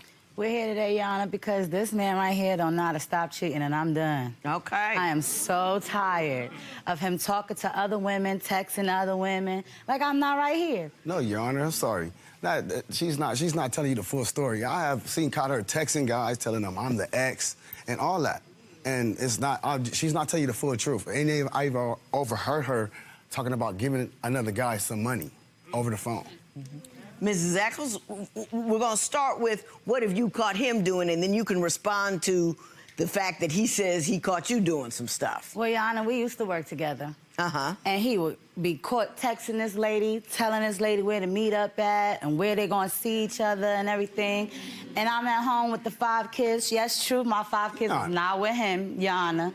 But this one that I'm carrying is, and it shouldn't matter because I'm faithful, I've been with him. So, yeah, I'm tired. I'm done. Yeah, Mr. Eccles, is the text, are the texts the only thing you see that shows that she's cheating, or do you have other evidence as well? No, I have other evidence, Your Honor. Tell me My about it. other evidence is I also even witnessed it. You know, I seen her talking to the guy at the job, you know, and stuff like that. Now, I have friends that I worked with way before we got into a relationship. Okay. You know, at the job. Right. So I just told her they were all friends before we even got a chance to even do all of that. Right. So, yes, you know. But she's talking to a guy at work. How do you know that that's inappropriate? I mean, you talk to the people you work with. I talk to everybody in here. I mean, caressing her back. How you doing, Nick? Caressing her back, Your Honor. That's just too much. You know, Pressing her back? It's just too much. Caressing her back. I mean, Caressing her back. Yeah, caressing her back. You know, that's just too much going on. You don't do a lot of touch. I mean, you can talk, maybe hug a friend, but not do all that caressing and you know, extra hugging all the time. That's a little bit and kissing on the neck. In the middle of the job, where do you work? We worked out, Your Honor, but you only do that when this one is doing the same thing, texting girls, meeting them in the freezer and stuff like that, having lunch, break before lunch. He met somebody in the freezer? In the freezer, in the freezer. He used to tell me all the time, oh, I'll take a little break in the freezer to call you, babe. You doing more than just calling me honey. Doing more than just calling me honey. Do you take your breaks in the freezer? No, I don't. I take my breaks outside. I don't even know what she's talking about, Your Honor. I never take breaks in the freezer. I'm always stocking and packing up in the freezer, Your Honor. He's stocking, but you're not texting other women. No, I'm not. He's stocking, all right. I don't know what she's talking about. You don't know what she's talking about on the texting the other women. They never do. Is anything else other than the text, though? Yes. And the caressing in the store. What else? Yes. I even had a day off, Your Honor, and it was like, you know, hotel and all that little good stuff, Your Honor. You know what I mean? Like, yeah, I caught her in a hotel. Yeah. With another dude? Yes. Tell me about that. Resorted into almost a fist fight at that. Well, how'd that happen? Tell me that whole story. Well, she was out late. And I'm wondering where she at. So I picked up my phone, called her. She answered. She said, I'm such and such. I'll be there. And I'm like, look, hold on. You gonna be here and it's almost midnight? So I found out what motel she was at, went there. And I blew the horn, knocked on the door, found out what room she was in, came out, and I went in for the guy. Once I seen her there with him, and I was like, what's going on? It caused a whole big commotion. I bet it did. Were you at a hotel with another guy and he walked in on you? Yes, Your Honor. Tell me how that happened. Well, it was because I was talking to an ex, and my ex is just the type where a conversation is not gonna last an hour with him. It's gonna last for hours and hours and hours. And I was trying to get him to understand that. You know what I mean? Like, he doesn't listen. He don't listen. But he did it too. He went to go check on his grandkids, and his ex is pulling on him. At a motel? Yes, at a motel. At a motel? At a motel, Your Honor. So you got a motel room to chit-chat with your ex? This is what you trying to get me to believe. You can't even say it with a straight face. How much sense does that make? It don't make sense. None, Your Honor, none. Mr. Eccles, you say that she lets her kids run all over her and that discipline and the kids are a big problem. Tell me why that is. Because I came from a structured family, you know.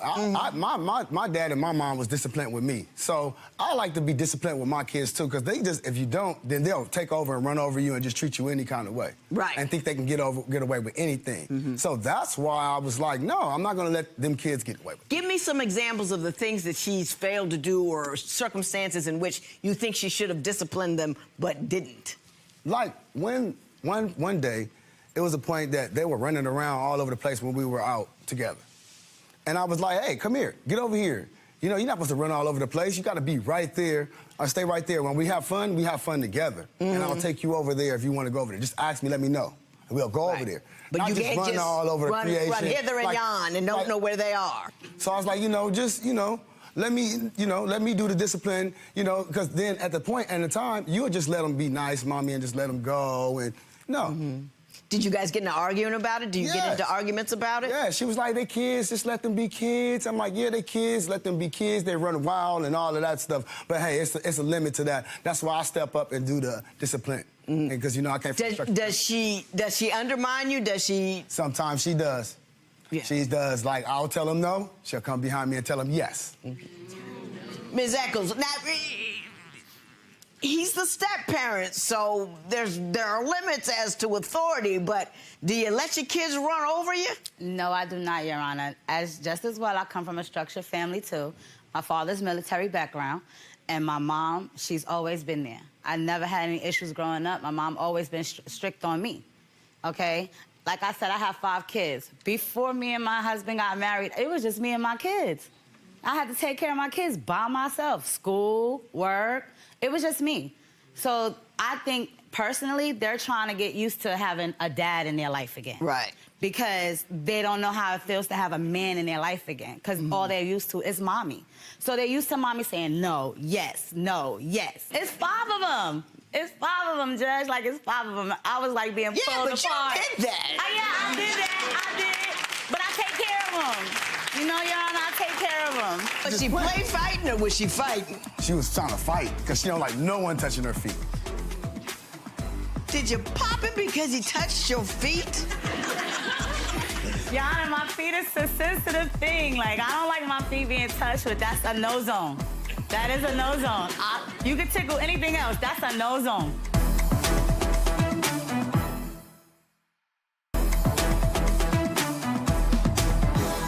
Sometimes I feel like his being strict on the kids is too strict. Well, give me an example of a time where you think he went overboard. We was out. We went to vacation and had a blast. We talked to the kids, told the kids, you know, the rules on what to do, how to behave, you know, stuff like that.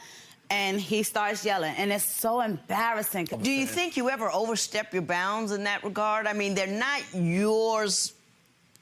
You know, you haven't been with them throughout the whole deal. And now you just coming in here, then to them, they're just you dude off the street.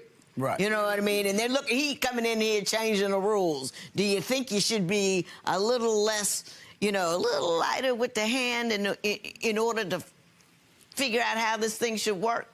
Well, Yana, I tried that at first. I did. I tried that at first when I first came around.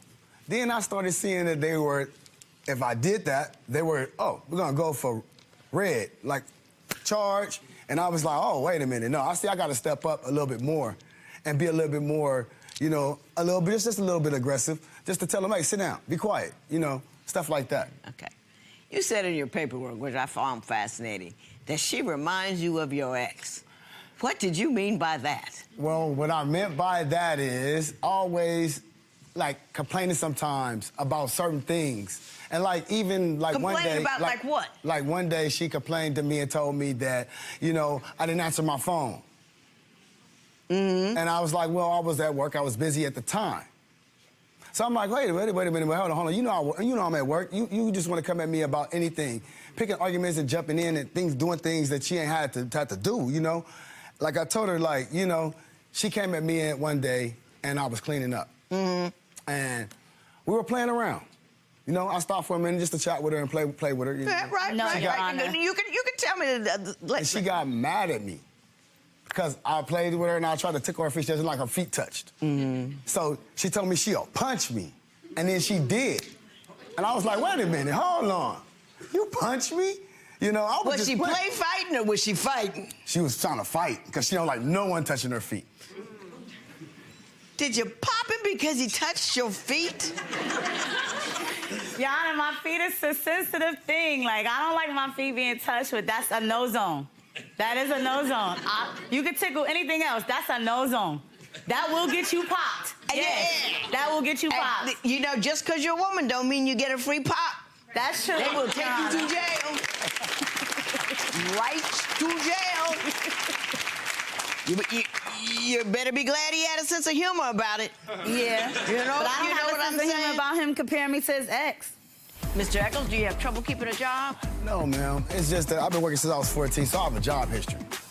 And the thing is, like, the place that I was working at, they didn't know how to treat their people.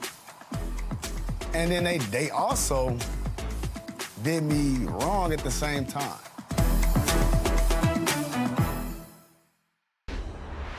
You say he has a hard time keeping a job. Yes. Tell me about that. Okay, so he was working, and he came home early from work, and I was like, oh, you home early? Why you home so early today? He's like, well, because of my attendance, you know, they let me go. And I was, what? They did what? And on the 1st of January, you gotta be kidding me. They let you go? I said, okay, I ain't gonna beef. I'm gonna help you. I'll pull my part. I'm the wife. I'm supposed to pick up my husband when he falls short. Right. Okay, so I paid all the bills. And I mean, when I say, Your Honor, all the bills, all the bills. I'm tired, and I'm just done paying everything. So I told him, I said, you the man, you the provider. Provide. Let's do it.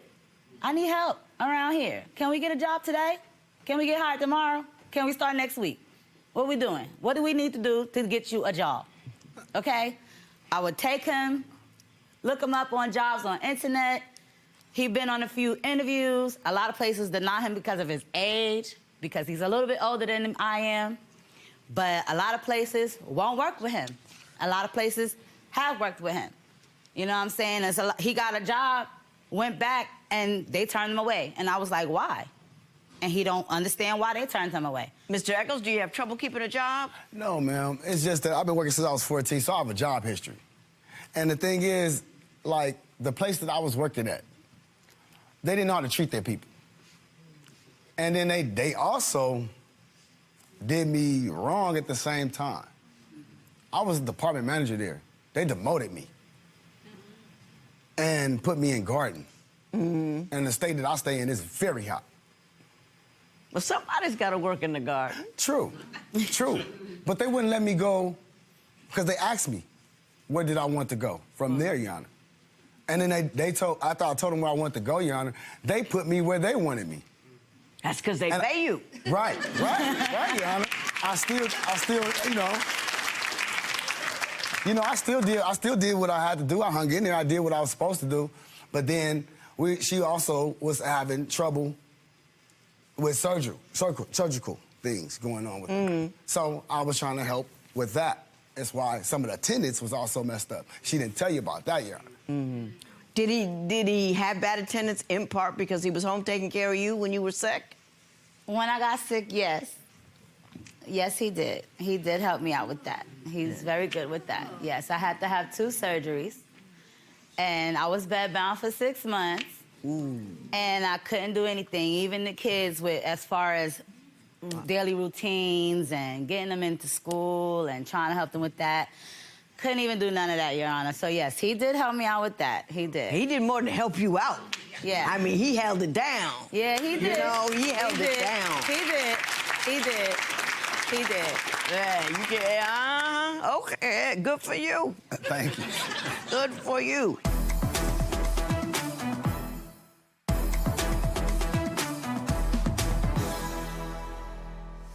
You are suing him for $2,000 because of the warrants you say you had to pay off because he runs around and drives on a suspended license. Please tell me about that. Yes, Your Honor. So he was driving the minivan, and he went to go park it, and the cop pulled up behind him, ran his name, realized he didn't have anything wrong with him, but we stay in Vegas.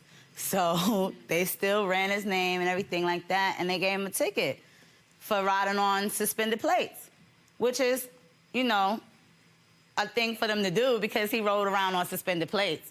So he ended up doing jail time for it as well. How much? He did a whole week. He did a week. He did a week in jail. And they let him go because he was still working. And so when he stopped, when he got fired because of attendance, I held it down and I paid it. And still trying to pay it. Was it $2,000? Yes, ma'am, it was. It was $2,000. Oh, so he had charges for other things as well. And so you had to bond him out, and you... Well, he wasn't bondable, Your Honor. He wasn't bondable. So he had to do the whole week. He had to do the whole week. I tried to bond him out. They was not having it. He finally saw a judge. So the $2,000 is for fines? Yes. Yes. Mr. Eccles, you give me your version of that. Is all that true? Yes, Your Honor, but in a way, I felt like it was part of both our fault. Tell me why. Because I was with her when I was driving on the suspended license and plates. This is her car I'm driving. Oh, so her plates were bad, so you got nabbed for driving her in her. To be fair, I did not know they were suspended. To be fair. Until the cop told him when he was parking the car, to be fair. Let's be fair, okay? We did not know that until the cop pulled him over. When the cop pulled him over... You don't know your plates aren't good? Well, I was paying the insurance, I was paying everything, so no, I did not know. I did not know. Do you know why they weren't good? You did not put the new sticker on it? Now knowing why, when we was paying the ticket, is because of fail of insurance. So when you fail to make your payment, insurance lapse, everything lapsed. Right. And at that time, I did not know. You did not know? No, I did not. But it was your car? Yes, I ain't giving you money because he got stopped with your car with your plates are bad. That's not his fault. Good Lord. And then in a motel with an ex. I ain't giving you nothing. There will be no recovery in this matter. It is so ordered. And obviously, everyone on the way, do you think he means what he says when he's going to step up and be, you know, a great co-parent? Yeah, I mean, he means what he say, yeah.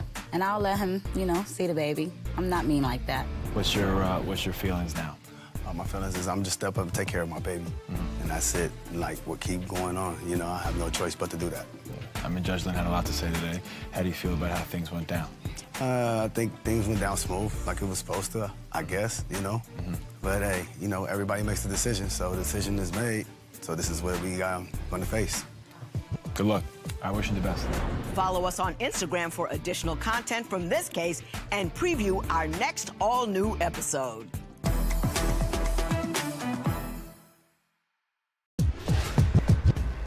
Judge, today's case is not my baby. They've got 20 years together, 5 years married, 9 children among them. She says 2 of them are his. He says he don't believe it. I know the answer to all of it. Court is now in session. The Honorable Judge Lynn Toler presiding. Good day, ladies and gentlemen. I'm here today with DeAndre Walton and Patrice Walton. Mr. and Mrs. Walton, you've been together for 20 years, married for 5 years. You have 2 children together, or so you believe. You also have a number of children by other people. You are not quite sure that the children are yours, so we have a DNA test here that I will reveal the results of. In addition, Mr. Walton, you say Mrs. Walton owes you $2,000 for the damage she did to your house while you were in jail, and we'll talk about that momentarily. But before we do, Mrs. Walton, I'm going to start with you. Why don't you tell me a little bit about your marriage and why we're here today? Your Honor, we've been together for 20 years and on and off. In between those 20 years, he's cheated. We have 9 children that aren't ours together, but 2 that are together, and he's not claiming either one of them.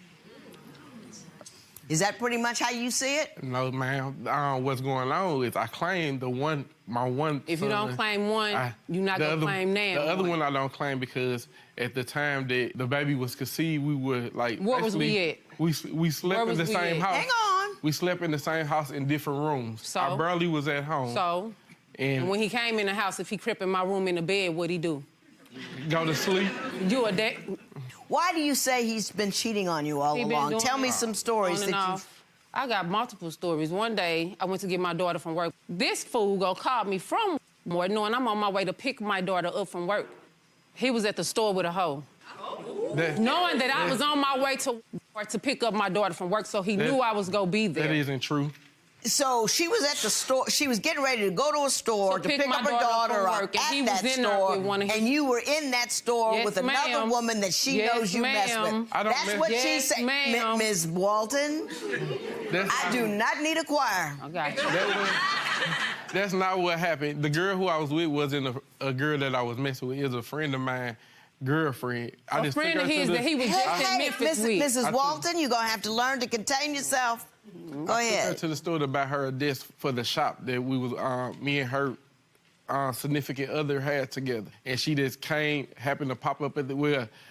I didn't know that she was coming to the one at that time, because usually her daughter get off at 8, it was 10 o'clock, so. Right. You didn't think she would have been there. Yeah. He knew better. Right. He knew what else can you tell me about Mrs. Walton? While he was incarcerated, he had me go through his phone to get some phone numbers. While I was in that same phone, I found footage, a video of a female in my living room bent over. In that same phone, he had text messages from females talking about they was pregnant. Mr. Walton did all those? I have proof. Oh, Lord, let me see. This is a screenshot of the video of the girl bent over. A screenshot of the video of the girl bent... Uh-oh. Yes, ma'am. The shot neck. Now I know I'm in trouble. Do you know what we're talking about? Yeah, I know what she's talking about. He lied and I'm scared to look. Yes, ma'am, you should be. You should be scared.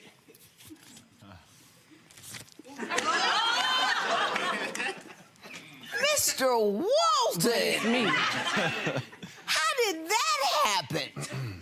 mean, she want to present evidence. I have a whole lot of I want to talk about the picture I just saw.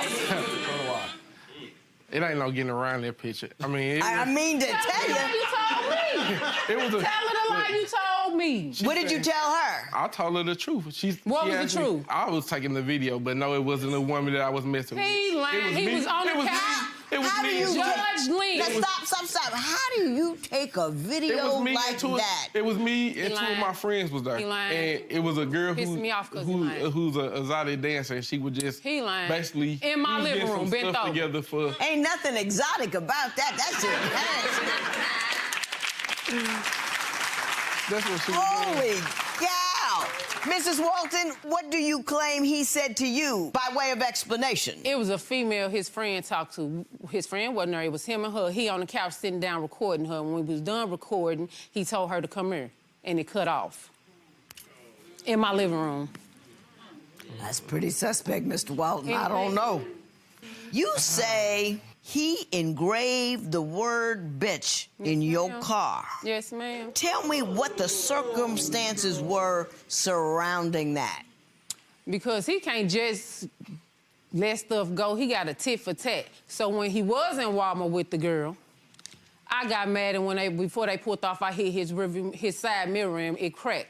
So there's your handiwork. Is that your handiwork, Mr. Walton? I didn't. That's my driver. He's a lie. I had somebody do it, but I. Judge Lynn. Judge Lynn. Not only did he carve the word bitch, he tore up my driver's side mirror. But he replaced it a couple weeks ago. But yeah, he did that. But you He did that destroyed his himself. mirror first. I did, but he can't tit for tat. He got to go above and beyond the call. So tit for tat. So you would have been okay if you just with the destroyed mirror, your but- mirror too. Yep, because I understand. But the word in the car was too far. He worse than a regular female. I thought I was the woman. When I was leaving with the kids, he got mad, took the speakers out the car, the radio out the car. This was the Envoy. The speakers out the car, the radios out the car, and then... I'm laughing. I don't even know what happened. Because when he get mad, he just act like he's... Oh my God. What you're laughing about is you think he responds like a woman. Yes. To and hysteria. I'm trying not to say the word that's engraved in that car. Yeah, That's how he acts. That's how he acts. Mr. Walton, why don't you explain to me why you took the speakers out of her car? Honestly, I didn't even remember that until she just brought it up now. But did you do it? Yeah, I took them out. They was mine. I took everything that belonged out. That's because I think we was, you know how they go and you be like, oh, well, we at the end, we not. We done, we through. I'm gonna take all my stuff. Every other month. I took all my stuff out of there and gone about your business with your car. Let's say I'm hiding behind that wall over there, and every day you come by and I pop when you go around that wall. Pop. One day you go around that wall, I don't hit you. You still gonna flinch. You keep popping a woman with cheating. She's gonna flinch every time you move.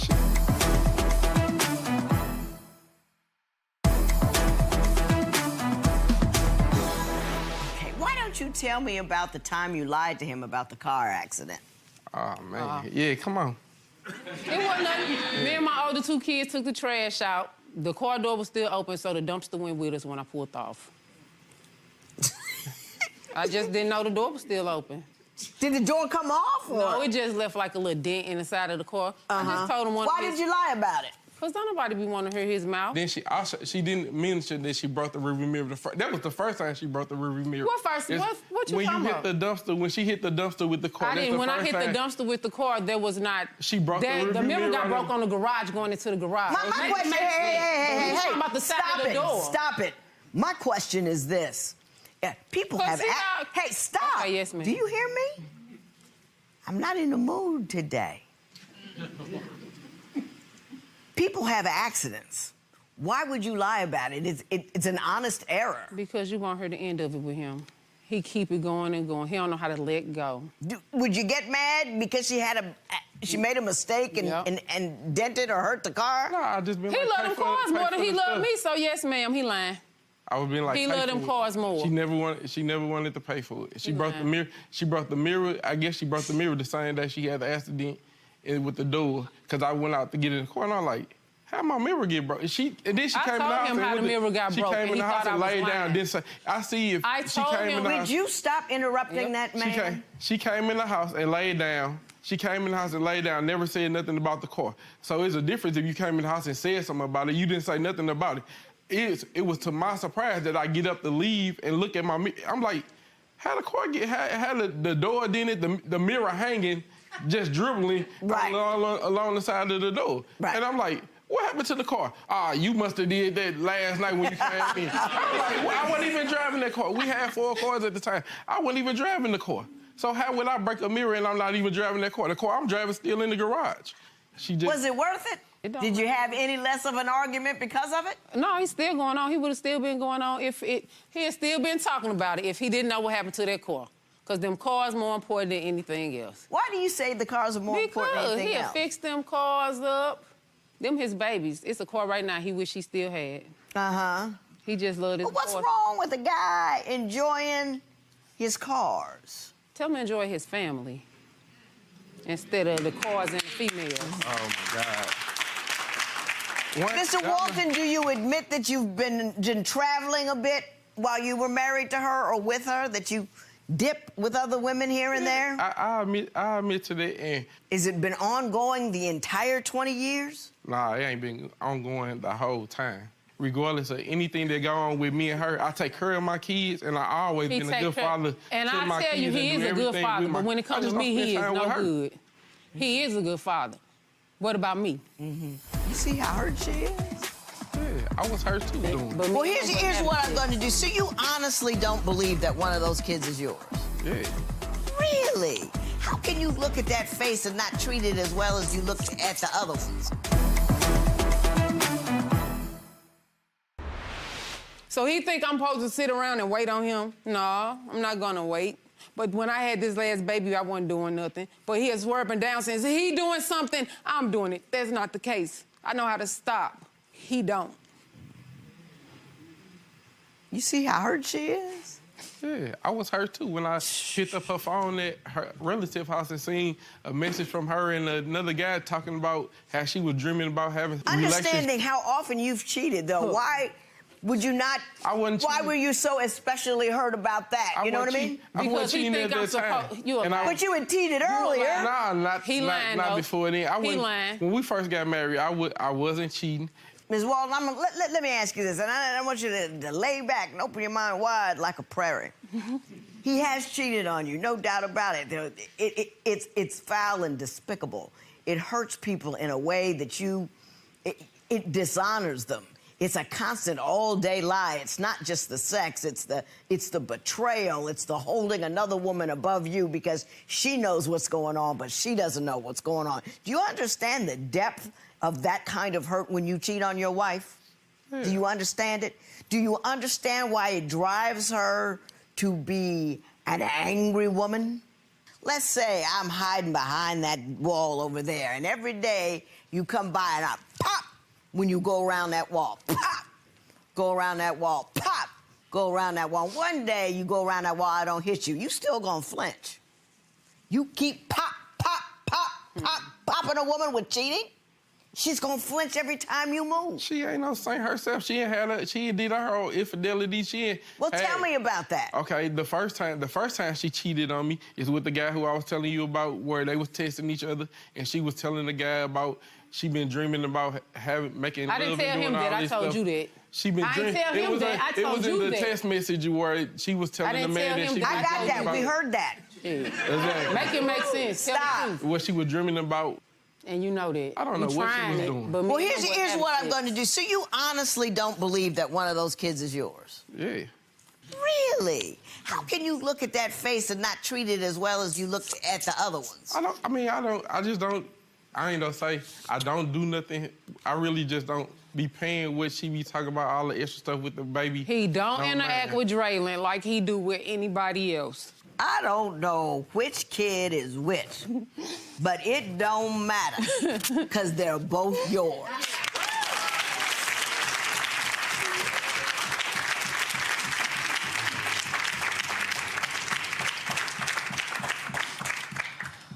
Now, don't you feel small? Watch that foot, baby. I know you're upset, but just hang on, hang in there with me. Don't you feel small and silly? Don't you, not thinking all the times in your mind where you plucked him out or didn't quite love him or didn't quite pay attention to him, didn't quite give him all of you because you didn't believe that he was yours. Think about that and feel small for a moment. Just feel it. That baby did nothing to you other than be yours. And you let your insecurities deny him the full measure of your love, which apparently, when it comes to your children, is quite a bit. That you love your children well, but you denied him that. You got anything you want to say to anybody in here? Just pick somebody and say something. I'm not going to ask, just go ahead. I apologize for not accepting Draylon since he's my son.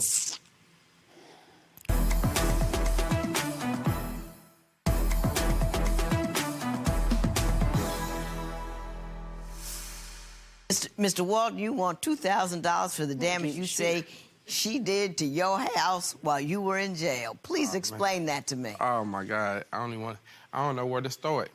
The day that How long were you gone? 7 months. Okay. In 7 months, it looked like I was gone for 7 years. So? I came home from jail. The whole house was destroyed. Look, how you break the metal part from the ceiling fan? I paid $300 for my living room blinds. All of it broke in half. I had a 70. Look, ain't not a closet door on that closet door. It's body prints of holes in the wall. It's just, it's Did you take a picture of the hole you put in the bedroom wall door? A hole in the wall. You ain't take a picture of the bedroom door. You put the hole in. Ms. Walton, let me ask you this: did you tear up the house while the man was incarcerated? I just didn't care. Excuse me? Because after I went through the phone, I didn't care. And after I went through the phone, I emailed him through JPay and told him I was leaving after I found this stuff in his phone. So, no, I did not care. And speaking of JPay, Your Honor, what recently occurred is I would just, she just filed for bankruptcy. Is this a lie? I was in jail for 7 months, not in 7 months. You just can't contain yourself, can you? She didn't put a dime of money on the phone, on the books or anything for me for the whole 7 months I was incarcerated. I know. Let me tell you why she didn't put nothing on your books. Because you put knives in her heart. It's hard to go hard for a dude who's hurt you that often. No. You're all done talking. Now it's my turn to talk. It's hard to keep showing up for somebody who keeps hurting you. It just is. And you gone, she's at home, got 9 children. 9 children. 9 children. And she decided she didn't care. She didn't clean up. She didn't do right. One of the kids tore up the fan. Whoop-de-doo. I am not going to give you any money from her for tearing up your house. The kids tore up the house. She just didn't clean it up. This I want to say to you, Mrs. Walton. Don't carry his hurt with you. I want you to be in a position where you can love and be happy and unhurt and feel good, and you gotta lay down whatever issues you have with him, because it's over now. He is a part of your past. He's going to be a part of your present to the extent that he's going to continue to parent those children in the loving, honoring way that you always have, and you will never, ever make it difficult for him to do that. You could see him walking down the street with 97 naked women. And you should say, hey, what's happening when you coming by to see the kids? He'll tell you 5 o'clock, you'll say, see you then, and you keep walking. The best revenge is living well, and that's what I'll ask you to do. There will be no recovery in this matter. It is so ordered. So tell me how you're feeling now that he knows that this baby is his. Mad, because we shouldn't have had to go through this. Well, you relieved now, at least, that... I didn't need no relief. He needed it. All right, man, you found out that baby is yours. You think you'll be able to step up in that department? Hey, always. Anything for my kids. And now what's next for you? I'm just glad this whole situation over with. I'm going on about my life. Wish you the best. Yep. Good luck.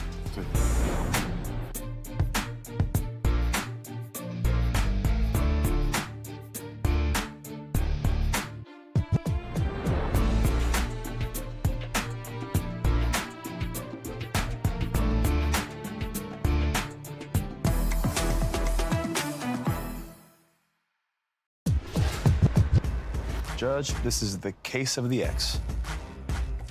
First, they were creeping with each other. Then they got with each other. Now, they don't like each other. Join me for the story of a good creep gone bad. Court is now in session. The Honorable Judge Lynn Toler presiding. Good day, ladies and gentlemen. I'm here today with Nicole Hawkins and Andwile Hawkins. The two of you have been together for 3 years, married for 2. You have 3 children together. You are suing Mr. Hawkins for the value of a wedding ring, and we will talk about that momentarily. But before we do, Mrs. Hawkins, I'm going to start with you. Why don't you tell me a little bit about your marriage and why we're here in divorce court today? I met Mr. Andwile Hawkins. I met him. He was my store manager. I was under him. I thought he was fine, so I hit him with a message of, you know, give me one night with you. And that's a strong opening text. I just said, you know, give me one night with you. And at the time, he was like, all right. So that wasn't very enthusiastic. So we kicked it off for a little while. At that time, I was married. He was with someone involved. Yes, and so the first time we ever creeped, I had got pregnant instantly, and so we then had to figure out. Ask you a question. You're married and you creeping. Why no birth control? Well, I was married with a woman.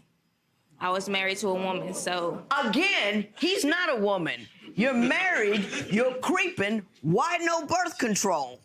Lord have mercy. Mr. Hawkins, is that an accurate reflection of the way the two of you got together? Somewhat, ma'am. Yeah, you have a different slant on that story at all? Just a little bit. All right. Please. So I was the store manager, I was the store manager of the store, and Nicole was one of my attractive associates. I agree. And like she said, out of the blue, one day I got the text, and it was to say, "Just give me one night." And I said, "Oh, really?" And I said, "Okay." And it did get to that place where we did get intimate. It wasn't instantly, as she says. I don't think we created a child that same night, but we were talking and, you creeping and... Right. There was getting together here and there. Absolutely. So, yeah. And then eventually... Well, let me ask you. You knew you were creeping. Yeah. Why didn't you do something about the birth control situation? Well, I mean, everybody knows how that works now, right? Absolutely. You're correct. When she was speaking with me and telling me that, she was with a woman and, previously I haven't been pregnant in years and this, that, and the third. Because she's with women. But no, not just because she's with women, but just was making it seem like, everything inside of here is asleep and it ain't working no more. That's what she was just presuming it to me. So, I mean... Everything's asleep. Nothing's been awoken a while from previous situations. Why didn't you think you could get pregnant? Get pregnant so soon, being that I wasn't with a man for a long time. Look, I don't believe that. I don't believe that. I wasn't thinking of birth control. I don't believe that either. Because she wasn't stopping me. I wasn't getting stopped, so it's... You okay? I don't know. Woo! Oh! Okay. I've recovered. Good. So, then what happened when you found out you were pregnant? What happened then? When I found out I was pregnant, I sent him a text like, hey, I missed my period, the normal. And he was like, whoa. And I was like, is that a good thing? And he was like, we'll figure it out. Then I told him, I'm not finna be no side chick. But you signed up for side chick status, right? I left my wife to be with this man. I wanted a family. I couldn't have that family with my ex-wife. Right. So when I did get pregnant, I was excited. I wasn't thinking of being no side chick or thinking of my ex-wife at the time. I was just happy I was pregnant. So let me ask you this. You were still with somebody else when she got pregnant? That's correct. Tell me what happened about the ex and the phone calls. Early beginning with Nicole and I, from even the first child being instantly born, everything was cool. great connection, great affection, great time together. Nicole and I had a great partnership, okay? And I don't know if it was complacency or, hey, I got a great man, I can just fall back from doing all that stuff I've been doing or was consistently doing. And it got to a point where anything of my needs, or I come home and express things to her, or frustrations of work, frustrations with life, frustrations with anything, I'll just quit. Or I'll just snap on them. I'll just tell them this, that, and the third. And it just was almost like, this is your answer to something? Well, give me an example of a this, that, and the third conversation. Well, this, that, and the third is I could say, man, I'm real frustrated with this situation at work. This keeps happening. Right. Man, I don't know what I need to do. I don't know. Baby, this is frustrating me. And I help you find another job. But that's... And it's almost just like, find another job? I said, it's almost just like, that's not securing me. Like, I'm just like, listen to me. Right. And then give me an answer. Give me some encouragement. Right, exactly. Where I just get back up and say, let's go. Now, Ms. Hawkins, what is your take on that?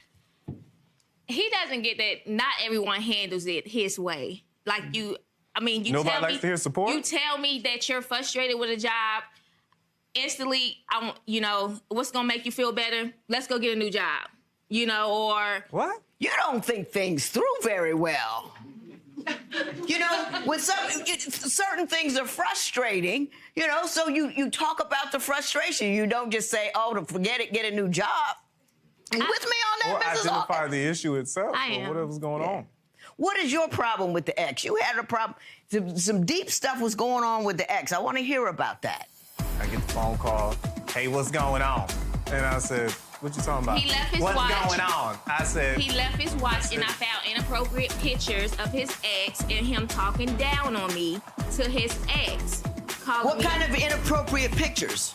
I have some right here. Oh, if you want to see it. I'd love to see that.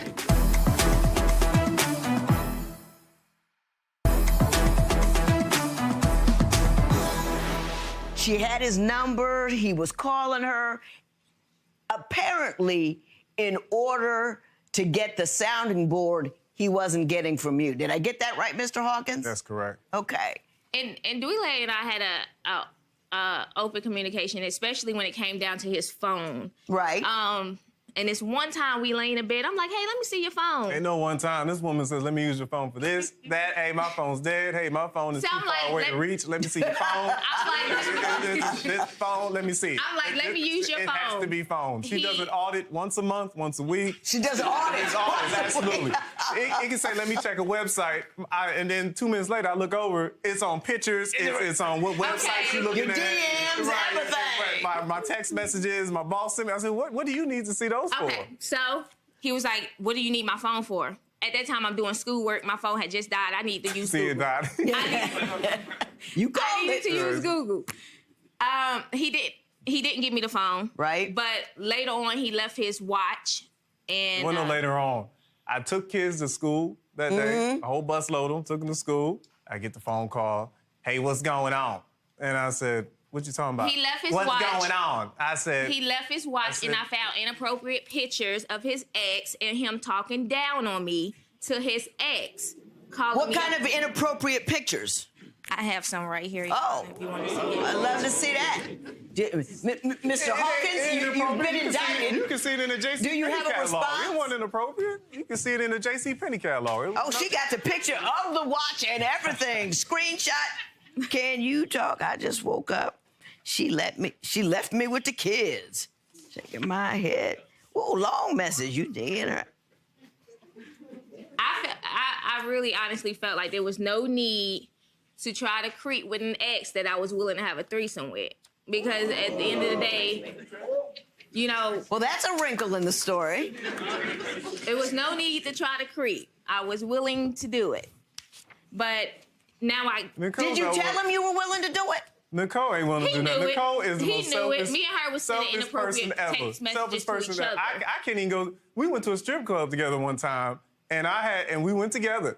And the lady was gonna give me a dance. My wife came over talking about, I can do that for you. Don't give her no money. She is, And I'm like, wait a minute, this is what this lady does. This is her service. I gave her $20 And she comes over here and interrupts the dance. This woman does not allow anything. She's selfish. Now, for her, is cake and eat it too, ice cream, toppings, you name it. Sprinkles, everything. You name it. The little feather dust, she got it. Anything, that's hers. She gets it. Well, did she discuss having a threesome with you and your ex?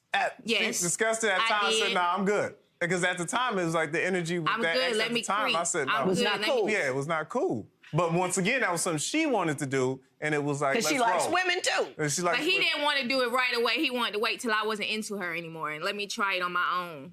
Like, that's what he was on. Let him try. He wanted to sleep with her on his own without you? Absolutely. No, that's what you're assuming. Absolutely. So these were inappropriate. You were creeping behind her back with the woman that you were creeping with.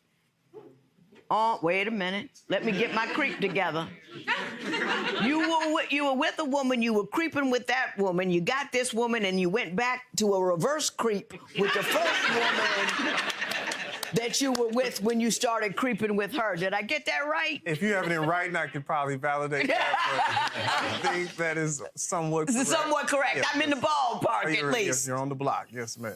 Talking about control, my understanding, Mr. Hawkins, is that you give her your entire check and you afraid to ask for any of it back to get what you want. If a brother like me spends $10, where did the $10 go? Where was you going with $10?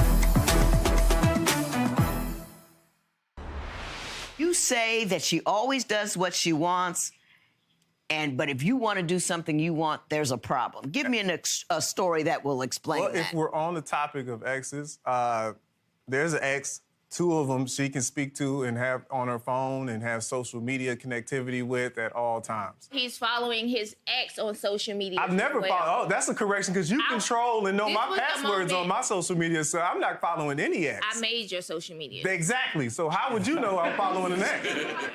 Right. You made his social media? Right. Yeah. Was that a means by which to control him? Absolutely. Absolutely. Yeah, it was. You got that. Yeah, it was. Smile on your face. I don't know who's in her social media. So there's exes from 2000s, mid 2000s, all in phones she communicates with on a daily basis.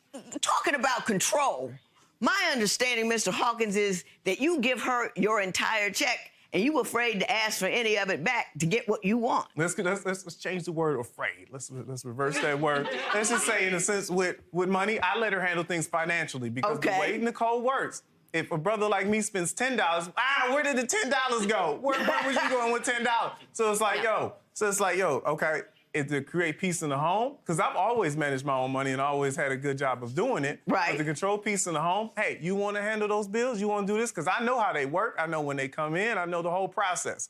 So if something's missing, I know how to chime in and say, hey, did this get taken care of? What's happening? Right. So I let her handle the money.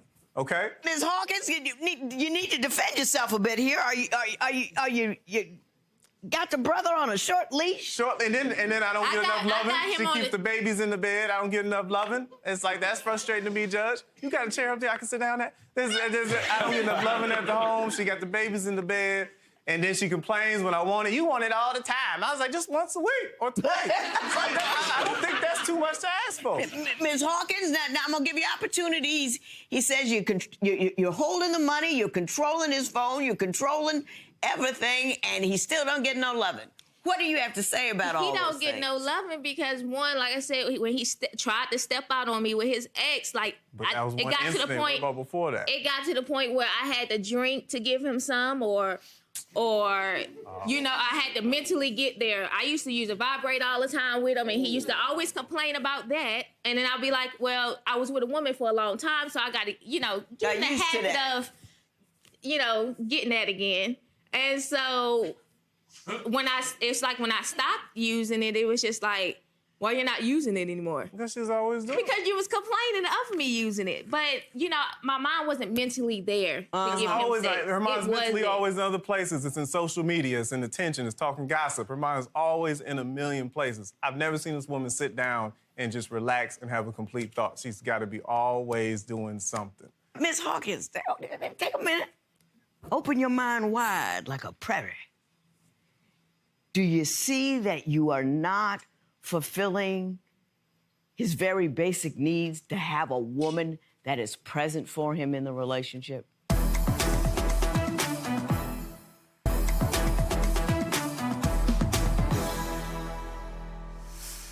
he created a lot of insecurities with me, like when he stepped out with his ex.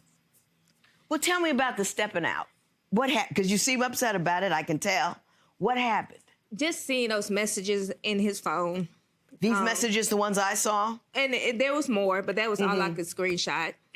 But just seeing the messages in his phone was like, why are you talking about me to her? Telling her you're willing to leave me to be with her, as if your situation is going to get any better, being that it was vice versa. Like I was doing the same thing. You went out with a guy. You went out with a guy, the same ex I was talking about. It's almost just like, so... Did you go out with a guy? I did. You was out with some cat. That led up to, like I said, it's not okay, but that led up to me saying, this woman don't give a damn about me. Right. And I'm tired of working, I'm tired of helping, I'm tired of being a good man with this woman, and she just takes it as like, oh, you supposed to do that, and just that and the third. I see exactly where you're coming from. As this marriage ends, Mrs. Hawkins, you want $200 for the value of the wedding ring he threw out the window during an argument. Tell me what happened. Yes. Actually, there's 3 of them. 2 of them that got missing. I just got him another one. And I have the receipt right here. But I got him one. That was when we first got married. He got upset about something that I said, and he left out the house for about 3 days. Where I get upset about something I said? Ask him if that is, in fact, the ring that she had. Can he confirm that? Go ahead. Tell me. Keep talking. He left. Yes, sir. That's the ring. He left the house. He left the house for about 3 days. I'm calling, I'm texting him, no response. I'm calling, I'm texting him, no response. My grandmother passes away. I don't do funerals. I'm already like, what? You can stand in the lobby, you can stand outside. I would go, but I wasn't going to a funeral. I don't go to funerals. So this is my grandmother passing away. Okay. So then we have... And his family don't even like me. Why would I go? I'll tell you why he got rid of it. Because you're not much of a wife. He got rid of it because he got no love, he got no care, he got no concern. You were distracted. When you gave him that ring, when you got married, that meant that's his ring. He can do anything he wants with it. He can flush it down the toilet. He can dig a hole and put something in it. You have no rights to it. You know, Ms. Hawkins, you're selfish. You know, you had a wife, and then you just wanted to go do that thing with this brother over here, so you texted him about that thing. Then you got that brother because you got pregnant. He did the right thing. He married you, and you gave him nothing in return. Absolutely nothing. So you cannot get this money back. And if I were you, I would go somewhere, sit down in a corner, look deep down, solid in your heart, and deep down in your body, and try to find a heart. Because so far, I haven't seen one. There will be no recovery in this matter. It is so ordered. Judge Lynn had a lot to say today. She kind of sided with you there. Do you think she got through to your wife? I hope so. Yeah. You know, I love that woman, and we have a family, and I want to do whatever, but we need to do whatever we need to do to make this thing work, or. So you're optimistic that this can work? You're hopeful? I'm optimistic, very much so. Yep. Because like I said, I do love that woman. And like I said, we have a family, and I just want to make things work, but if things are going to continue down that same path, then it's almost like, I got to do what's best for me.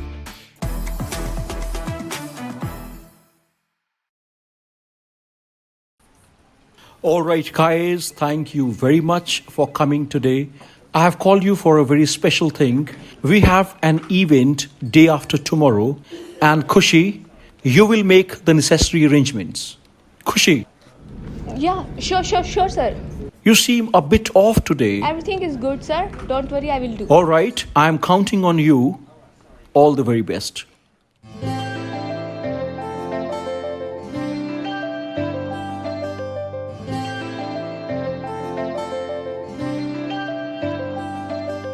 कल राती रोइया मैं तेरे करके सुनिया है तू भी रोया मेरे करके कुड़ियां च लड़ा मैं भी तेरे करके मुंडियां च अड़े तू भी मेरे करके मैं ना प्यार करा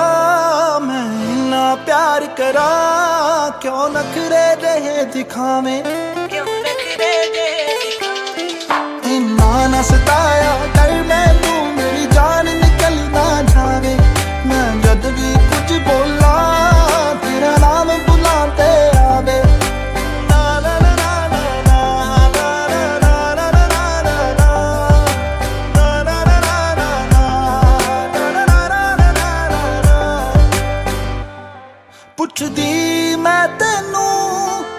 सच सच दसी वे एक भी ना गल वे तू दिल विच रखी वे दुनिया नहीं चाहती वे तेरा मेरा प्यार वे सुन मेरी सुन ले यार वे नहीं सोना लगदा है जदों जदों भी लड़दा है जद भी किसे ना गल करा मैनू पता वेख के सड़दा है राज राज तू हर वारी राज राज तू हर वारी लाने लावे इन्ना न सताया कर मैं तू मेरी जान निकल ना जावे मैं जद भी कुछ बोला तेरा नाम बुलाते आवे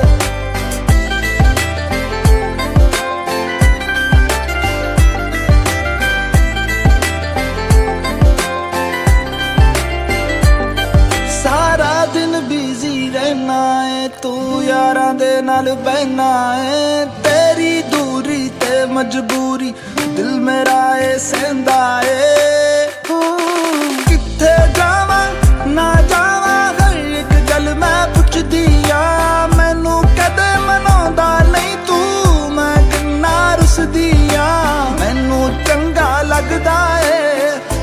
चंगा लगदा है भावें सिर मेरा तू खावे इन्ना न सताया कर मैनू मेरी जान निकल ना जावे मैं जद भी कुछ बोला तेरा नाम बुलाते आवे